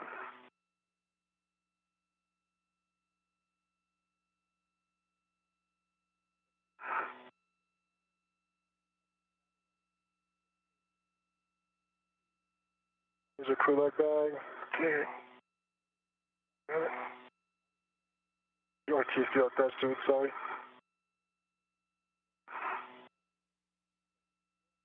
Fair enough. What? You want me to let it go? I can't hear what you say. You want me to let it go so you can get it? Yeah, no, that's good. You can put a wrap on it. Yep. Let it wrap. Okay, I'll release my BRT. Release my BRT. Thank you. Back to you. Yep, there you go. Hi, Jenny, that is complete. Copy, Thomas. You can turn your HECA off and ingress the airlock. When you do so, verify the forward hatch pit pins engaged.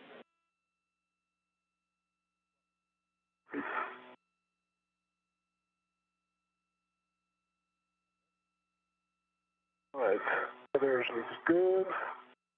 Forward pit pin is engaged. No problem. Work on my ECA. Now, Jenny, that wire tie stays outside, or do you want me to bring it back in? That'll stay outside.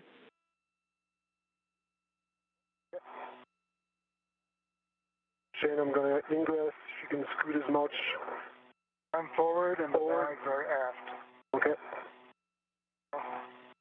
Plenty of room. Keep the bags.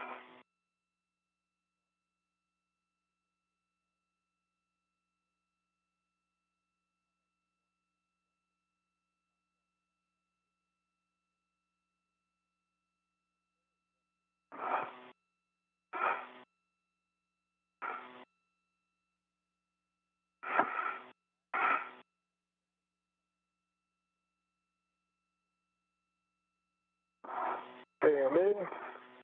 Now, I'll grab the thermal cover. Copy.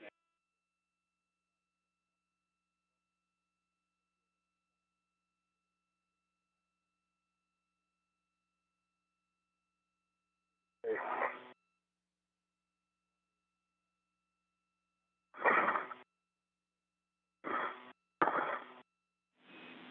Thomas, attach the hook to the magnetic D-ring, cinch the strap until snug, and report the number of Sharpie lines visible.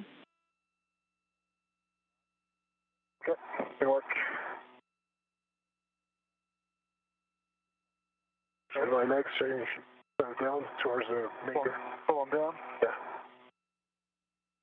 Try it. How's that? Good. Thanks.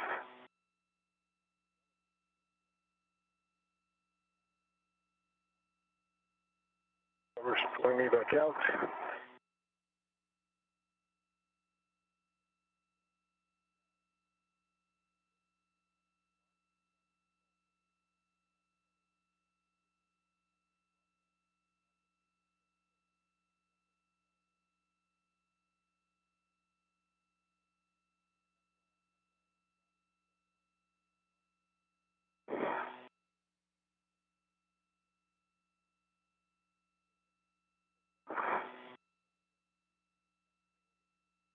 Line 6 line visible.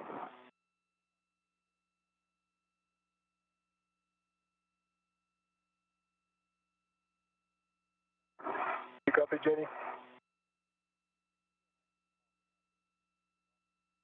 Say again, Thomas. Line visible.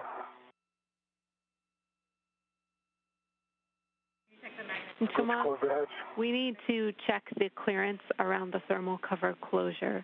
We're tracking that there might be something interfering with the magnets.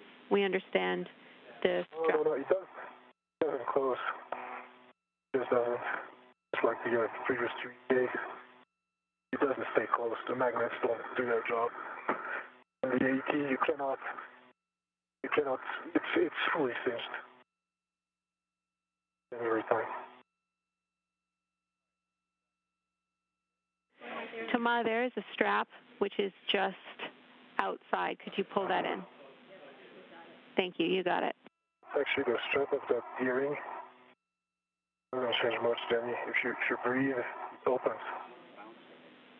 That is a good config now, Thomas. Okay. Thomas, you can connect to your SCU.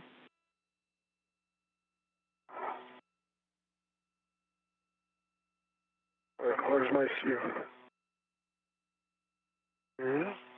You're right there. No. That thing's between my legs right here.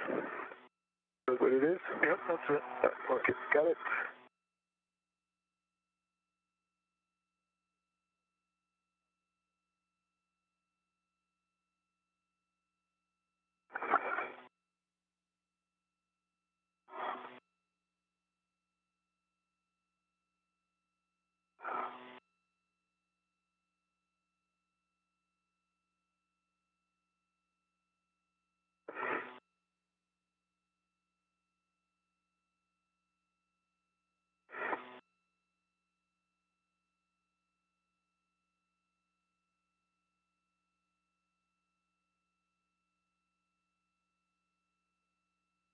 Connected to the SCU.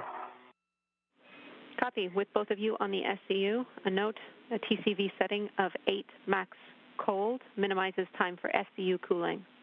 You can both switch water off, forward, expect H2O is off message. Copy. V1, H2O is off. This is Mission Control Houston, 6 hours 37 minutes. The clock's still running on today's spacewalk. A view inside the equipment lock section of the Quest airlock as Mark Vandehei, closest to the hatch, and Station Commander Aki Hoshide from the Japan Aerospace Exploration Agency await the closing of the hatch and the start of the repressurization of the crew lock section of Quest that will mark the official end of today's spacewalk. Our coverage will continue through the point at which the crew is back inside the equipment lock and their helmets are removed. Everything has gone splendidly with today's excursion, the 241st in the history of the International Space Station, with the second of the new ISS rollout solar arrays having been installed and unfurled in perfect fashion.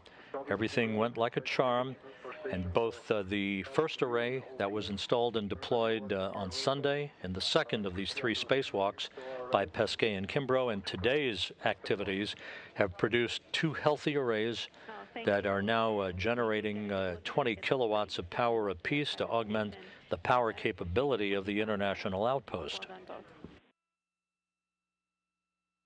Thank you. Okay. Well done, Mark and Megan. That was really good. Incredible. Unbelievable.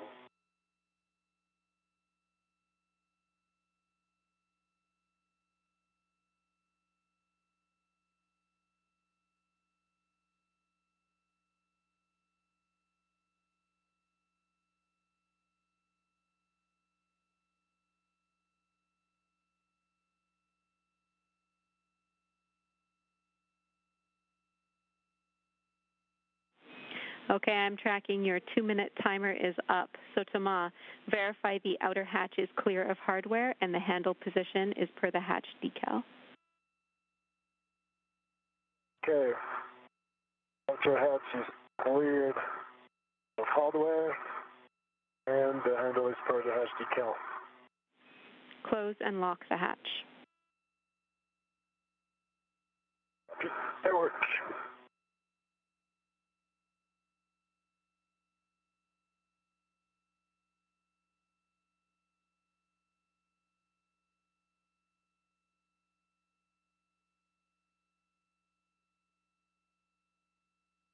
Thanks, Shane.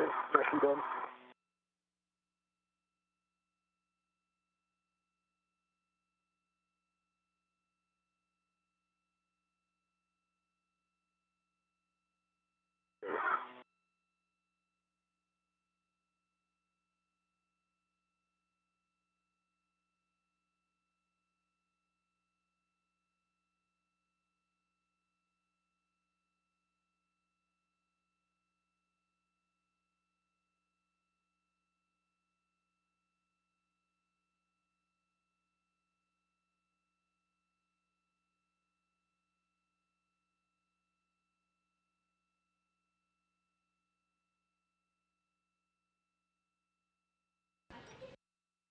And the hatch is notched.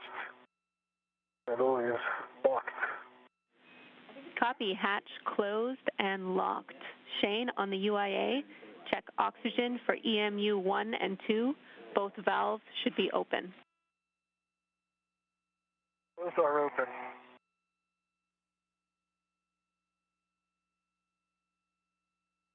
The hatch to the Quest airlocks crew lock section is now closed. Copy. The two spacewalkers, Kimbrough and Pesquet, on the other side of the hatchway to the equipment block. Mark Van de Heij now joined by Megan MacArthur, who drove the Canadarm2 robotic arm with Pesquet at the end as he carried the new ISS solar array, the second of these two new rollout arrays, to the P6 or Port 6 truss worksite, where he and Shane Kimbrough worked to structurally install the new array onto a mounting bracket at the base of the P6 truss, and then worked with bolts and tensioning mechanisms to help unfurl the array and get it fully tensioned. Okay, copy. With that, I will hand you back to your very capable suit IVs. Thanks again, everybody. Great job today. Thanks, Jenny. You're awesome. Thanks, everyone. All right, gentlemen, fantastic job. We're looking forward to getting you back inside. The next step to do that is go put your O2 actuators in.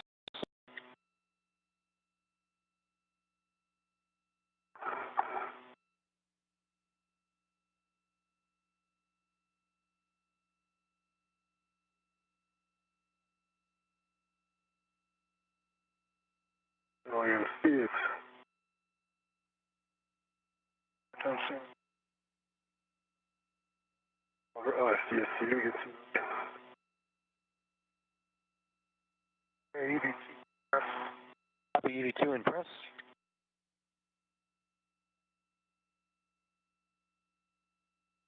EV1, press.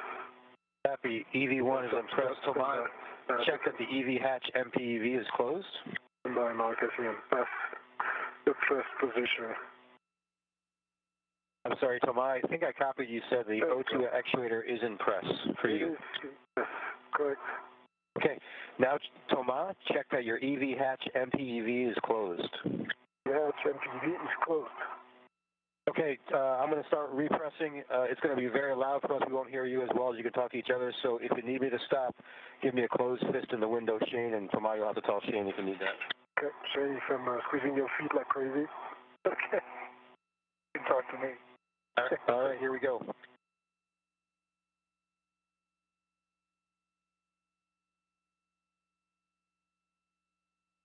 Nothing at 5, Mark. Sorry, say again? Stopping at 5.0. No, we'll give you a warning before we get to 4, and then we'll tell you when we're stopping at 5. Copy.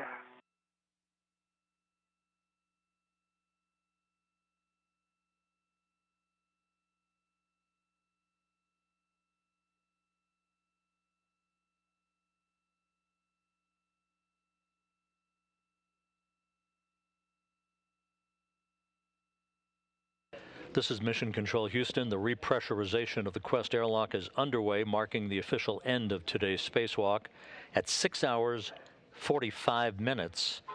The spacewalk ending at 1:37 p.m. Central Time, 2:37 p.m. Eastern Time. Again, repressurization of the Quest airlock's crew lock section underway, marking the official end of today's spacewalk at 6 hours 45 minutes.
All right, gentlemen, when we get to 4 PSI, you can expect an alert tone. Copy. Copy.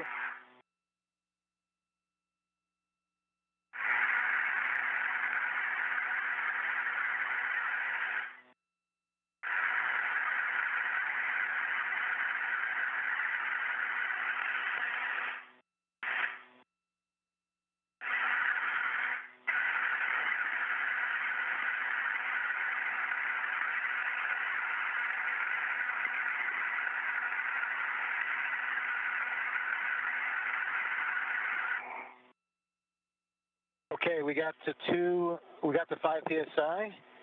The IV hatch equalization valve is now off. We're going to wait for 2 minutes for the crew lock pressure to stabilize. And you should expect an alert tone.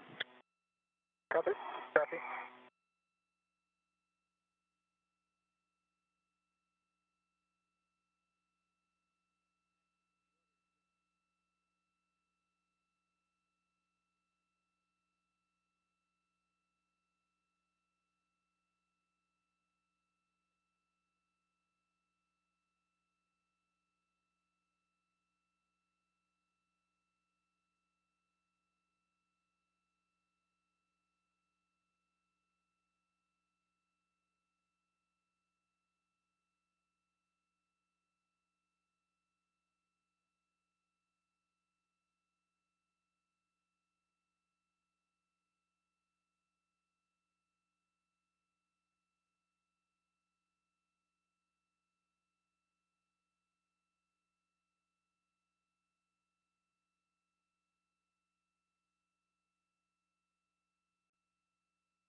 All right, gents, we had our 2 minutes for the Kulak pressure to stabilize. We're checking the pressure right now. We're going to wait another minute to make sure it doesn't change too much.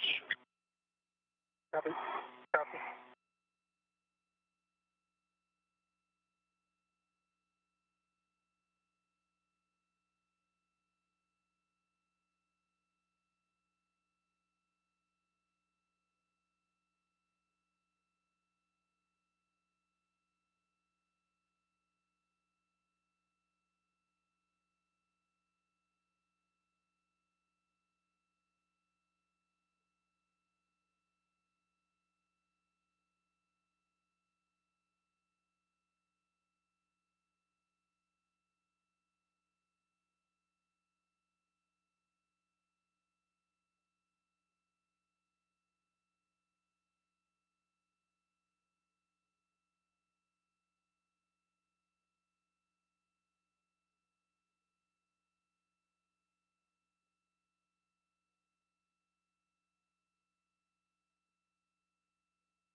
Okay, gents, we had a good leak check.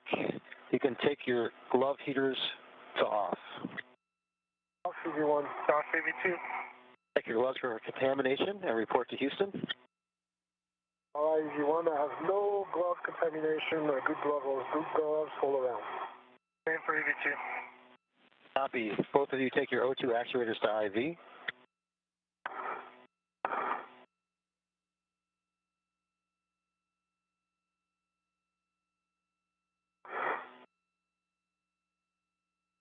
This is Mission Control Houston. The repressurization of the Quest airlock is continuing in good fashion. Shane Kimbrough and Thomas Pesquet safely back inside following a 6-hour, 45-minute spacewalk today to install and unfurl the second of the 2 new ISS rollout solar arrays. We have statistics for you. This was the 241st spacewalk in support of ISS assembly, maintenance, and upgrades. The 9th spacewalk conducted out of the International Space Station this year. This was the 9th spacewalk in Shane Kimbrough's career. He now has a total of 59 hours and 28 minutes of spacewalking time, which ties him for 6th on the all-time list with Russian cosmonaut Fyodor Yurchikhin. Thomas Pesquet now with 5 spacewalks to his log, a total of 33 hours even of spacewalking time. The 241 spacewalks in ISS history now have totaled 1,519 hours and 41 minutes, which is the equivalent of 63 days, 7 hours, and 41 minutes of spacewalking time.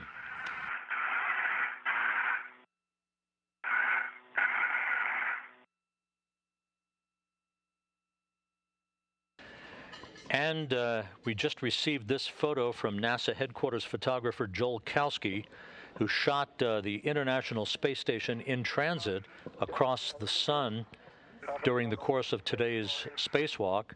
A dramatic view of the International Space Station while Shane Kimbrough and Thomas Pesquet were conducting their work outside of the International Outpost. Yeah. Oh, I'm just hanging.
Okay, when the DPDT becomes approximately 0, you can expect an alert tone. Copy.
Sounds good. I'll keep the APFR out of the way.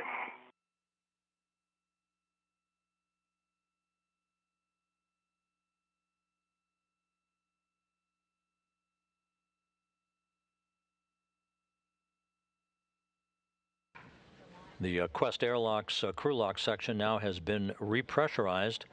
We'll be standing by for the opening of the hatch and for Megan MacArthur and Mark Vanderheide to assist Shane Kimbrough and Thomas Pesquet back inside the equipment lock. Again, the spacewalk concluding at 1:37 p.m. Central Time, 2:37 p.m. Eastern Time at 6 hours 45 minutes.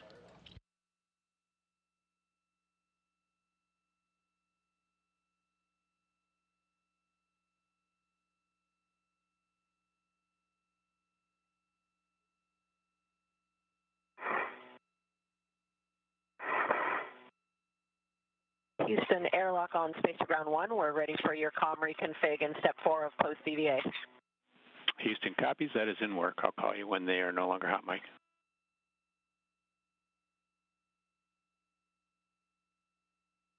Copy, thanks.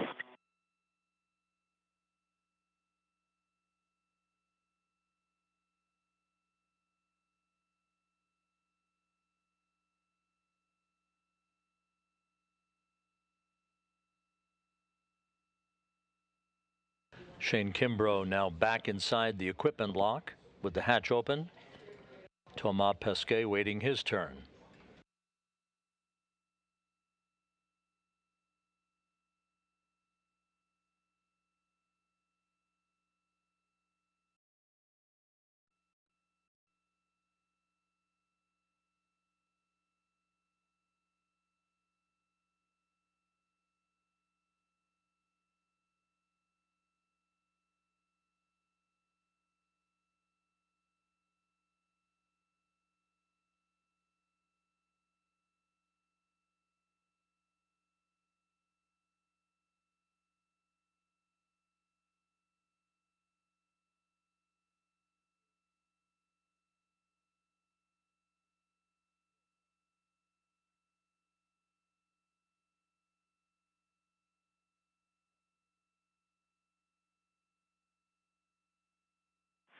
Airlock Houston, Space to Ground 1 crew is no longer hot mic.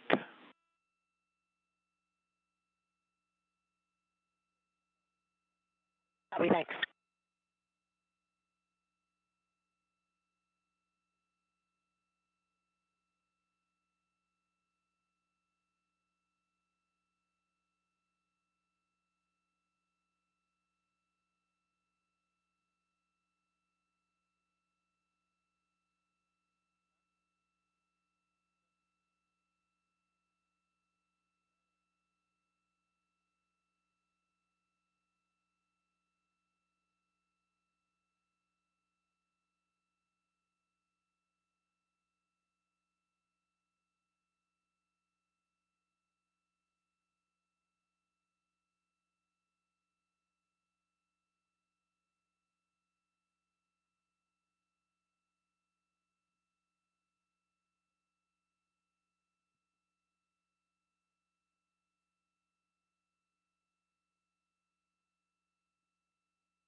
This is Mission Control Houston. The two spacewalkers, Shane Kimbrough on the left, Thomas Pesquet on the right, have now had their helmets removed, safely back inside the equipment lock section of Quest, wrapping up a flawless 6-hour, 45-minute spacewalk in which they installed and unfurled the second of the two new ISS rollout solar arrays for the 4B power channel on the International Space Station. So over the course of the past 9 days, the two crew members from Expedition 65 conducted 3 spacewalks to install the first pair of what ultimately will be 6 new solar arrays to augment station power capability, 20 kilowatts apiece from each of these new arrays.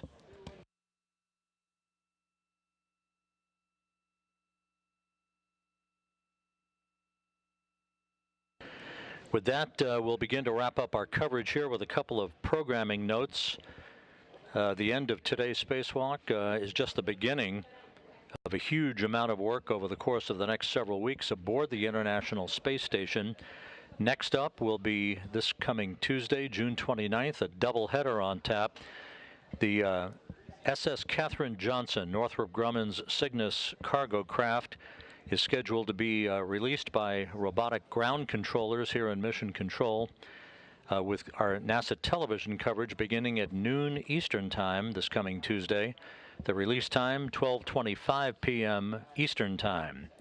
Cygnus will spend 2 days transiting for a deorbit on the night of July 1st.